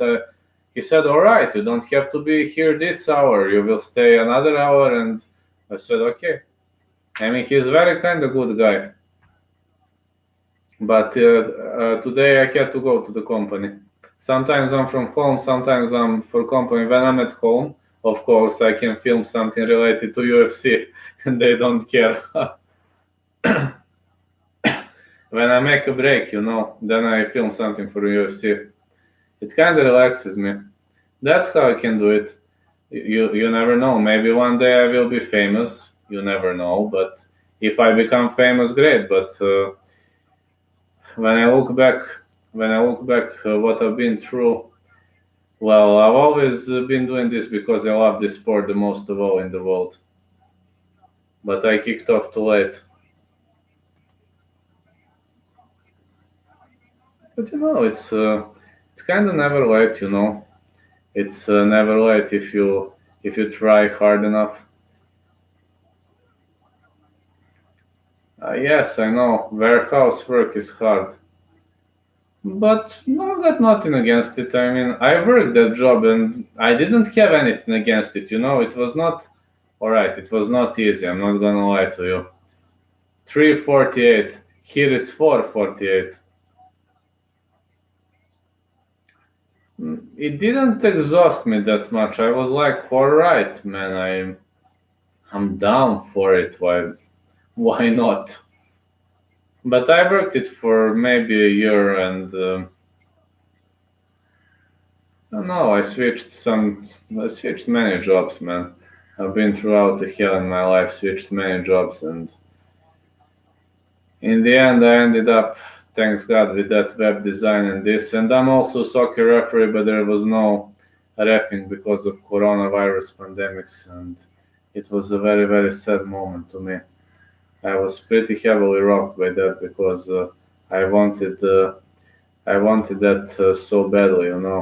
I wanted that piece of cake so badly, and this was my choice. This was something I was honestly hoping for, and unfortunately didn't pay out well for me. In the end, I just said, all right, maybe there is a reason for everything in life. When you suffer, when you fall down, when you get up. Anyway, it's never easy to become popular on YouTube. Never easy job to do. And anyway, I kind of kicked off with this too late. Yeah, soccer referee, linesman. I'm the guy with the flag. I'm not a head referee. I'm the guy with the flag. That's what I do. That's a job that I do. Also, I mean, I do it on weekends, but I wasn't doing it now because of Corona. Nobody was reffing, but I'm doing it, on weekends to have fun. And probably next season when it kicks off, I will do it on weekends. I will probably comment this as IT companies not working on weekends. So We'll see. But I'll probably get two, three fights, I assume. Sorry, two, three matches. But it's okay, it kind of relaxes me. It's okay. To me, at least, it's okay. Not hard. I don't think it's hard. Even if the crowd is 1 meter behind you, behind your back, they swear, they say vulgar words, but I don't have problems with that. I'm outside, grass is green. Why would I complain? That's a good question. When is that Invicta? You mean training session? Training session. I will probably do something on Monday morning because Monday evening I must work. Unfortunately, Monday evening I must work, and I will. Hold on. I will probably do Monday morning. Might be able to grow your brand in your country if you write MMA articles in your language. Well, probably. There are few writers, there are few blogs or so, but Pavel, that's a good idea actually. But right now, unfortunately, I don't have time because of this web design. I'm still learning web design, and it's very, very hard. I'm learning HTML, CSS.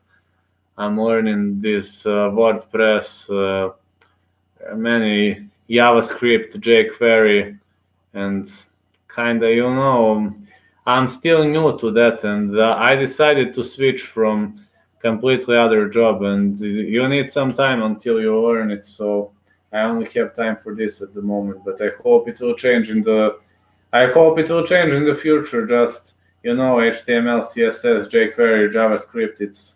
You need to learn it well, and right now.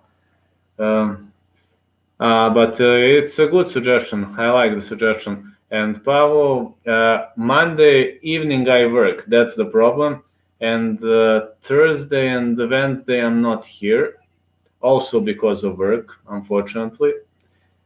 So no, Tuesday and Wednesday I'm not here. Thursday will be 100%, and also will be Monday morning. I will post when. So Monday morning, I will post it on channel. I can train before I go to work, and I have some nasty obligations on Tuesday and Wednesday. I can only post these uploads. Can't go live. Very busy. Have some nasty obligations. So, but on Thursday 100% and Monday morning. But Thursday will be later. Oh. Friday morning our time, I guess.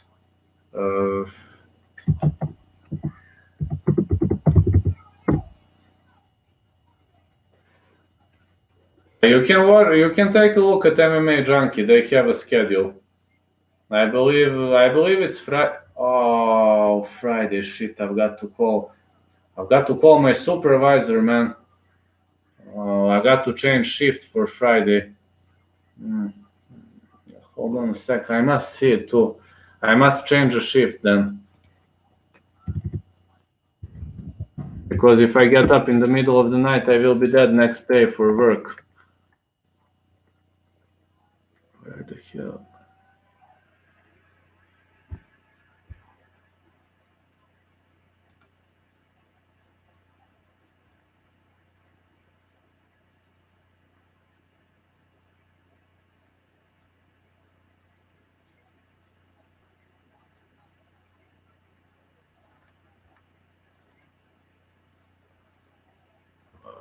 Hold on, I will check now. July 2nd, USA, I assume. Oh yeah, Dan Hooker is exiting. I haven't seen it. I assume it's early Friday morning. Right now, Dan Hooker is exiting. I'd go with Hooker too. I go with the knockout or stoppage, but I'd go with Hooker. Hooker is taking off his white t-shirt and he is now in the gray trunks. It's Dan Hooker. He is exiting slowly. Yes, man, it's Friday morning, and Friday early morning our time. I'll have to change shift. 3 fight win streak, fifth highest knockdown rate in UFC lightweight history. 1.14 finish, 7 out of 20 wins, 10 knockouts, 7 submissions. Really, really much. Good score for Dan Hooker, despite I disagree with his last victory, but yeah, I'll also have to go on Hooker for this one. They're sticking to the schedule. As soon as this finishes, I go to sleep. Just to know, as soon as the fight finishes, I probably won't listen to what someone has to say. Maybe 5 minutes maximum. Right now, Hooker has stepped up, and it's time for Dustin Poirier to walk towards the cage.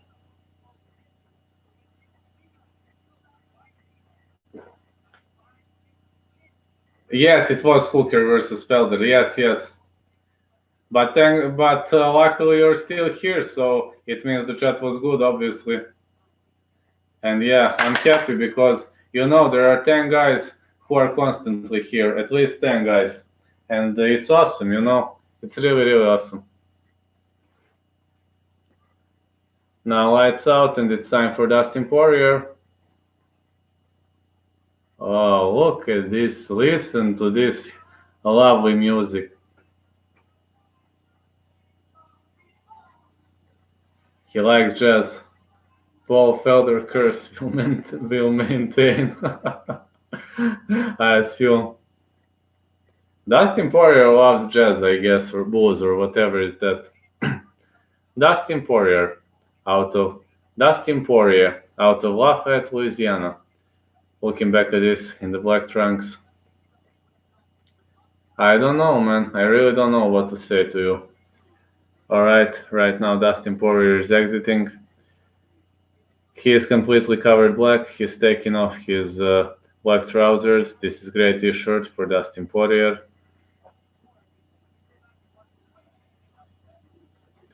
He's taking off his black trousers. And of course his great t-shirt. Dustin Poirier sports black trunks.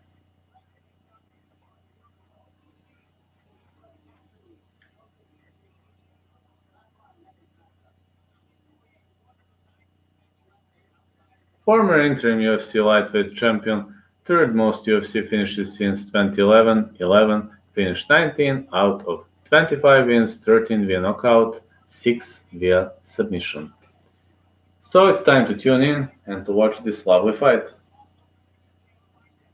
But yeah, it was the first time and you remained, which is awesome, You remained because you said I'm not like the other guys with these fake photos, and so I put my photo. Listen, I'm doing live commentary. I mean, pictures don't do live commentary. I do live commentary, so it's kind of good for me, If someone likes me, he will join.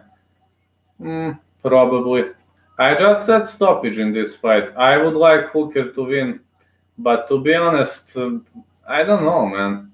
I just say stoppage in this fight. Stoppage by any means. Somebody is gonna turn the lights out on somebody, or we're going to see a TKO. Then Hooker is taller, and his reach is longer. 75 is his reach. He's 6 feet tall. Poirier 5'9", 72 is his reach. Me too. I actually thought Felder beat him too. And Hooker's last fight against, I believe, Aliakinta was highly questionable. His last fight against Aliakinta was actually very, very questionable. Derek Cleary, Eric Colon, and Sal D'Amato. And of course, the referee in charge of this contest is Herb Dean.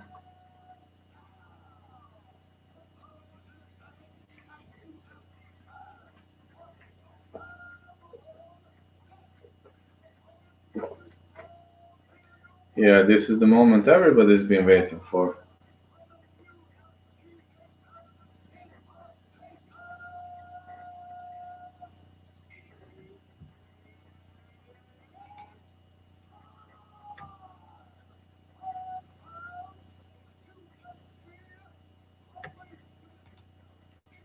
Now let's see. Fighting out of the bull corner, we got Dan Hooker riding a professional score of 28, fighting out of Auckland, New Zealand. He's an underdog in this fight, 6 foot tall. To be honest, he is a massive underdog in this fight. Don't know why. I mean, alright, of course, I believe Poirier is a better fighter, but Dan Hooker is very massive underdog here. Maybe he'll pull out an upset, nobody knows. Fighting out of the red corner. We got a great striker riding on a score of 25-6-1, no contest from Coconut Creek, Florida. He is defending the owner of ATT. It's Dustin Poirier.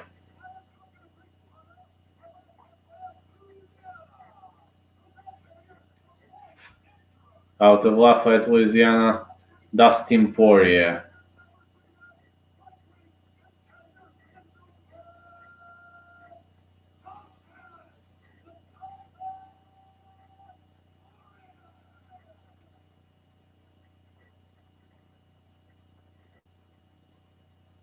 Herb Dean is going to explain the rules.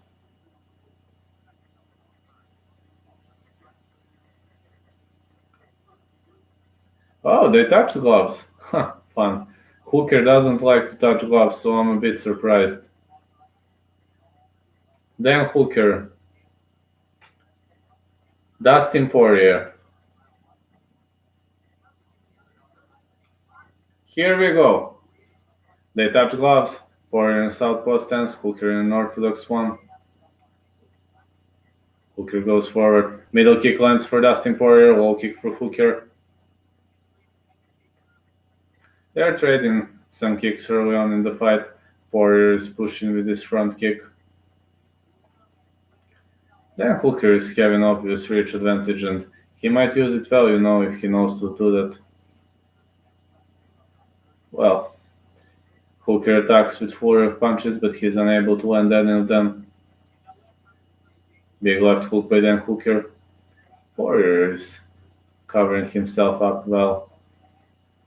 Both of these guys are knockout artists, so we'll see where is this fight going to go.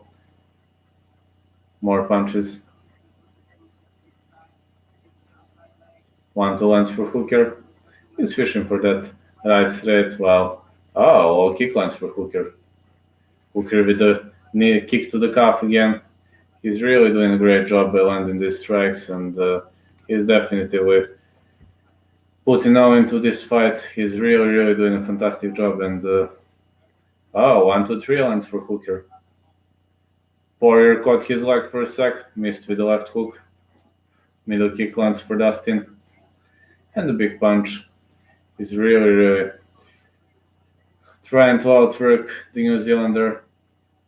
But the Auckland-born fighter is very skillful. Then Hooker keeps moving forward. He's really trying.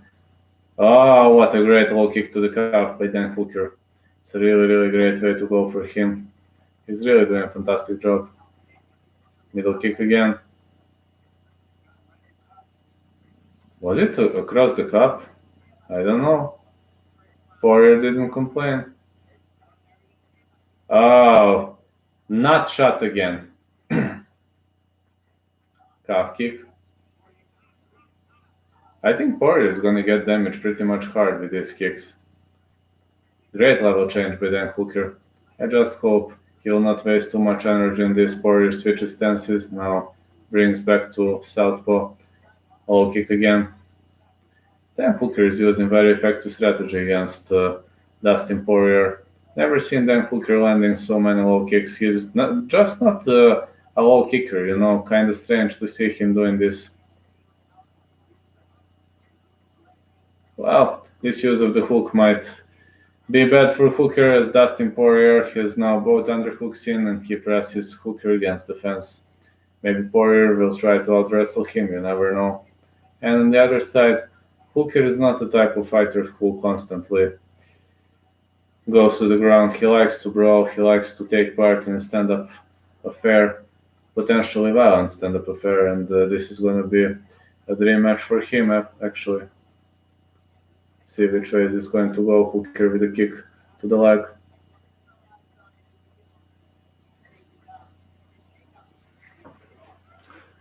More strikes on both sides, pretty much tactical battle.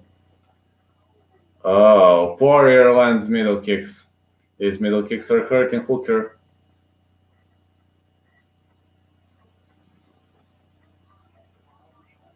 Good left hook by Hooker. Great counter.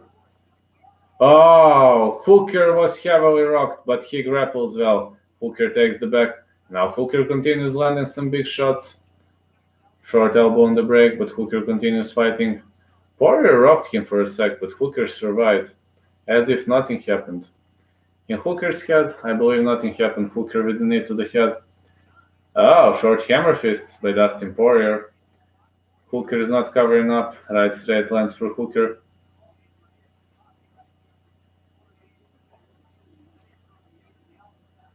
This is a very, very violent sport, I guess. Middle kick lands for Poirier. I don't think this match is going to last for 5 rounds. There's no way it's going to last that long. These fighters are going for all or nothing. And this lightweight main event is going to bring us potentially knockout of the night or stoppage of the night. Middle kick lands for Poirier. Low kick for Hooker. Big punch. Yes, great level change.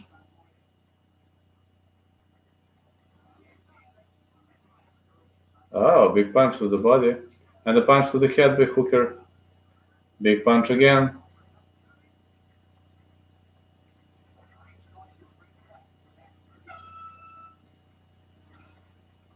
Yeah, potentially. I think Hooker won this round. Or no, I think Poirier won this round. He rocked Hooker heavily. Well, to be honest, every event is great to me. I'll be honest, every event is great to me. Alright, maybe not the best event in the world, but I can't criticize it. I'm a fan of the best sport in the world and can't change it, sorry. Let's see which way is this going to go after round 1. Then Dustin Poirier is, I believe, leading on the scorecards.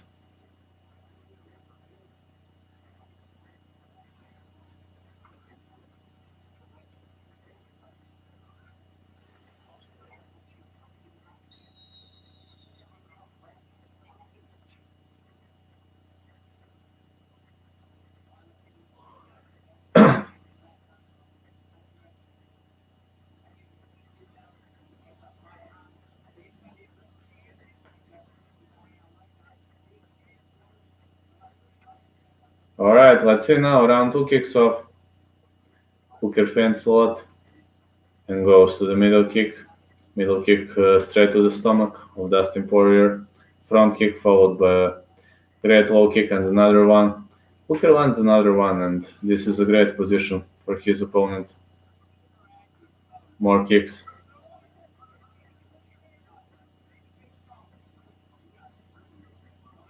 I agree. Oh, 3 big hooks land for Hooker. Whoa, knee to the head by Hooker. Now Poirier shoots in. Poirier survived this knee to the head, and this was a really, really terrible, terrible break. And whoa, man. Whoa. I don't know what he wants people to watch, to be honest. Poirier is digging for the underhooks, and he pressed Hooker against the fence. So right now, Hooker is trying to survive this very unpleasant position. Oh, now Hooker on the break. Oh, 1, 2, 3, 4 punches by Dustin Poirier. Now he is swinging wildly and missing. Hooker is trying to count him. Good knee by Hooker. Body shot. Great level change by Hooker. Oh, we're seeing some really, really big shots. Now Poirier shoots in. After a few missed shots, Poirier shoots in. He goes for that single leg takedown. Hooker is covered in blood. Hooker is bleeding. Poirier is bleeding. Good fight. Definitely good fight. Hooker is stopping him with a stiff jab, but Poirier is strong like a bull. Yeah, it's good fight. They are doing everything they can, that's for sure. Great level change by Dan Hooker. Low kick again, and the low kick to the calf. This one was painful. I assume it will. Wow, what great punches by Dustin Poirier. Poirier is going for all or nothing. Someone is gonna go down here. More punches by Poirier. Hooker is covered in blood, just like Poirier. Low kick lands again. 1-2 goes for Hooker. Poirier is landing some really powerful shots, big strikes. Now let's see if he shoots in. Yeah, Hooker shoots in. No, Poirier shoots in, and now Hooker is pressed against the fence again. Very much unpleasant position for him. Big kick. Oh, good left straight by Dustin Poirier. Big punch lands again. To the body. More punches are landing at Phil. Hooker is heavily covered in blood. He is bleeding from here, and I'm pretty much worried the referee might stop the fight because of that. Oh yeah, more punches. More punches on the break.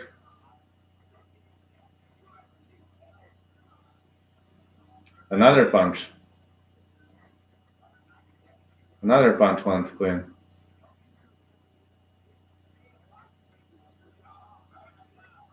Poirier is staying within boxing range. He trades some big shots inside the pocket. Hooker with a big punch to the head. Now Poirier is open too. Poirier is cut open. Hooker is changing level nicely. He's really doing a great job changing these levels. Hooker attacks to the body again, but Poirier's stomach is made of iron. 1-2 lands again. And the low kick. Yeah, both of them are taking a beating, absolutely.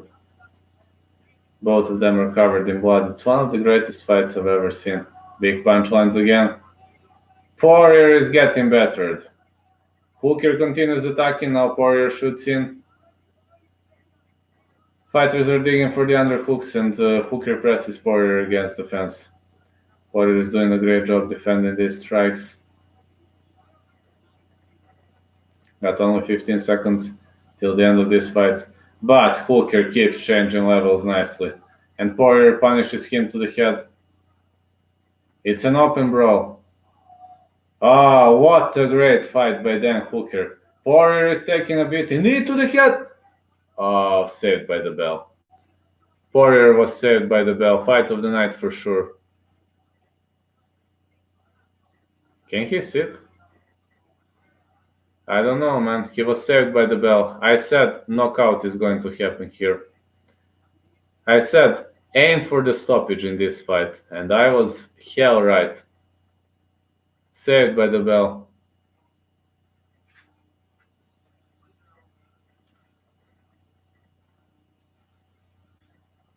Guys, sorry because I'm so tired, but believe it or not, it's 5:15 here.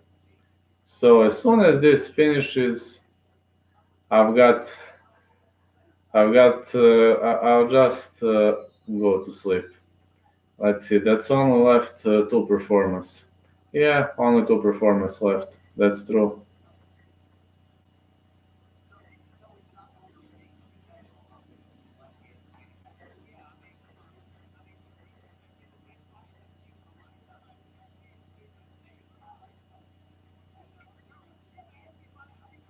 All right.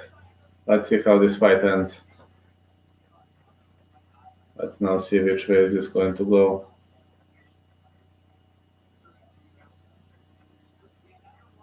More strikes.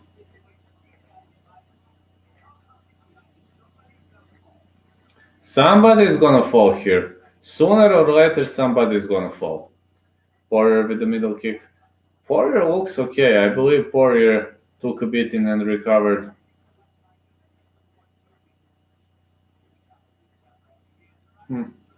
Yes, I assume so. Someone is gonna fall here. Low kick lands for Hooker. Oh, big right lands for Poirier. And yeah, you never know with them. Sorry.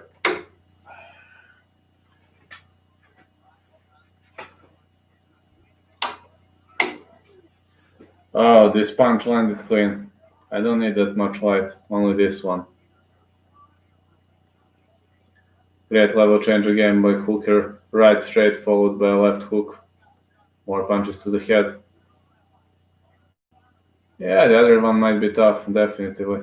Oh, big punch lands again. Big punch by Dan Hooker. Somebody is gonna go down here. These guys are here to take a beating. What a great combo by Dustin Poirier. Maybe. Oh, uppercut lands. Dan Hooker looked rocked. And do you know that a secret better, won $20,000 on Kay Hansen? Did you see it? Let's see now. What?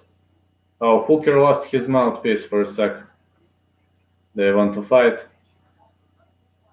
Really, back and forth. More punches to the head. Oh yeah. Great takedown by Dan Hooker, but Poirier caught him in a guillotine. It's a guillotine choke attempt. It looks deep. This guillotine looks deep. Hooker slips out of it.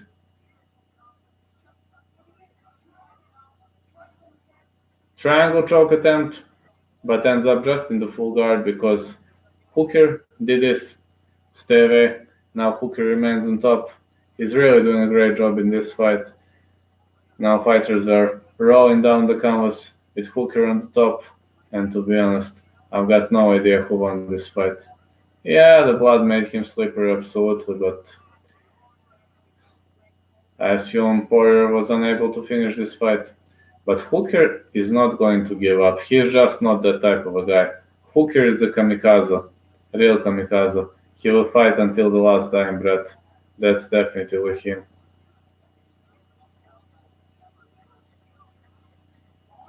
Poirier is fishing for the armbar. Nope, it didn't go well for him. Hooker is defending these attempts well, but if he remains on the top, he'll probably control the whole match.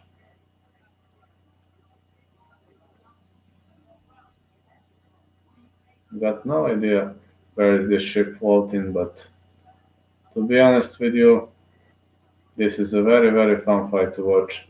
As of now, from what I've seen, very, very fun fight to watch.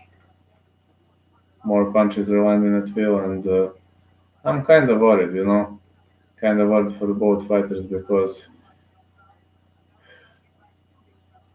they're not ground fighters, and I've got no idea, man. I'd say Hooker. I think Hooker, but I'm not a referee. Oh, now both fighters got back on their feet, digging for the underhooks. Both fighters to the body. Oh, Poirier is punishing him inside the pocket. Poirier is so dangerous inside the pocket with his short hooks. Poirier missing with that wild high kick. Dustin is winning the fight. I think Hooker is winning this round.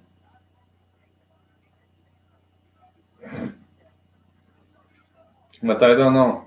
All kick lands for Hooker. 10 seconds until the final bell. More strikes. Round 3 is done. We're heading into championship rounds. Hooker didn't look good in his championship rounds versus Ali Quinta. So these guys are gladiators. We're gonna see which way is this going to go.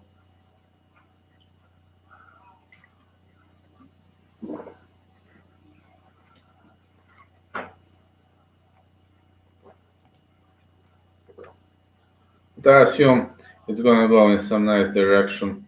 At least I always hope for the best. I learn to see positive stuff in everything. Very close, I believe.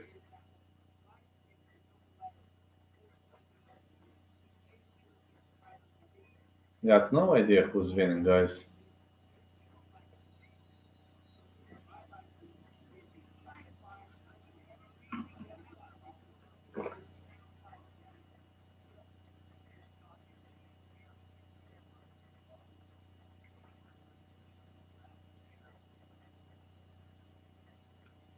So let's see which way is this going to go.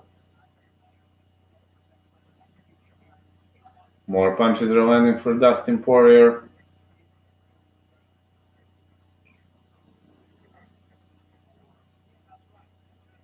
Oh, what a great jab by Dustin Poirier.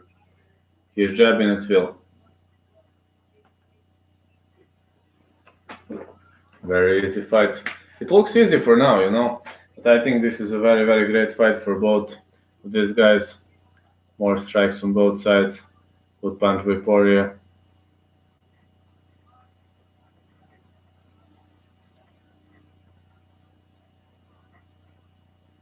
Oh, what a great big right hand. We're watching some really, really nasty strikes here.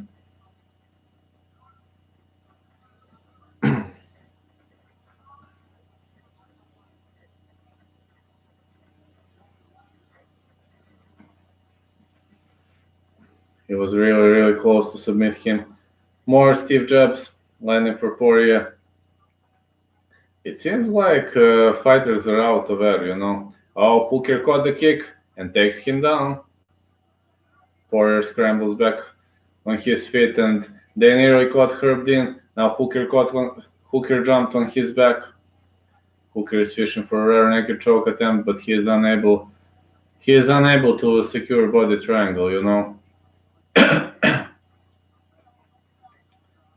Was unable to secure that body triangle, and yes, I know, with Felder and with Yakinta. Now Hooker. Oh, Poirier slips out of it. Both fighters are very, very tired. Hooker shoots in, but Poirier caught him in a guillotine choke. Oh, Hooker ends up on the top again.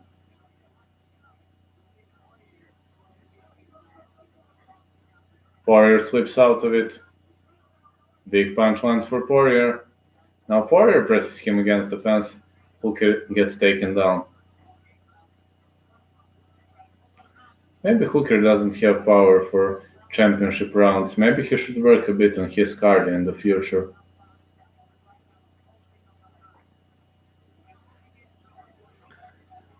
Dustin Poirier is down.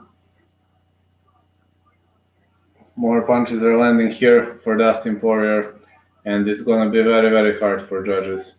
To be honest, if you ask me, I got no idea who's winning the fight.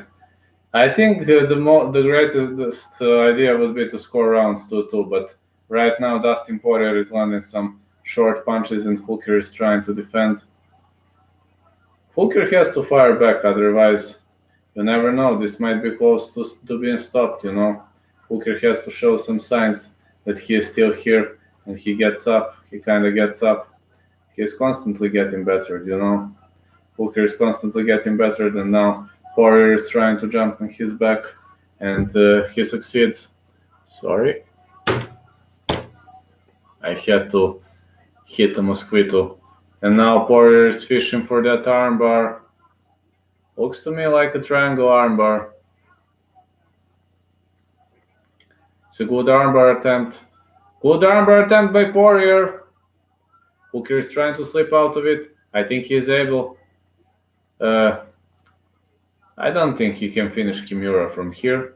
Definitely, I don't think, because it's pretty much easy to slip out of it. No, I don't think so. Not a good position for Kimura. Oh, Dustin Poirier is hitting him to the head. Nice little chest match here, but unfortunately, Dustin Poirier is trying to defend via up kicks, but he is unable to as Hooker punishes him with some strikes off the top.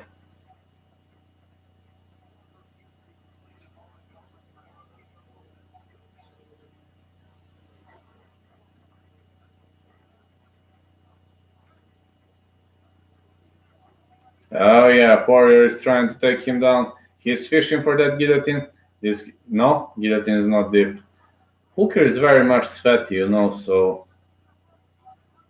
we're watching a very very sweaty Hooker. So it's uh, it's kind of understandable why he was unable to finish this guillotine choke. Hooker is trying to crack Poirier open with some body shots.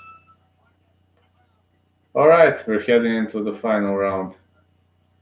I don't know. Maybe there won't be a knockout. In that case, I will miss 4 picks. If there is no knockout, I will be 6-4. If there is knockout, I will be 7-3. But that's my average value. You know, grueling fight. At 6 a.m. No, I. No, it's not badminton, man. You see, it's for flies. For insects. You see, it's for insects. I think Dustin is winning too. We've got a lot of boring mosquitoes here. I don't know how's the situation in Portugal, but here you have mosquitoes all over the apartment. They are very, very boring. Especially during night. During day is kind of so-so, but during night, so boring. When you sleep during day, that's the only good thing. But man, I'll have to sleep next night because I'm very, very tired. Last night I slept a bit. I know. Final round. Front kick lands for Hooker and a kick to the leg.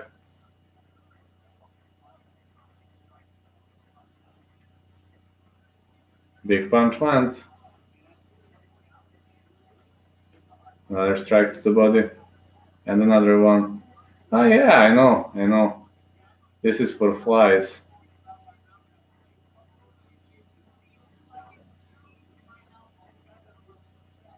When a neighbor's cat is not listening to him, he just shows this.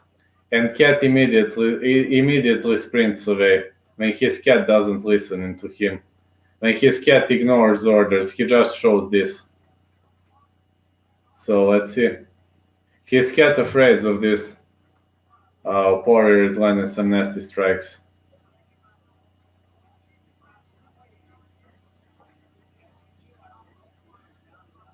Low kick to the legs for Hooker. Fighters are trading some big blows. They've got no power left, but they are really trying. They are really doing everything they can to fight until the end and to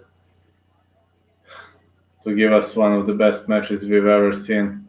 And it's definitely going to be one of the best matches we've ever seen because these fighters are trading shots. They're not sparing each other. They're doing a really, really great job here. Some great nasty strikes are shown. Jabs are finding its target.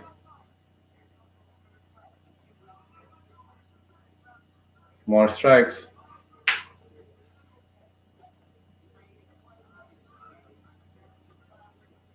We're really seeing some nasty strikes here. Some really, really good blows are exchanged.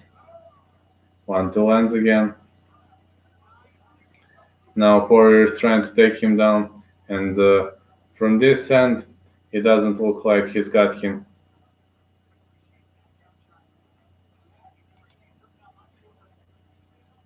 More big strikes are landing.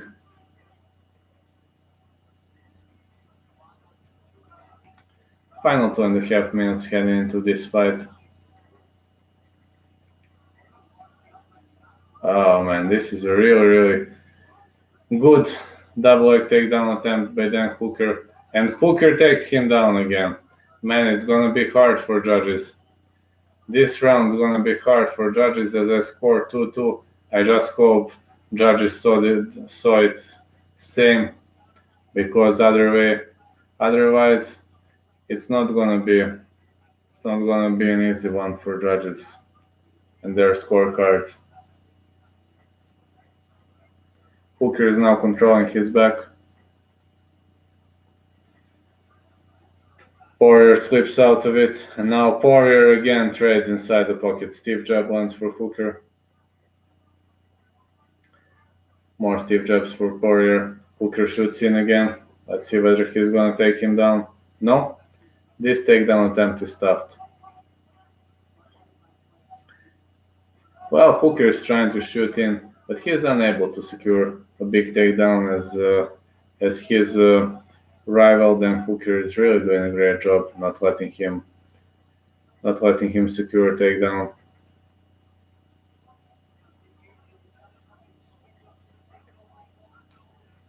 Well, Hooker is trying to switch to single leg over and over, but he is unable to as Poirier. He's definitely worked on his takedown defense. He's really doing a great job in some aspects of the game.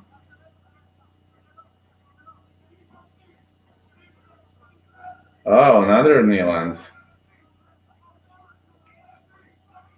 What a big right hand by Hooker. Sorry, by Poirier. Oh, Poirier drops him with the left, but Hooker keeps shooting in. Let's see. Poirier is trying to choke him out, but he is unable to. Then Hooker is made of iron. I think so too. I would give 3-2 for Poirier. 10 seconds left. More strikes. All right. I say Poirier won this fight. How are you, brother? Ah, you joined in the chat at the end. Let's see now, just to prepare for sleeping.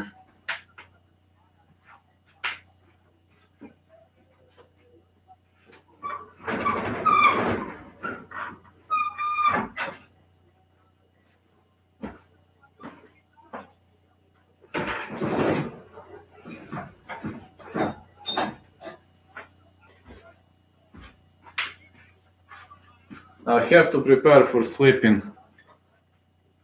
Ah, no problem. No problem. It happened to me yesterday when I was doing live for Titan. 3-2 Poirier. I say 3-2.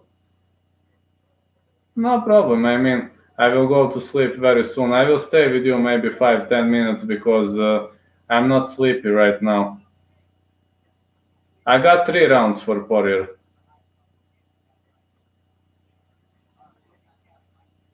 Let's look back at it. I'm still not 100% sleepy, so I will stay with you a bit, 5 minutes or one more could go for Hooker due to takedowns. I scored 3-2 for Poirier. That's how I scored.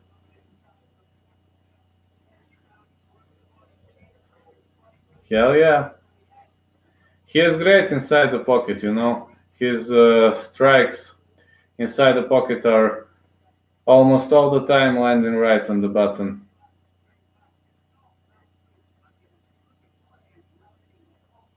And you know, one of the guys who followed me told me that he thinks that I live in the USA, you know, because of my speech. So it seems like I improved my speech. I look more like an American now. only my accent sold me out, but really, one Irish guy told me that he thought that I am from the Americas. He said you talk like the American with a different accent. I thought that Hooker won rounds 2 and 3. Yeah, I think the same. I also think Hooker won rounds 2 and 3.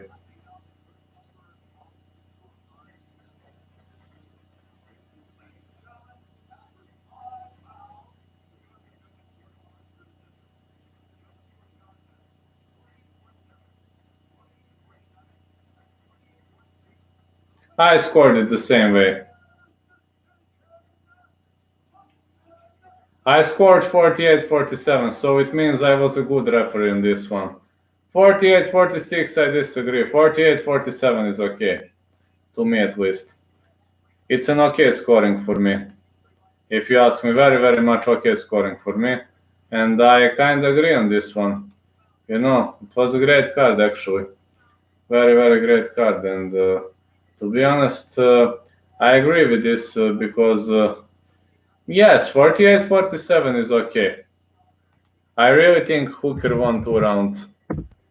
I just said the way I'd score the fight. Maybe some of you would disagree. I mean, you never know, but that's just the way I saw that fight. Hooker's head became a crotch magnet after round 3. Dustin won, since McTapper is afraid to face the top guys. Probably, I guess. Dustin versus Tony. Well,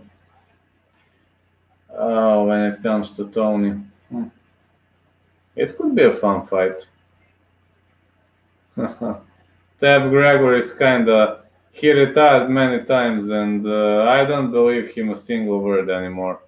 When it comes to McTapper, I don't believe him. I don't believe him a single word anymore, just to know. Don't believe him, man. Dustin Poirier really did a great job here. And when it comes to this fight, I assume that we've seen some new games. Yeah, great striking menace on both sides, got to say.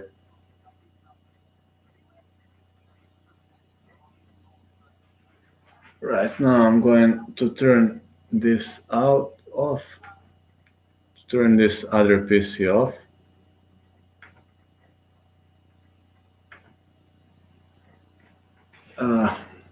Can't wait to see him against Getty in the second bout. Well, me too, man. It's gonna be a hell of a fight. Oliveira versus Hooker. Yes. Yeah, you too. Have a good night. I will go to sleep in 2 minutes. Just we can summarize a bit and then I'll go to sleep. But I'm already heavily shaken. Yeah, winner should face who loses of Tony Dustin. Yes, definitely. Charles Oliveira versus Hooker sounds like a great pick. I'll be back in 30 seconds. Just.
Let's see.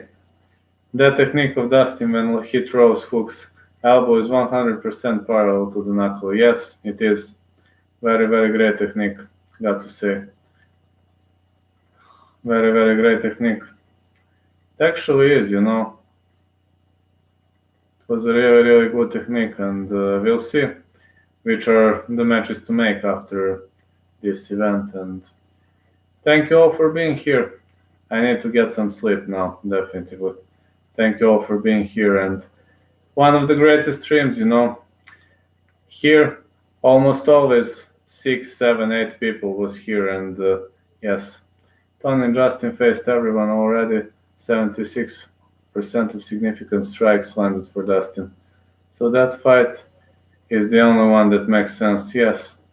Yeah, have a great day, brothers, and it's 5:40 a.m. I need to get some sleep. Have a great day, everyone, and thank you for joining this live commentary. Yeah, next week. And Monday morning I will post when will I train. Have a great day.